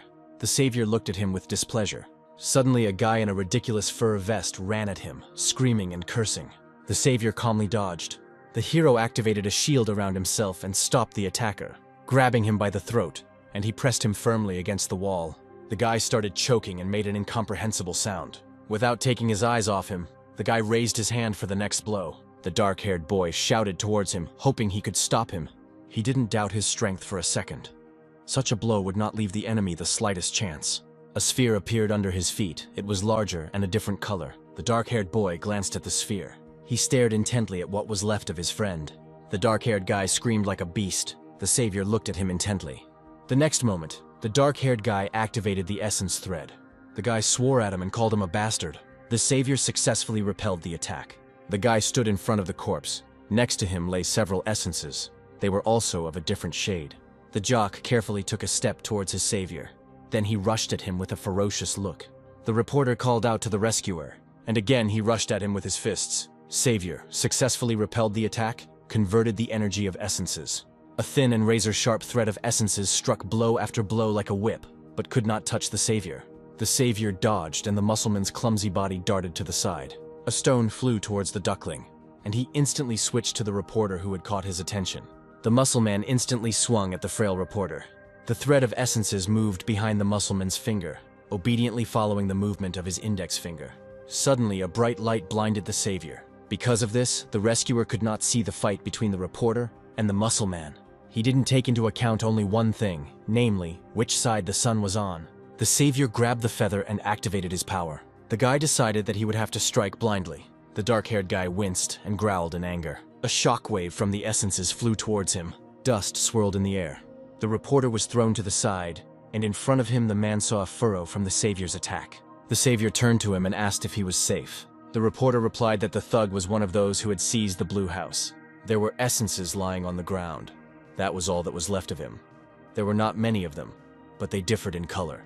The savior thought that the purpose of the siege of the residence was still unclear. He continued collecting essences. The savior fell into a stupor for a few seconds. Suddenly, he grabbed his head and fell to his knees, a scream echoing through the air. He felt a dull pain in his head and was frozen in place. He couldn't even move. The savior held his head. Blood was running down his hand. It took him a few seconds to realize what was happening to him and start moving. The reporter approached him. The savior realized that he had absorbed too many essences. The pain was similar to the one he had experienced at the moment when everything had just begun. A sign with the direction of the essences appeared in front of him again. In the future, he needed to be more careful when absorbing essences. The target designator headed west. Apparently there were no awakened ones in the area. The rescuer tried to get up from his knees. It was necessary to go to the second emergency response office. The savior looked at the reporter, and I thought that at least some use would still come from it. The reporter agreed to move on with him. After some time, they approached the mountain. The man's hand touched the sign. He stood near the direction sign and studied something carefully. The guy looked at the savior and pointed his finger in the direction they needed to move next. The savior clarified where he got such confidence that they were moving in the right direction. The reporter replied that thanks to Braille, it would be difficult to get the direction wrong. After all, the president's residence was a vital government facility, and security had to be well organized. The reporter replied that he had been trained in everything necessary to provide assistance. Suddenly, the boys heard the sound of a helicopter. The rescuer raised his head and saw the helicopter. The savior kept his eyes on the helicopter. The helicopter was likely moving from the direction of the National Assembly building. The reporter agreed with his assumption, but no one else had been there since the previous day. It all started at 8 in the morning. While most civil servants started their working day at 9 in the morning, due to the current situation, they had to work like everyone else, no matter what. Moreover, in the afternoon, a state of emergency was declared. It was also necessary to take into account that there was a threat of attack by the gatekeepers. The reporter realized that many government employees might not survive. The savior kept his eyes on the helicopter. It was necessary to know for sure what would happen next. However, the savior had a feeling that something was wrong. There was a suspicious silence in the air. Not a sound could be heard, not even the cicadas were singing. The savior armed himself with a pen again. Then he waved his hand and literally cut down the tree trunk. The reporter got scared. It turned out that the cavity inside the tree was hollow, and wires were hidden inside. It looks like they were in a secure area. They had never encountered anything like this before, and it looked like there was a weapon hidden in the bushes on the other side. Soldiers in camouflage emerged from the bushes, holding machine guns in their hands. They began to aim at the savior and the reporter. The savior instantly activated a protective dome around himself. The reporter said that these were the security guards of the Blue House, and it was unclear whether they would be able to talk to them. One of the soldiers took aim and ordered them not to move. The soldier began to threaten him and said that if they resisted, they would have to open fire. The savior frowned with displeasure. All that was left was to hope that the camera was working. The soldier still hadn't lowered his sights, and the camera was watching them closely. The savior said that he came to talk to the president, since he is the best among them. At this time, he was being watched. A man in a bright blue business suit looked intently at the screen. He was distracted by the movement of the guy behind him, who was behind him. A question was asked in the room about the first savior in the table. At this time, the soldier extended the phone and said that the president's secretary himself would like to speak with him. The reporter picked up the phone and said hello. It felt more like an interrogation than a dialogue. And the reporter said he was not being held hostage. He explained that they witnessed what happened in the Blue House. The reporter became nervous and began to apologize. At this time, the savior approached him and asked him to pass the phone to him. The savior said that he understood that the president's secretary liked to chat, so it would be necessary to do things a little differently. The savior instantly grabbed the pen and activated the power of essences. Suddenly, screams filled the air. At the same time, the secretary did not look up from the screen and continued to watch what was happening. Several men in business suits sitting behind him at a rectangular table began to yell. The secretary tensed at what he saw in front of him. Suddenly, a shot rang out and the broadcast suddenly ended. The secretary froze for a few minutes. After a pause, the secretary said that they would have to prepare for another meeting. At this time, one of the soldiers rushed in the other direction with a scream. There was no one nearby in the thicket. The savior activated the power of essences and swept away everything in his path. Essences began to appear in the air, mixing with the blood and remains of the soldiers. The savior said that they had already arrived, and that this was the rapid response office. Most of the soldiers fled. The reporter glanced at the savior. Only a few hours had passed since their meeting, and the number of essences in the savior had grown to 41,000. The reporter wondered how right the decision had been to bring the savior to the president's office. The reporter wanted to see with his own eyes how far a person could go, and he and his savior moved on. Suddenly, they saw a man walking towards them. The savior instantly activated the dome, at which time the reporter recognized him as the Minister of Foreign Affairs. The minister introduced himself and stated his position. The savior tensed up because they were talking to him as if he were a foreigner. The minister asked if he could come closer. The savior replied that this was permissible. The man, wearing indecently expensive shoes, took a few steps forward. The savior suggested that the minister could arrange an evacuation for the president, and he decided that if he saw his plane, he would shoot it down immediately. The minister bowed politely and said that he had to meet them personally. The savior asked if he could meet the president. The minister said that such a possibility existed, and that there would soon be an emergency meeting, and he invited the boys to follow him. All together they walked down the corridor. They looked like ants. It all looked like a huge anthill, where everyone was doing everything possible to achieve a common goal. But it was necessary to take into account that nature is arranged in such a way that people pose a danger. Moreover, even insects considered people to be something like gods, or a force that cannot be stopped. This is probably how people appear to a weaker being. And the whole danger was that people were also monsters who killed for no apparent reason. The system again sent a notification to the inhabitants of the Earth. The number of monsters was so great that it was impossible to stop them. So, in this case, people were also a kind of ants for the planet.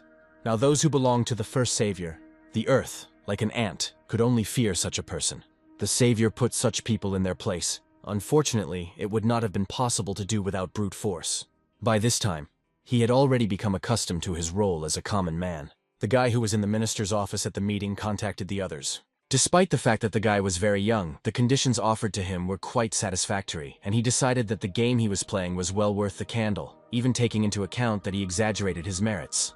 At this point, the first savior was the leader of the table and had 41,643 essences.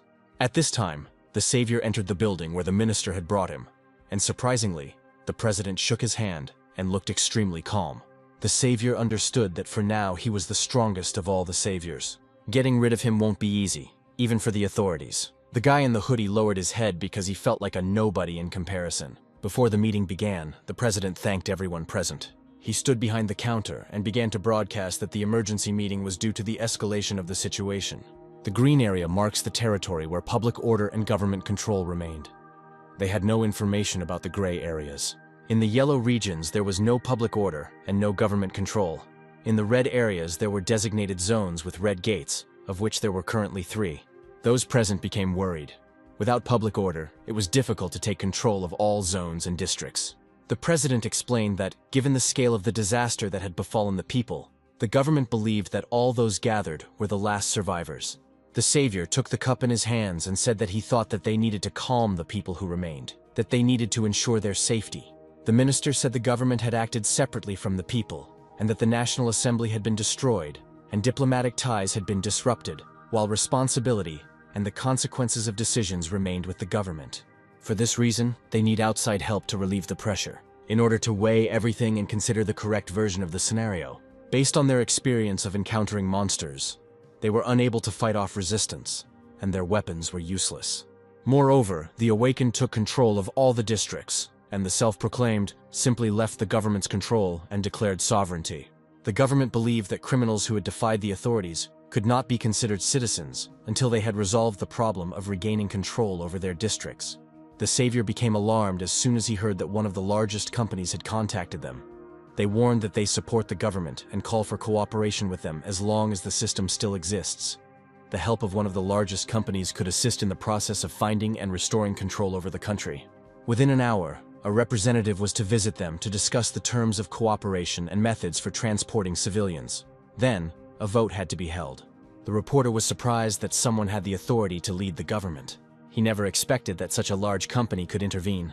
At this time, the savior was listening to the speech and enjoying tea. He said that the government should not have rejected the proposal, as it was obvious that they had no chance of coping on their own. For the company, this was an opportunity to make its move and take control of the government. It occurred to the savior that if the end of the world was coming in 40 days, then there was no point in worrying about survival.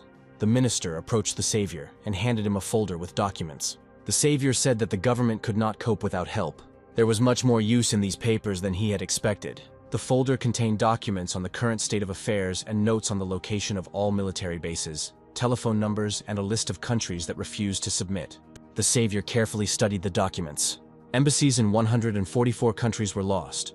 The home country was completely isolated, and it was necessary to make a plan for emergency and food shortages. The protagonist asked if it was possible to read the report, as he was interested in what the government could do in such a situation. The minister sighed and closed his eyes, as there were no reasonable measures to take to assess the current situation. The savior kept in mind the fact that events could take an even worse turn. The boy was mentally working out a plan to prevent the end of the world, given the lack of resources. This could cause further conflict. The minister looked at the president. At this time, the reporter handed the savior a bulletin. The guy was holding a voting ballot in his hands. With so many people, it was more like an auction. The minister said that it would be much easier for him to find what he needed there. The savior said that he would have to choose a more worthy person. The minister looked thoughtful. The young man looked closely at the minister. The tribune was already empty. If the entire government system had collapsed, the country's population would have been reduced to 200. The minister wondered out loud whether there was any chance of survival in such a case. Voiced the need for them to have rice. He looked at the guy and exclaimed again that they needed rice. Then he turned to the savior and said that he needed to leave him for a minute. The reporter asked whether he would like to take the foreign minister with him, but he did not answer. The Minister of Foreign Affairs entered the room, bringing another man with him. The savior looked at him carefully. The minister explained that the man he had brought with him was the Minister of Agriculture, and one of the few who actually had experience in his field. He concluded that this person is the only chance to survive. The savior asked the minister to answer one question. The Minister of Agriculture said he recognized the savior and the boy who topped the leaderboard. Out of the blue, the savior asked what would happen if there were less than 200 people left in the country. The Minister of Agriculture responded that everything depends on the equipment, while also reminding that there is practically nothing left of the infrastructure. The Minister of Agriculture explained that developing farming in the current situation is not easy. If the cultivation of barley and legumes is a priority, then they will be able to ensure that there is 198 kilograms per person, as well as 18 tons annually. That is, to support 200 people. This will be more than enough. However, an area of about 40 square meters and special equipment were needed, as well as about 30 people who could sow the field. The boy looked at the man and had no doubt that the Minister of Foreign Affairs had made the right choice when he brought in the Minister of Agriculture. The foreign minister bowed and asked the savior not to kill them, assuring them that they would be able to overcome the crisis. The savior looked at them, but there was no confidence in his gaze that he could easily cope with everything else from now on. The minister, without raising his head, said that he just wanted to live. The guy put his hand on the table and said that they needed to get started. He armed himself with a pen and asked the men to stand behind him. At this time, inside the room, people lined up.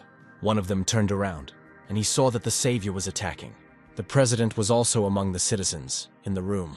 The savior launched an attack on those inside the building. The blow left a furrow on the ground, and corpses lay nearby. People got scared, panicked, and they started running from the building. They shouted and crowded at the entrance. The Minister of Agriculture started yelling at the savior because the guy in front of him had simply killed innocent people. Then the savior activated the shield. Guys in black suits ran into the room, holding weapons in their hands. There were at least 24 of them, and each of them started shooting, while the savior successfully held the shield and deflected the shots.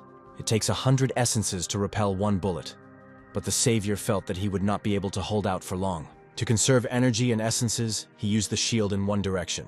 The savior noticed that the president had already been taken away. He activated the power again and thought about what he needed to do before the company representatives arrived. With one blow, he swept away the little people in front of him again. One of the agents held a hand grenade in his hands and growled as he tried to pull the pin. Then he jerked and threw the grenade into the air. The main character needed a few minutes to assess the situation. He saw the grenade hanging in the air for a few seconds. It was necessary to react in such a way as not to lose the protective dome, and at the same time prevent shelling, which caused the hero's pupils to dilate. The guy trampled the ground with such force that cracks appeared under his feet. It was necessary to deal with the security. Suddenly the grenade exploded. The guy was blinded and thrown aside. The force of the explosion was quite strong. People instinctively covered their faces and heads with their hands. The savior was thrown aside. He was disoriented in space for several minutes. As soon as he was able to sit up, he saw a large number of essences around him. The reporter and the foreign minister were standing nearby. It looked like they were not hurt. He played the role of a cleaner. The guy said he needed to make sure his people stayed alive. The savior ordered them to hide for a while, and it was easier for him to fight himself. The light was still on in the room. Fortunately, the impact did not knock out the lamps. The savior walked down the corridor, examining the situation around him. He wondered where everyone had gone. He continued to examine the area around him. He saw that there was earth scattered under the door. The hero listened. There was clearly someone inside. Moments before, the president grabbed a nearby potted plant and swung it. He threw the pot at the door, and shards of clay and earth flew in all directions, but the door still didn't open. There were several other people in the room besides him. He cursed. The young man sitting in the sweatshirt heard snatches of swearing and chuckled. A man in a black business suit reprimanded him and asked what was funny. The guy looked at him and replied that even the president couldn't handle the pressure and didn't look as balanced as before, given the end of the world. The man in the suit got angry and reached into the inside pocket of his jacket. He pulled out a gun and pointed it at the guy squatting in front of him. The guy covered his eyes with his hand. He felt stupid because any loser with a gun could take his life in a second without his knowledge. He gritted his teeth and moved so that the barrel of the gun touched his head point blank. The man looked even more dissatisfied. He clenched his teeth in anger. It was unknown who would attack whom first. The president did not turn to face them, but simply ordered them to stop, his voice firm and convincing. He said that this guy is not their enemy. The president specified how long it would take for the company's representatives to arrive. The guy in the hoodie stood up and looked closely at the men, hoping that they had calmed down. The president said that while they had a response team and a sufficient number of agents, it was necessary to detain the maniac until the company representatives arrived. He asked for the agents to be assembled and ordered the director to check the evacuation route so that they could meet the representative there. The guy was still standing in place. The president turned to him and said that from now on, he would be the main savior of the country, and the government would assist him in every possible way. The guy was surprised. The president said that given the attack by the savior, who officially held the first place in the table, it was unacceptable for a maniac to lead the saviors, even though he had earned the lead fairly. The guy couldn't believe that the authorities and the government would not only use him for their own purposes, but would also be able to support him. The guy had the thought that the support of 3 people did not look very impressive, But nevertheless, it was better to enlist their support now than to be killed by these same people. But later, the agent walked up to the door and pulled the handle. Suddenly, blood spurted down the agent's hand. The man saw the savior guy in front of him. The president turned around and saw that the savior had dealt with his agent. The savior stood before them. He was armed and there were several essences lying around. The guy the president had appointed as his chief savior instantly activated the power of essences and cursed. The president tried to distract the killer with a speech about how, with his help, they could solve all the country's problems together. The savior looked around the room. The guy in the hoodie was ready to attack. He didn't know what would happen next, because even the strongest savior could be expected to perform any sequence of actions. The savior needed a few minutes to figure out what he would do next. Suddenly, the savior received a system notification that his rating had changed. At the same time, the assigned administrator spoke. The voice announced that his rating had dropped by 1 point. Now he occupied the second most powerful place in the table. The savior felt uneasy. He did not immediately understand who exactly had pushed him aside. He wanted to analyze the situation. After all, it all started with him having 12,000 spheres, and since then, he has absorbed thousands of essences. Part of his strength went into closing the gate. He couldn't understand who could catch up with the guy so quickly in terms of the amount of essences. The savior was puzzled. He wanted to understand how many essences the one who took his place had, and whether his leader bonuses would burn out the next day. The guy gritted his teeth in displeasure. A minute later, a blow flew at him. It's good that the shield worked instantly and covered the savior. The savior wanted to see the amount of essence the attacker had. The president had only 3 essences. The agent who stood behind him had 4 essences, and the guy who attacked him had a little over 2,500. The savior decided that he would be quite capable of dealing with him first and foremost. The boy activated the power again, giving the essences form. His group consisted of a doctor, a pilot, and a predator with unknown abilities. The Minister of Foreign Affairs and the Minister of Agriculture were sitting in the room, nervously smoking. A reporter was with them. They all didn't have much time. The Minister of Agriculture yelled at his colleague, regardless of his position, and said that he did not want to support the methods of a savior who had killed people before his eyes. The foreign minister said that he was interested in this particular savior, because despite the number of murders, he still spared some people, but for what reason exactly, he did not know. The Minister of Agriculture said it was strange. The gray-haired man asked why he needed to save the elderly, especially since they would not be able to fight him, especially at a time when the population of the Earth would be only 200 people. The Minister of Agriculture slammed his fist on the table and said that this was a disappointing forecast for the future. The man was angry. He was indignant that some savior dared to behave like that with them. Without taking into account their positions and status, the Minister of Foreign Affairs said that they had no other choice. In any case, they are powerless to stop death. One way or another, people will continue to die. The foreign minister said they couldn't sit back and do something. The Minister of Agriculture nervously grabbed his cigarette and said that helping a mass murderer was also a questionable solution. The gray-haired man snatched the cigarette from his hand. He explained that the best solution would be to wait for the number of people who would definitely remain alive. Then they would be able to help them. At this moment, the door lock clicked. The savior entered the room and the reporter rushed towards him. The guy said that he had looked around. There was still food left in the canteen. It was necessary to take provisions with him. The guy had a number of almost 50,000 essences shining above his head and said that he needed to meet a company representative. The foreign minister thought it was necessary to keep an eye on what would happen next. The company wanted to gain power, but the savior's actions nullified the country's leadership. It is unknown what will come out of this meeting. The minister understood that either they would be able to come to an agreement, or they would simply kill him. The easiest way to control him would be to take over his family. The minister doubted that they would be able to find common ground. At this time, the savior's father was still looking for a safe place. The area quickly became shrouded in fog. He sat calmly on a bench, holding a toothpick in his teeth, and next to him was a backpack with everything he needed. But still, he didn't have one thing. He was holding an empty pack of cigarettes in his hands. He had neither booze nor cigarettes. This was no way to greet the end of the world. The man opened a map of the area. He needed to move north. Thick smog was moving in from the east, and there were no supplies there, let alone cigarettes. The system sent a notification that it was necessary to find a savior and help him. And the information also stated that he could take over his role and begin the path of a savior in his place. It is not entirely clear who would need this, given that the world would soon be destroyed. The man remembered the last time he saw his son. Perhaps he is the one who knows what can help fix the situation. Not far from him, he heard a voice asking him to leave them alone. The man saw several people ahead who were trying to figure something out. He was surprised. He couldn't believe it. In front of him in the distance, he could see a predatory animal. It was a real tiger, which was sneaking towards them on soft paws. The tiger opened its mouth and roared. The man couldn't believe that there was a real predator in front of him. The boys commanded each other. They had to surround the tiger. The man stood and watched as the boys tried to drive the tiger into a trap. They discussed how many essences they would be able to extract from this still living creature. I felt sorry for the tiger, but my own skin became more valuable. The man suddenly heard a sharp sound. He heard a voice in his head. The voice was half human. The tiger mentally growled a request for help. The man couldn't believe that these weren't hallucinations. He looked at him and did not understand how the tiger could know human language. One of the guys, the one wearing the green hoodie, turned around and saw a man staring at him.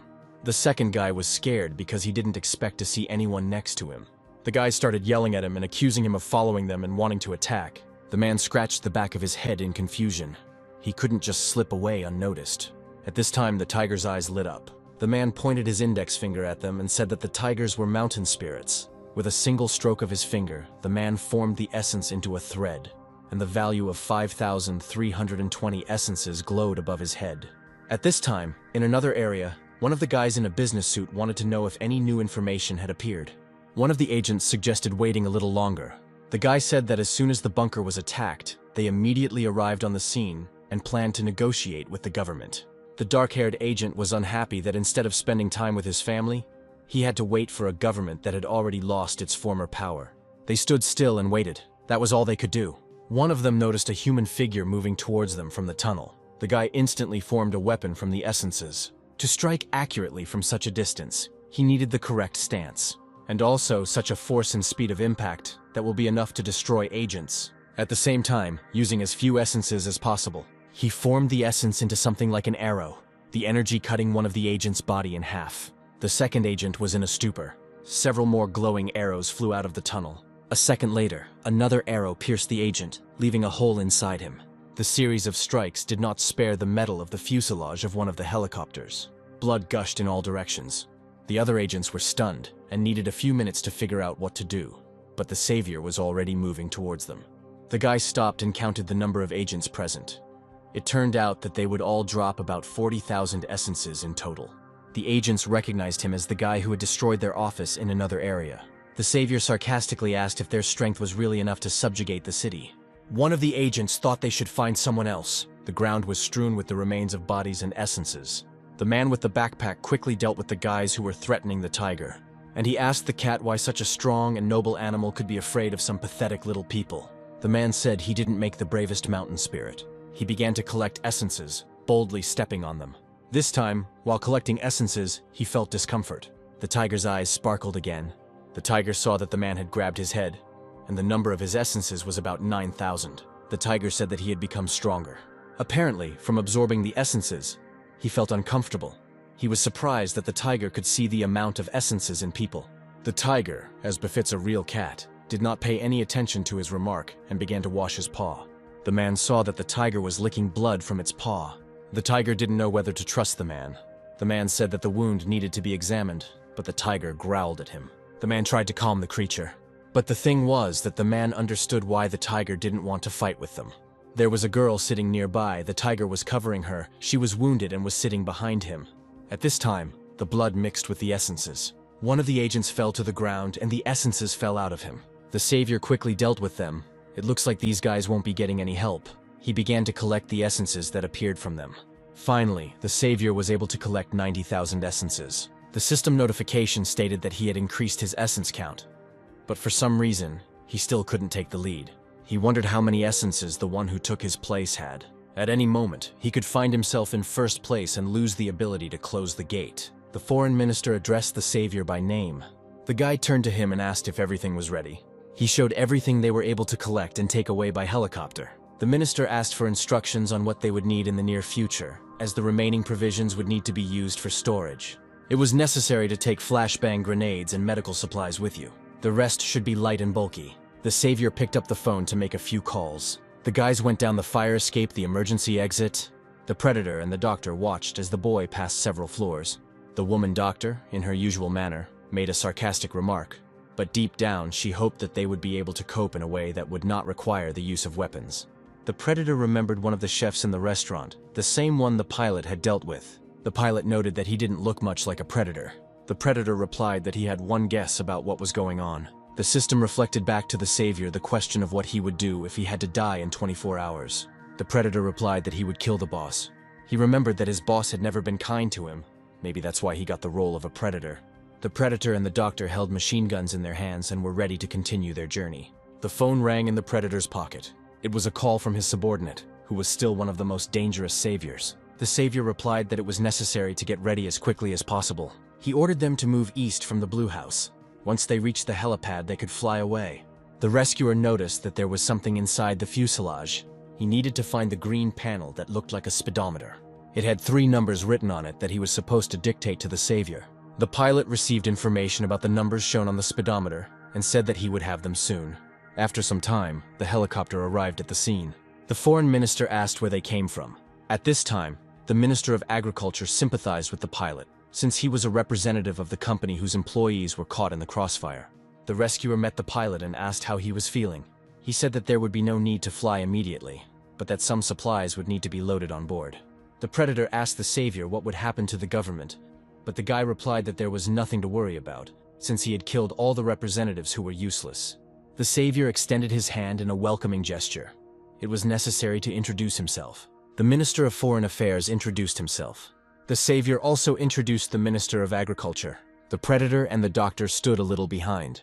The reporter didn't risk getting closer either. The Minister of Foreign Affairs looked at his colleague. It was necessary to talk to him. His rudeness could become a problem. At this time, the savior activated the power of essences. The Minister of Agriculture looked at him with displeasure, but he was blinded by the light wave. The savior demonstrated his strength to the minister in order to remind him that he could deal with him without regret. Then he warned him that if he continued to behave like this, he would move on his own. The minister screamed, but the savior did not take his eyes off him, but did not attack. After a moment, he tamed his strength and calmed down. The rescuer headed towards the helicopter. It was necessary to move on. There was not much time. The helicopter gained altitude, and he headed to another area. Suddenly, something caught the minister's attention, and he looked attentively out the window. The area was covered in thick black fog. The savior said that even if the authorities don't know what it is, then he doesn't know it even more. The houses were riddled with plants of incredible size, and gatekeepers crawled over them like insects. It seems that the Earth's ecosystem has changed to accommodate these creatures. If these creatures are like predatory creatures, then most likely they also had their roles, like lions and tigers. The savior thought about the need to close the wormholes as quickly as possible and prevent the complete destruction of people. But this might require even more essences. He started to unfasten his seatbelt and said that he needed to do something. And the foreign minister became worried, and he ordered to shoot to kill them in case of danger. The next moment, the savior donned a shield and jumped down from the helicopter. The ministers didn't understand what he was doing, because the guy didn't even have a rope to climb back into the helicopter. The guy moved at incredible speed. He used jumping as a method of movement. The savior's body sank into the fog. The foreign minister watched the shining figure closely from afar. The body of the savior looked more like an arrow. Suddenly, a hail of attacks flew towards the ground. One of the attacks damaged the car. The helicopter was still in the air, at a safe distance. The foreign minister was surprised at how strong the rescuer was. From the outside, he looked like a Superman. The entire team understood that only through joint efforts could they save humanity. The foreign minister clarified what would happen if they were caught in smog. The female doctor said that it was better not to approach, as it could be fatal. The minister asked how she knew, whether they had encountered something similar before, and the blonde woman replied that they had already been caught in fog when it was necessary to close the gates, despite the fact that they were protected by a dome. But first, it was necessary to get to a safer place. The minister had a feeling that this lady could not be trusted. The woman stared out the window, the conversation with the minister reminding her of what happened to her at the moment when they went to close the first gate. At this time, the predator did not take his eyes off the silhouette of the savior. He was worried that the gate might close, which meant there wasn't much time. The minister was tense. He didn't know what he could do in case of mortal danger. A spiral glow was visible below. The minister saw the crater and became scared. Suddenly, a column of light rose up, illuminating and filling everything around. The beam cleared the fog a little, but the area was still shrouded in smog. The minister kept his gaze fixed on the beam of light. The dust around began to clear. They noticed a figure below. The predator said that as soon as the wormhole closed, everything around would disappear. The minister thought that the guy in front of him looked too calm. Perhaps the outward calm was due to the fact that the guy had experienced too much. So in a stressful situation, he could remain calm. The helicopter landed. The team exited the helicopter, and the predator was the first to head towards the rescuer. The savior said that there was no time to waste. 3 of them must go to the Ark. The sphere he created should protect them from monsters and help them survive. The savior explained that closing the gates would provide 10 additional places in the Ark. But if the savior died, the Ark would also disappear along with its creator. The minister finally realized that 200 people was the number of places he could give to people, given all his capabilities. Before that number of places would be available, it would be necessary to close 20 wormholes. The minister voiced his wish for there to be as many survivors as possible, and it would also be good if conflict did not break out between the rescuers. The savior explained that only those in the top 5 of the table could close the gates, and that in order for a select number of people to survive, they needed to accumulate essences, even though they might have to fight each other. The minister understood that it was impossible to maintain peace in such a case. Besides, in 41 days the earth was supposed to end. Therefore, the saviors are the only hope for the earth and people. The man clenched his hand into a fist. Finally, it dawned on the minister that the guy standing in front of him was not just a killer, but one of the few who could save them. The savior pointed his finger and explained that once they entered the Ark, they might feel pain, but it would not last long. Suddenly, the 3 men standing in front of him felt discomfort, and a glowing vortex of essence power appeared around their wrists. Marks appeared on their hands, indicating that they belonged to the Savior's Ark. The Savior also said that on the second Ark, the chosen ones would have 2 stripes on their hands.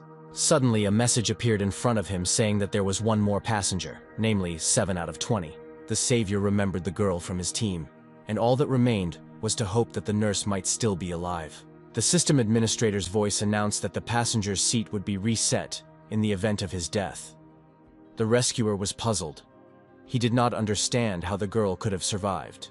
The savior was also puzzled by the fact that the helicopter could not transport more people, even if it filled all the space in the Ark. Also, everything was complicated by a system notification that the use of essences inside the Holy Land was prohibited. To create such a land, it was necessary to regain primacy among the saviors. The reporter worriedly asked why he was not first in the ranking. The minister replied that the creation of a holy land was quite logical if they wanted to save as many people as possible. The Minister of Agriculture responded that there might be problems with movement. The predator asked the savior about collecting essences, since they might also be needed to create the Holy Land. The blonde woman raised her hand and caught the boy's attention. She asked whether ministers had plans for human reproduction. The predator asked again in surprise. He had not expected to hear such a term, especially in such a situation. The woman replied that due to the end of the world, there would be a need for women. The ministers thought about it. She explained that since they had created the Ark, it would be logical to think about who would live on the planet they would save. Otherwise, humans as a species would cease to exist. The doctor explained that in order to continue the human race and avoid mutations, it is necessary to either find partners or take other people's children onto the Ark. Of course, such children need to be raised. The Minister of Agriculture began to get nervous again. It was strange for him to hear about reproduction from an unfamiliar elderly woman, and he hadn't planned on trusting her. Despite this, the Minister of Foreign Affairs took his colleague by the shoulder and tried to calm him down. The woman replied that she didn't particularly like people, but nevertheless, it would be useful to come up with a plan by which people could continue to survive. The pilot intervened in their conversation and asked if it made any difference how they would solve the problem of procreation. Moreover, the question of raising children was no less pressing, and most importantly, it was important whether it was one's own or other people's children to raise. The reporter also joined in the dialogue, replying that despite all the dislike people have for each other, meeting someone of your own kind is much nicer than an extraterrestrial monster. The reporter also responded that he would be only too happy to raise someone else's child. The foreign minister was more interested in what the savior thought about this. The guy folded his arms across his chest and paused. And suddenly, with indifference in his voice, he answered that he didn't care. Still, the savior said that it made no difference to him whose child he would raise. At the same time, he noted that he never thought about what would happen to him after death. After everything that had happened to him during this time, it was difficult to think about himself. Until that moment, he had only thought about surviving. He remembered the meeting with the landowners, so despite his dislike for humanity, this was not the worst thing.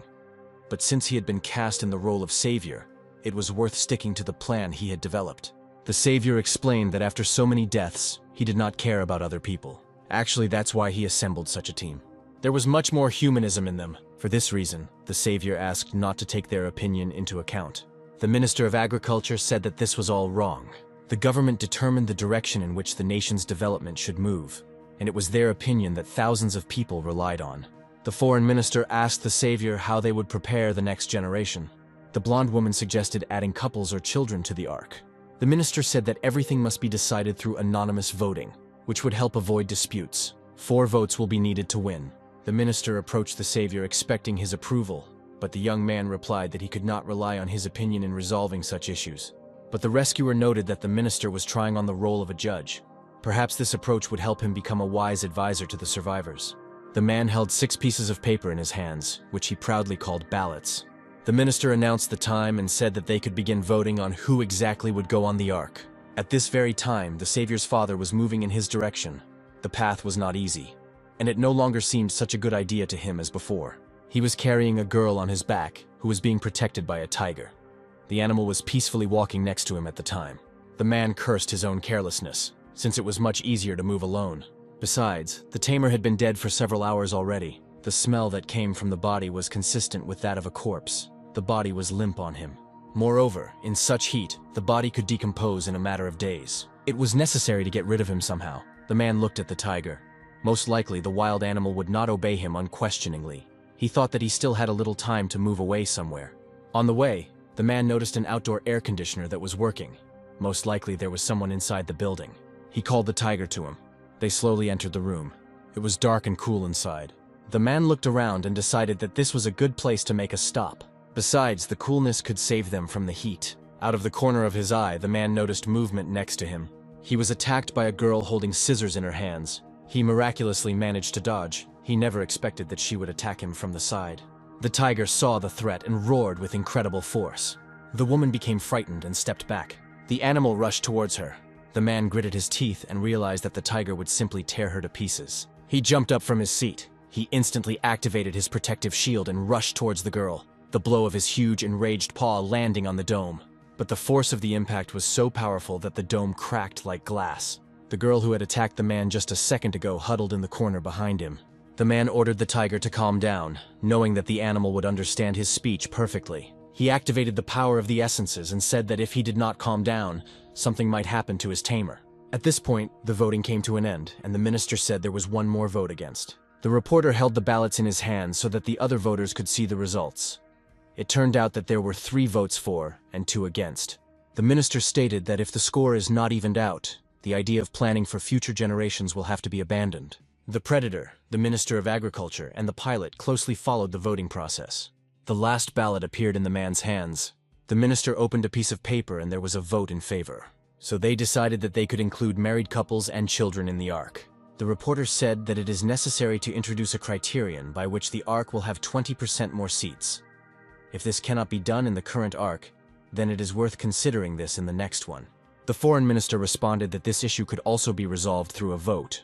It took some time to discuss all the details. At this time, the savior noticed that the target indicator was pointing to the west, which is where the essences were. In addition to the other tasks, they had to resolve issues related to returning to first place in the rankings and resolving matters with the company. Otherwise, all their plans could fall apart. The guy turned to the team and said that they needed to move out. They prescribed conditions for the next generation, namely the allocation of 30% of the places on the ark, and developed criteria for people who could get on the ark. Pregnant women, their husbands and children under 10 years of age, as well as specialists, including those in the field of childbirth, could apply for places. The savior turned to the pilot and asked if he had made a decision. The pilot replied that despite the fact that he and his wife had divorced, they had no plans to have children. And given the catastrophe that was happening on Earth, he also did not want to make plans together after the separation, even taking into account his reverent attitude towards her. The savior specified where she was. The pilot named the area. They moved west. Luckily, it was on the way. At this time, on the other side of the city, at the headquarters, representatives of the company gathered. They wanted to study the so-called Blue Group. A man of distinguished appearance sat in a chair in front of the monitors. The savior's face was on the screen. Next to him stood an agent who reported that this savior had nothing he could lose. However, they were able to dig up information about his biological father, but according to the information they know, they are not together. And besides, his reputation is even worse than that of his son. The man held a Cuban cigar in his hand and thought about how they needed information about what weakness this savior might have. He put out his cigarette and ordered them to find their father.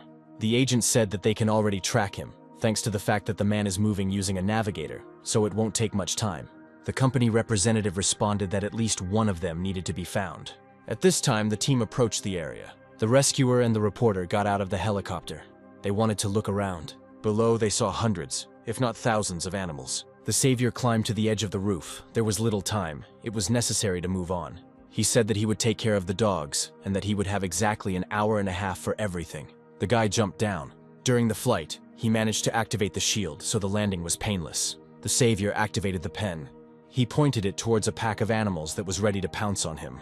The man walked down to the door, which had the number 602 on it. The pilot stood and looked at the door. It was his wife's apartment. The door opened, and a cute dark-haired woman stood in front of him, with a man standing behind her. The pilot noticed that the woman was pregnant.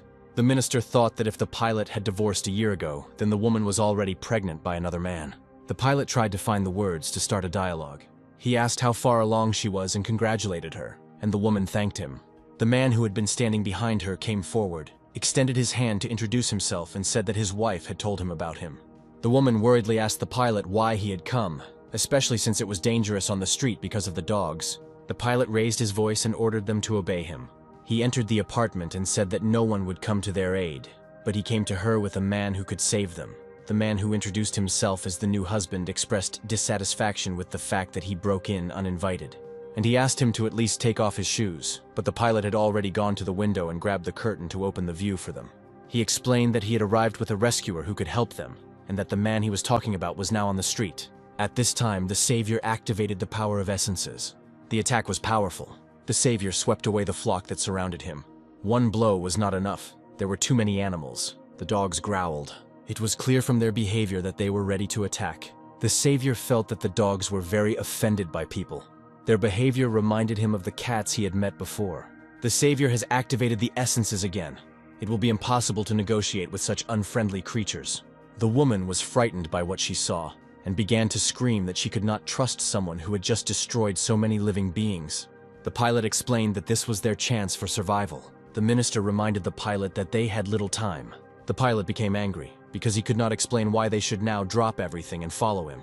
Suddenly, he grabbed his ex-wife by the hand and said that he would explain everything on the way. Her new husband immediately took this as a threat. He pushed the pilot away and shouted that they didn't want to go anywhere with him.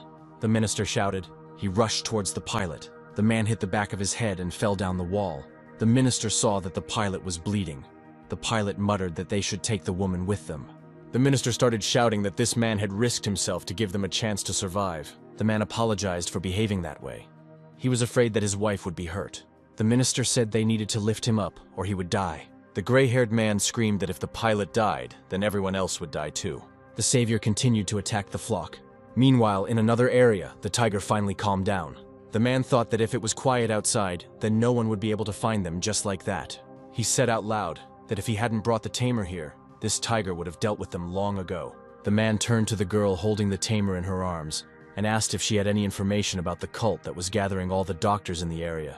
The woman raised her head and replied that most of the people in the cult were young people who were raking in anyone who could be of even the slightest use, and that all of this happened at the Social Assistance Center. She explained that her son was a police officer, but he died, and she asked the man to take her with him if he went there. She knew that part of the city and could be useful to him. The man asked her if she was afraid to move in the company of someone like him. She said that those guys from the cult would fight to the end, and said that the man seemed so strong to her that he could avenge her son. The man said he would keep an eye on the tiger trainer, as the tiger was still very injured and would be vigilant. The man offered to get to know each other before they set off on their journey. The tiger approached the body on soft paws. He began to sniff the body that lay in front of him. Suddenly the tiger made a sound. The animal began to howl because its human was dead. They didn't know how to react or how to calm the animal. A human hand reached out to the tiger's paw. The woman carefully approached the animal and said that she sympathized and understood how much this person meant to the animal. She said she shared his grief because she too had lost a son. By the time the savior dealt with the herd of animals, he already had more than 100,000 essences. A system notification appeared in front of him.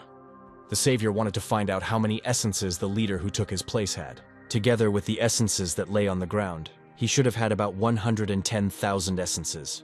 A target designator appeared under the guy's feet. It was pointing to the west. The savior had no time.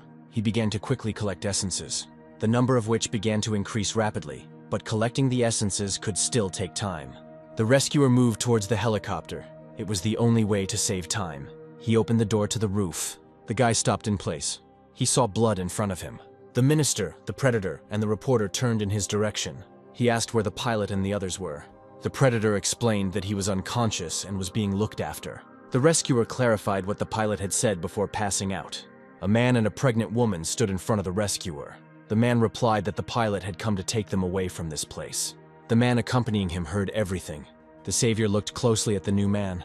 He felt irritated that they were wasting time, and all this at a time when there were a lot of essences to collect. The savior clutched the pen in his hands. He understood that without a pilot, he would not be able to reach the gate without wasting essence. The woman hid behind the back of the man who stood in front of the savior. The savior understood that they would have to adhere to the rules that they themselves had established for the continuation of the new generation. He looked at his watch. The minister asked what they should do while the savior was away. The rescuer replied that the helicopter would not attract attention. Besides, the residents won't bother him after what he did for them. The savior replied that only in this way could he preserve privileges for them. The Minister of Agriculture noted the savior's determination. The predator replied that it was precisely thanks to this quality that they were able to escape. The savior began to move by jumping again. This time he passed the cars. With each kilometer, the arrow moved north. The target indicator showed the immediate proximity to the target. The closer he got, the brighter the indicator burned. Suddenly, something caught the rescuer's attention. The guy stopped on the roof of one of the abandoned cars in the area. The sign pointed to the stadium.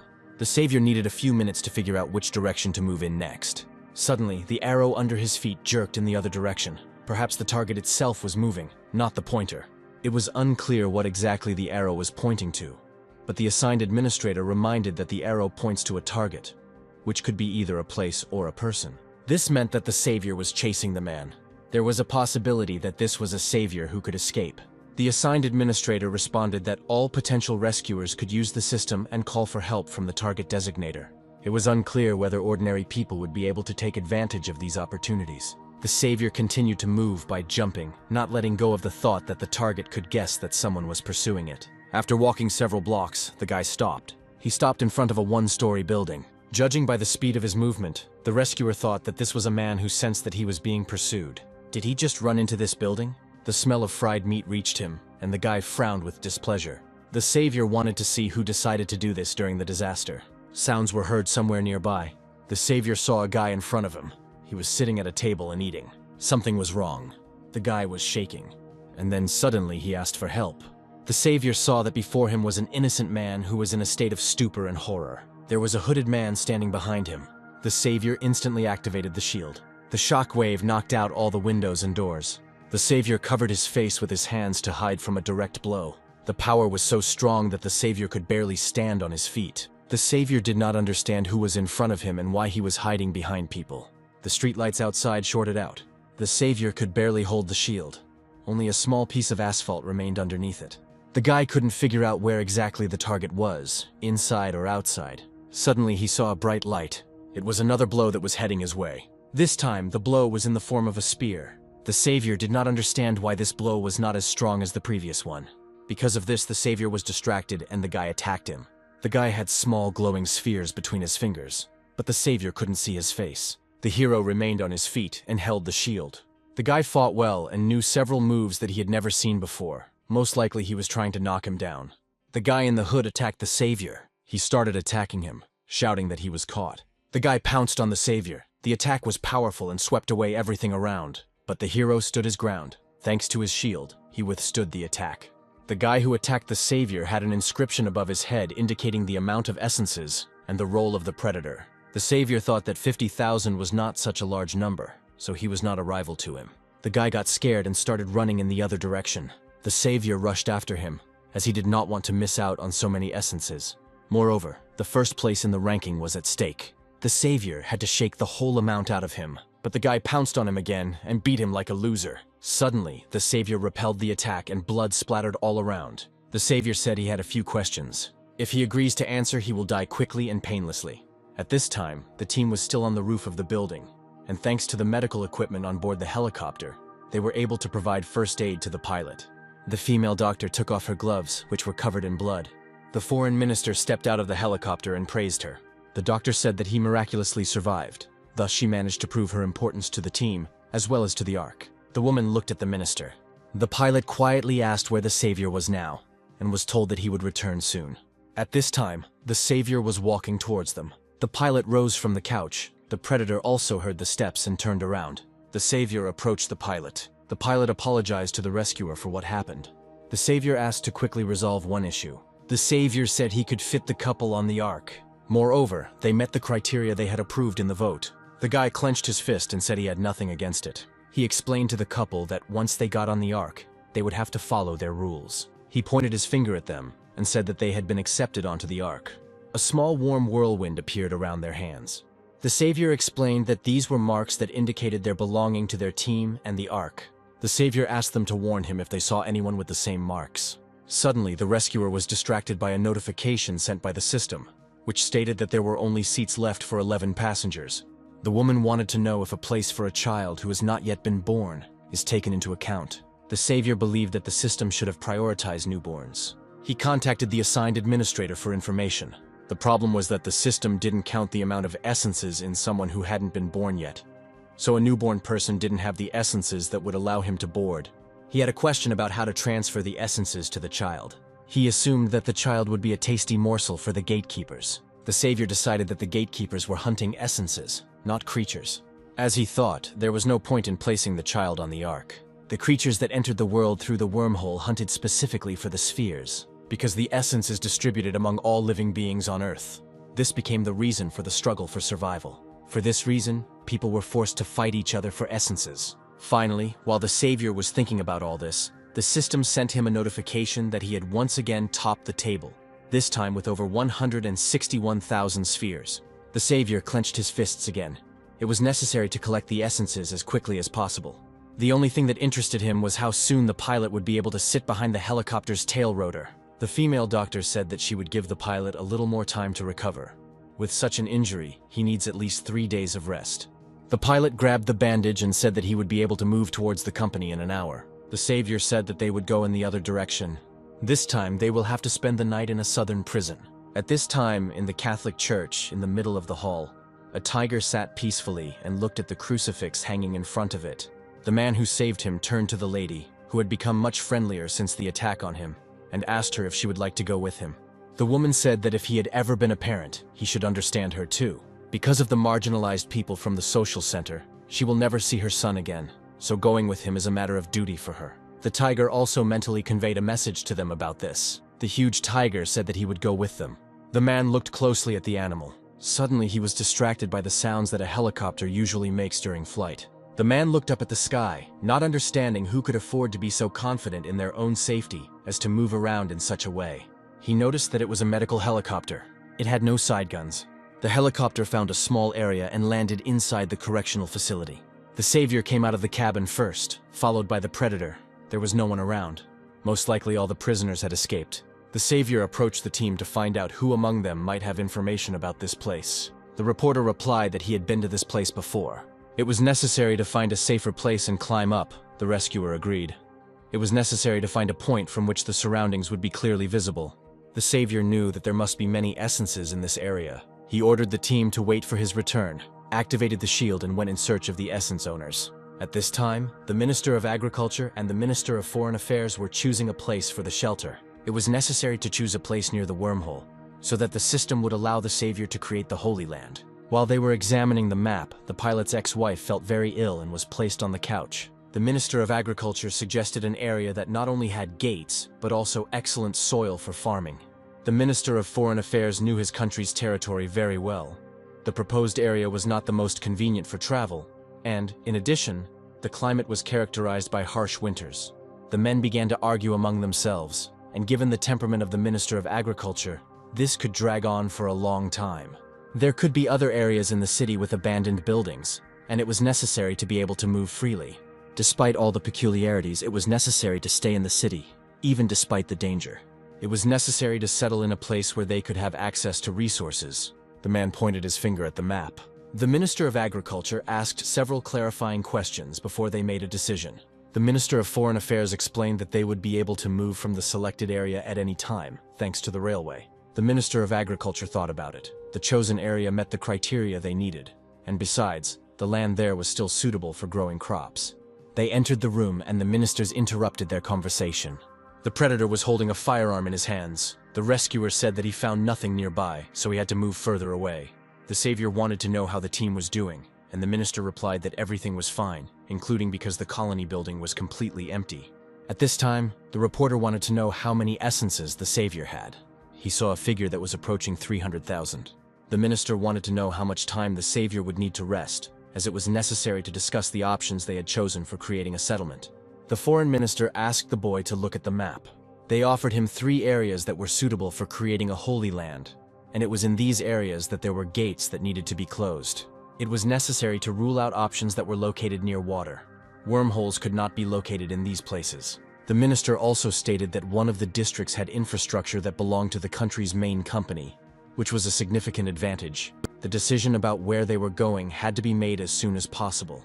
And besides, there would be no more seats on the helicopter. The guy named the area and said that they would have to fly out in the morning so that the team could rest. But they would have to take turns keeping watch. One way or another, the Earth will wake them up. The minister and the female doctor jumped up from their seats from the alert sent by Earth. The predator checked the time. Everything was exactly at the time the savior had announced. The 3rd day began.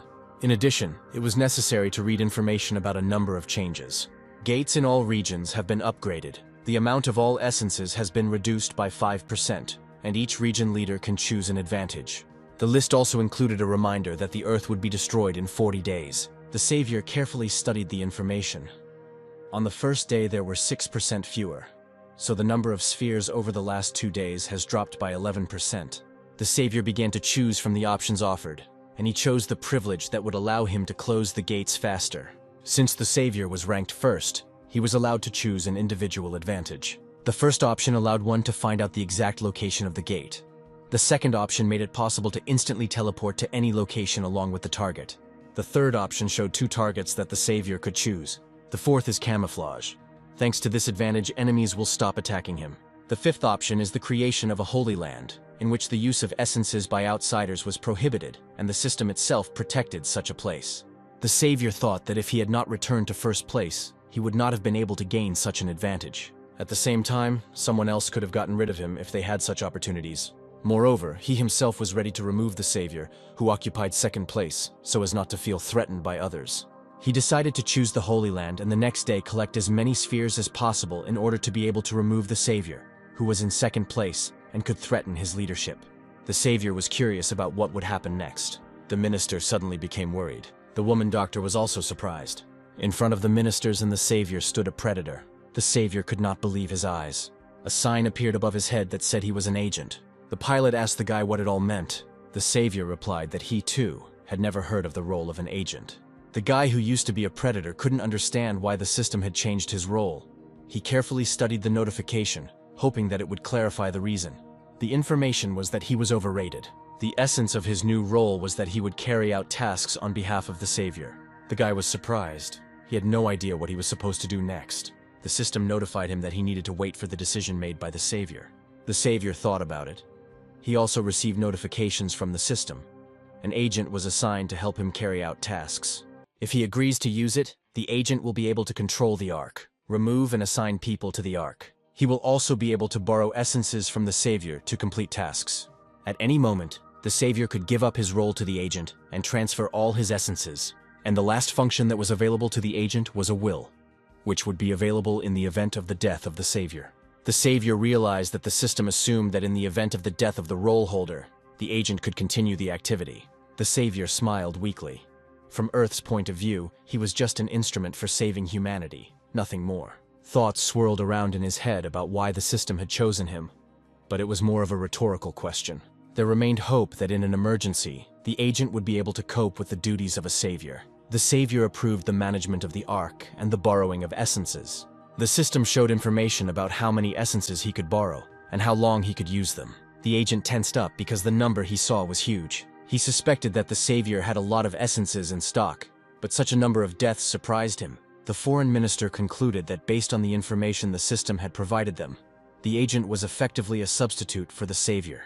If something happens, people will be able to count on him as well as on a savior. They didn't have much time, so they would have to have breakfast on the go in the helicopter. They were quickly approaching the designated place. The gates were visible in the distance. The reporter yelled that something was moving towards them ahead. It seemed that these were creatures of a new type. None of them had seen anything like them before. The danger was that they could move through the air. The rescuer turned to the pilot and asked him to land as soon as possible. The pilot grabbed the control stick. The helicopter shook, and the passengers began to scream in fear. The creatures moved through the air at incredible speed, vaguely resembling eels. There were so many of them that the pilot could hardly see anything. The pilot said that due to the number of monsters, visibility was practically zero. The rescuer asked at what altitude they were. The pilot replied that it was a few feet. The men decided to make an emergency landing. The savior activated the shield around the helicopter. A swirl of light emanating from the armor indicated the landing site. The helicopter rapidly lost speed. The rescuer held onto the pilot's seat, while the other passengers were literally pressed into their seats. The Minister of Agriculture couldn't believe they had survived. The reporter noticed that it had become too dark around. The pilot said the control panel stopped working, presumably due to the black smog around. The foreign minister asked the savior how they could now escape from the trap. The savior replied that the agent would help him. The savior instructed the agent to hold the barrier until he dealt with the wormhole. The fair-haired woman doubted that he would be able to harness the power of the essences. The agent shuddered. The savior shouted for him to request 80,000 essences through the system. This amount should be enough for this task. He also shouted to the agent that he could handle it, and that he shouldn't even think about doubting himself. The agent was in a stupor for a few seconds. Then his finger pressed the essence request. The agent was approved to use 80,000 essences within an hour. The savior began to worry about what might happen to the force if the agent died. The savior realized that the spheres he had given could burn. He became worried. A timer appeared above the agent, and the guy's body was covered with a shield, and an index with the number of essences. The savior gave him a little time to adjust to such power. He ordered the agent to make the barrier even bigger. For the savior, this was an opportunity to teach the agent how to use his power. At such a moment, it was necessary to think only about yourself. The shield covered the helicopter with a dome, thanks to which the helicopter was able to land. The agent exhaled. At this time, the savior clarified whether everything was okay. The guy looked up at him with glowing eyes and said that he felt a little better. At this time, the pregnant woman became ill. The reporter asked to do something to block out the sounds of the blows. The agent looked up. The barrier could barely withstand the onslaught of the monsters. The savior asked the agent to hurry. The necessary number of essences appeared inside the gates to close them. The savior grabbed the pen. He directed all his energy into the sky to close the gate. The beam of light destroyed everything in its path, including creatures. Those of the creatures that survived quickly headed in the other direction. The sky began to clear. The black fog began to disappear along with the creatures. The savior asked the system why these monsters had disappeared. The assigned administrator reported that it was necessary to collect as many essences as possible. Such creatures do not reside in places where there are no gates, as this is their only way to return to their world. Thus the savior learned that they were taking essences to another world. In order to close these gates, he needed a little more than 120,000 essences. But the savior did not know whether the gates would become larger over time, so he turned to the system with this question. The system responded that over time, the gates would expand. By this point, the savior had just over 200,000 essences left. He began to collect the spheres that remained after the destruction of the monsters. A holy land had to be created, but its creation could only be accomplished once. The savior asked the minister to carefully choose a place for it, since there would be no other attempt. The area looked suitable for settlement, with mountains and land nearby that could be used for agriculture. The ministers approved the location, and one of them turned to the savior. But the guy said that in such matters, it was up to them to decide. It was a pity that they didn't have a specialist who could build a city for them. If the population increases, it will be necessary to create infrastructure. The foreign minister agreed. The savior did not waste time and announced that he was ready to create a holy land for them. In his hand, he held a large golden sphere. A moment later, he crushed it in his hand. A golden glow appeared around the savior. It formed a pillar of light. He shaped it into an arrow and directed it into the sky. The reporter and the blonde woman were amazed. They were witnessing the creation of the Holy Land. Of course, none of them had encountered anything like this before. The minister tensed up. The wind picked up all around, making it difficult to stay on my feet. The air mixed with a bright golden glow, creating a vortex. No one understood what was happening. The agent couldn't look away. He saw that a golden barrier was being created in front of him. The Savior understood that sooner or later, others would find this place. And besides, other saviors in the chat also noticed the creation of the Holy Land. If others appear in this place, the agent will have to defend the land. He looked at the agent and thought that their future would depend on him. The barrier not only kept out those who had awakened, but also protected them from monsters. At this time, the pilot was examining the helicopter, and a woman, a doctor, went towards him with a first aid kit. The Savior told the agent that from now on, he needed to keep an eye on the settlement. The agent also had the honor of deciding who to take with him into the Ark. Thus, the Savior recognized in the guy his right hand, as well as the inevitability of his own death. At this time, the Savior's father was in another area, fighting monsters that had flown to the place where the gate was located. Newcomers may be awakened. It was necessary to remember that there were other people who would not meet the selection criteria for the Ark. There was a possibility that some people with good infrastructure could come and offer cooperation. The choice had to be made carefully, especially if a situation arose that the agent could not handle on his own. He asked the agent to send a request for 44 essences. This would be their distress signal. The rescuer boarded the helicopter and said that he would return as soon as he could. A female doctor went with him and asked the Savior how he was and whether he was worried. The Savior replied that he trusted no one except those he knew, and if by the time he returned he saw even one stranger, he would kill them all. The Savior said that they needed to move towards the corporation. Along the way, the guy planned to close all the gates for which he had enough essences. There was very little time left. It was necessary to move on. The real battle lay ahead of them.